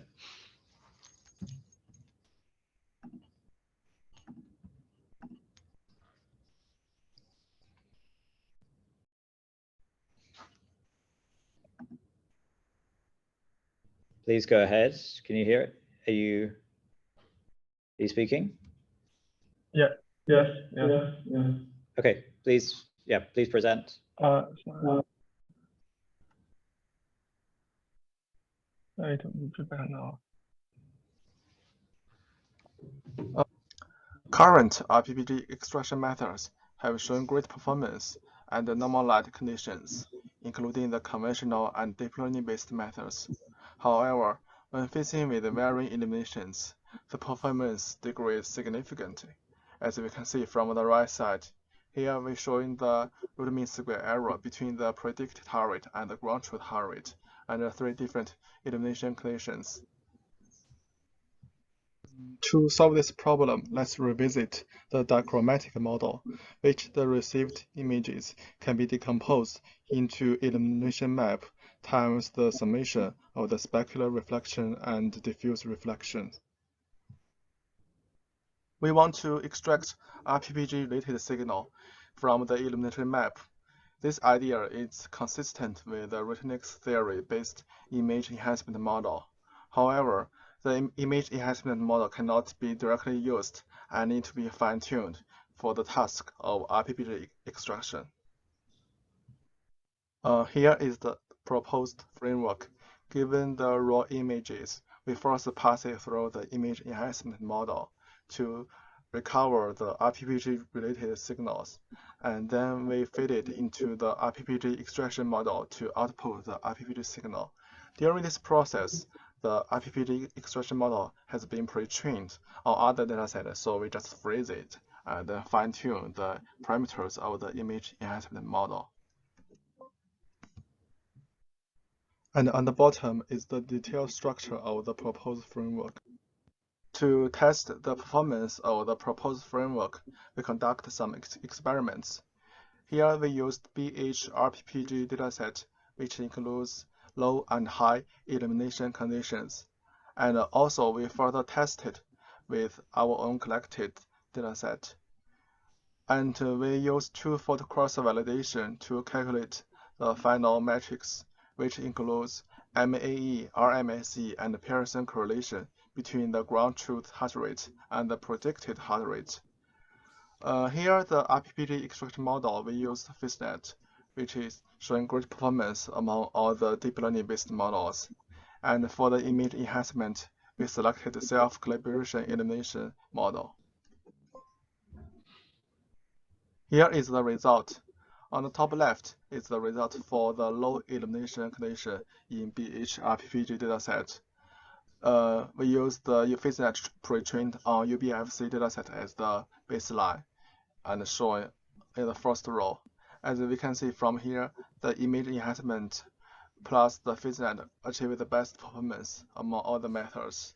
And if we compare the third and fourth row, we can also find out that it is essential to retrain the image enhancement model on the RPPG dataset to make it able to recover RPPG-related signals. On the bottom left is the result for the high illumination condition in BH-RPPG dataset. So still, the image enhancement model plus the FaceNet achieves the best performance. So this shows that our proposed framework performs good and for both low and high illumination scenarios. We further test the proposed framework with our private dataset under 2 different illumination scenarios.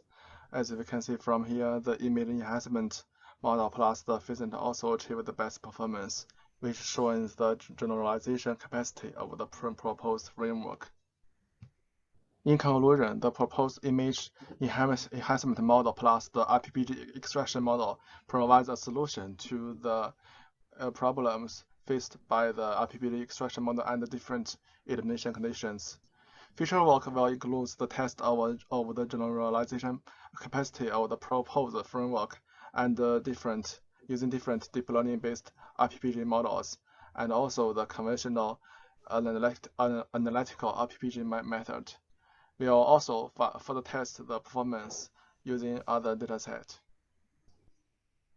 That's all. Thanks.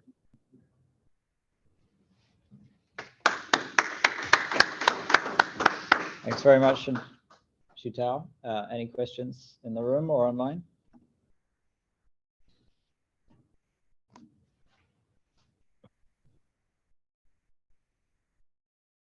Can you do you mind just commenting on the experiments you did? Like what we often see is that the more, the more complex the network, as expected, like a 3D CNN, like PhysNet type of model, the more likely to overfit within and so you might get within dataset results that are good, but across dataset results that are poor. Is that also what you noticed in your experiments?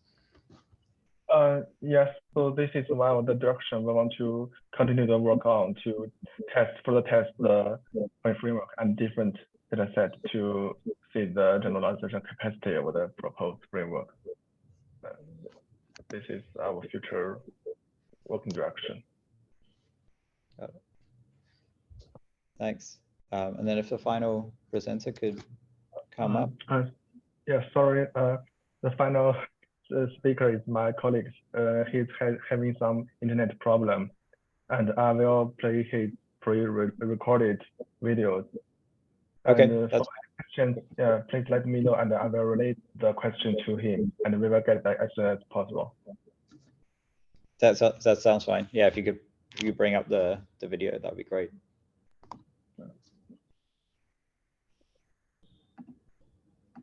Okay, is it screen now, the video? Yep, we can see it. Yeah. If you could play it just to check we can hear the audio. Greetings, my name is Ismail, and today I'm going to present our research on optimizing camera exposure control settings for remote vital sign measurement in low light environments. So this is our outline. I will be talking about image brightness theory, experimental setup, and our results analysis. Let me note that before going to theory, that controlling brightness and measuring vital signs in challenging environments such as low light scenarios is a crucial step for the future of contactless remote health monitoring. So the image brightness is directly proportional to gain, exposure time, scene illumination, aperture area. Image brightness is the apparent brightness observed in the images. The gain is the electronic amplification of detected voltage. Exposure time is the amount of time the sensor is exposed to the light. Scene illumination is the surrounding illumination, which is the surrounding illumination, and aperture area, the area of aperture, which is mostly fixed for daily use devices such as smartphones and laptops. And this is our experimental setup. On the right hand side, you see the subjects are seated 60 centimeters away from two different Logitech cameras. The scene illumination is controlled by the lighting, which is measured by, calculated by light meter in units of lux. And the contact-based PPG and ECG device are connected to the subject to measure ground truth data. On the left-hand side, you see the flowchart illustrating the data processing. The face is detected and tracked, and the screen segmentation is applied. Mean RGB is obtained, and RPPG signal from the data is obtained with POS algorithm. The MAE, heart rate, and cross correlation between contact PPG and RPPG are used as an evaluation metrics. Below, you see the equation for image brightness as a function of RGB channels, which is derived from the Luma channel of the HSL color space. Here are the results of heart rate versus face brightness of the face. The color denote the exposure time. The numbers beside the dots denote the gain, and the different graphs denote the different scene illumination, such as 25 lux, 50 lux, 75 lux, and 100 lux. So you see that when the image brightness, the face brightness is between 50 and 200, the MAE is mostly below 5 and is stable. But when it is below 50 and more than 200, the accuracy decreases. So we can conclude that this is the overexposure and underexposure correspond to overexposure and underexposure region for heart rate. However, for more sensitive metrics such as cross correlation, this is a bit different. For example, looking at this graph, we see that the image starts to stabilize at around 75, and it's also like it starts decreasing after 175. So the region is smaller than 100. Secondly, we see that after 75, when the face brightness is more than 75, increasing gain doesn't give us that much in terms of accuracy, but increasing exposure time does when you look at a different color but the same numbers. So we also compared the controlled exposure versus auto exposure, which is set by camera itself. For two different devices, we see that the controlled exposure outperforms auto exposure, and the settings for controlled exposure are given below. So we conclude that the optimal brightness for facial videos for remote vital sign measurement depends on the vital sign that is being measured. The range is much smaller for vital signs that are sensitive to the RBG signal shape, such as pulse variability and blood pressure. And controlled exposure outperform auto exposure for heart rate estimation in low light scenarios. Thank you very much for your listening.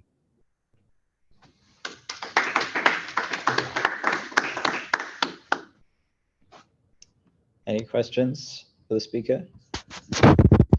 They speak of interaction. Lux is brightness, as I understand it, and then there's the spectrum of the illuminating light. And they speak if that's an independent axis or if they're entangled somehow. So how that fits in. Shutal, the question is, can the author comment on the interaction between the brightness and the spectral composition, so the lux and the composition of the light? Or were those both done independently? Yeah, I have noted down and I will bring to the author. Yeah, we'll get back to you as soon as possible. Okay, yeah, maybe we can, since the author's not able to join on audio, we'll follow up because offline. I'm not doing the, I didn't join this project, so I'm not I'm not able to answer this question. I'm ready to hear. Yeah, understood. If you can stop, yeah. So, oh yeah, stop sharing screen. That's great. So that's the last presentation for the workshop. We'll just take a few minutes just to wrap up and make our announcement for best paper. Thank you for all the great papers and contributions. Ultimately, this is about like sharing these ideas with the community and this work and being able to build towards technology that we can hopefully deploy and have positive impact on people's lives. So that's the reason we do this. But we like to give a best paper award, and we've done that for each of the CVPM workshops. Yeah, I can share my screen. That'd be great. Thanks, Wenjing.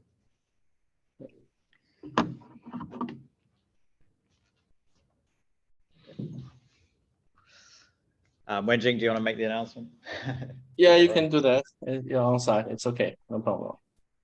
Oh. Okay. Well, yeah, based on paper reviews and also presentations during the workshop, we selected the full body cardiovascular sensing with remote photoplethysmography paper as the best paper.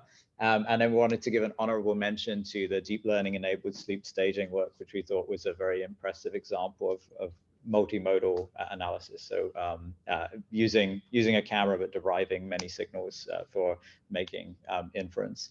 The cardiovascular full body sensing, I think, is very exciting for potentially blood pressure estimation in the future by being able to estimate post-transit time and things from multiple sites on the body. So yeah, we'd like to just give that recognition. Some congratulations.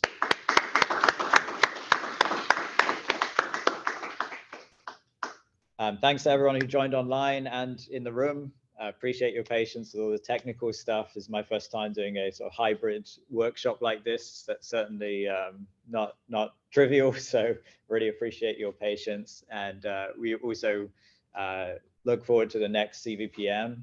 Please do, again, get in touch if you'd like to be part of a program committee for future workshops. And if you have resources that didn't come up in the presentations or my retrospective, including data sets or code bases that you want to make more widely known in the community, then send them to me and I'll try to find a way that we can publicize those to make. Someone asked about the link of the recording. Yes, this is recorded. We will we'll get the public link out there. It'll probably be on YouTube, I imagine, but I don't actually know the details. Wenjing, do you know what's going to happen? You mean for the sharing, for the workshop sharing or what? Yeah. CVPR will share on YouTube. Yeah. So our workshop has been recorded by CVPR by default, and all these videos will be handled by CVPR conference, and I think they will share it on YouTube. Yeah. Similar to the previous CVPR conference. So the CVPR conference, they will handle the sharing stuff. Yeah, sounds good. So thank you, everyone. That brings us to the end.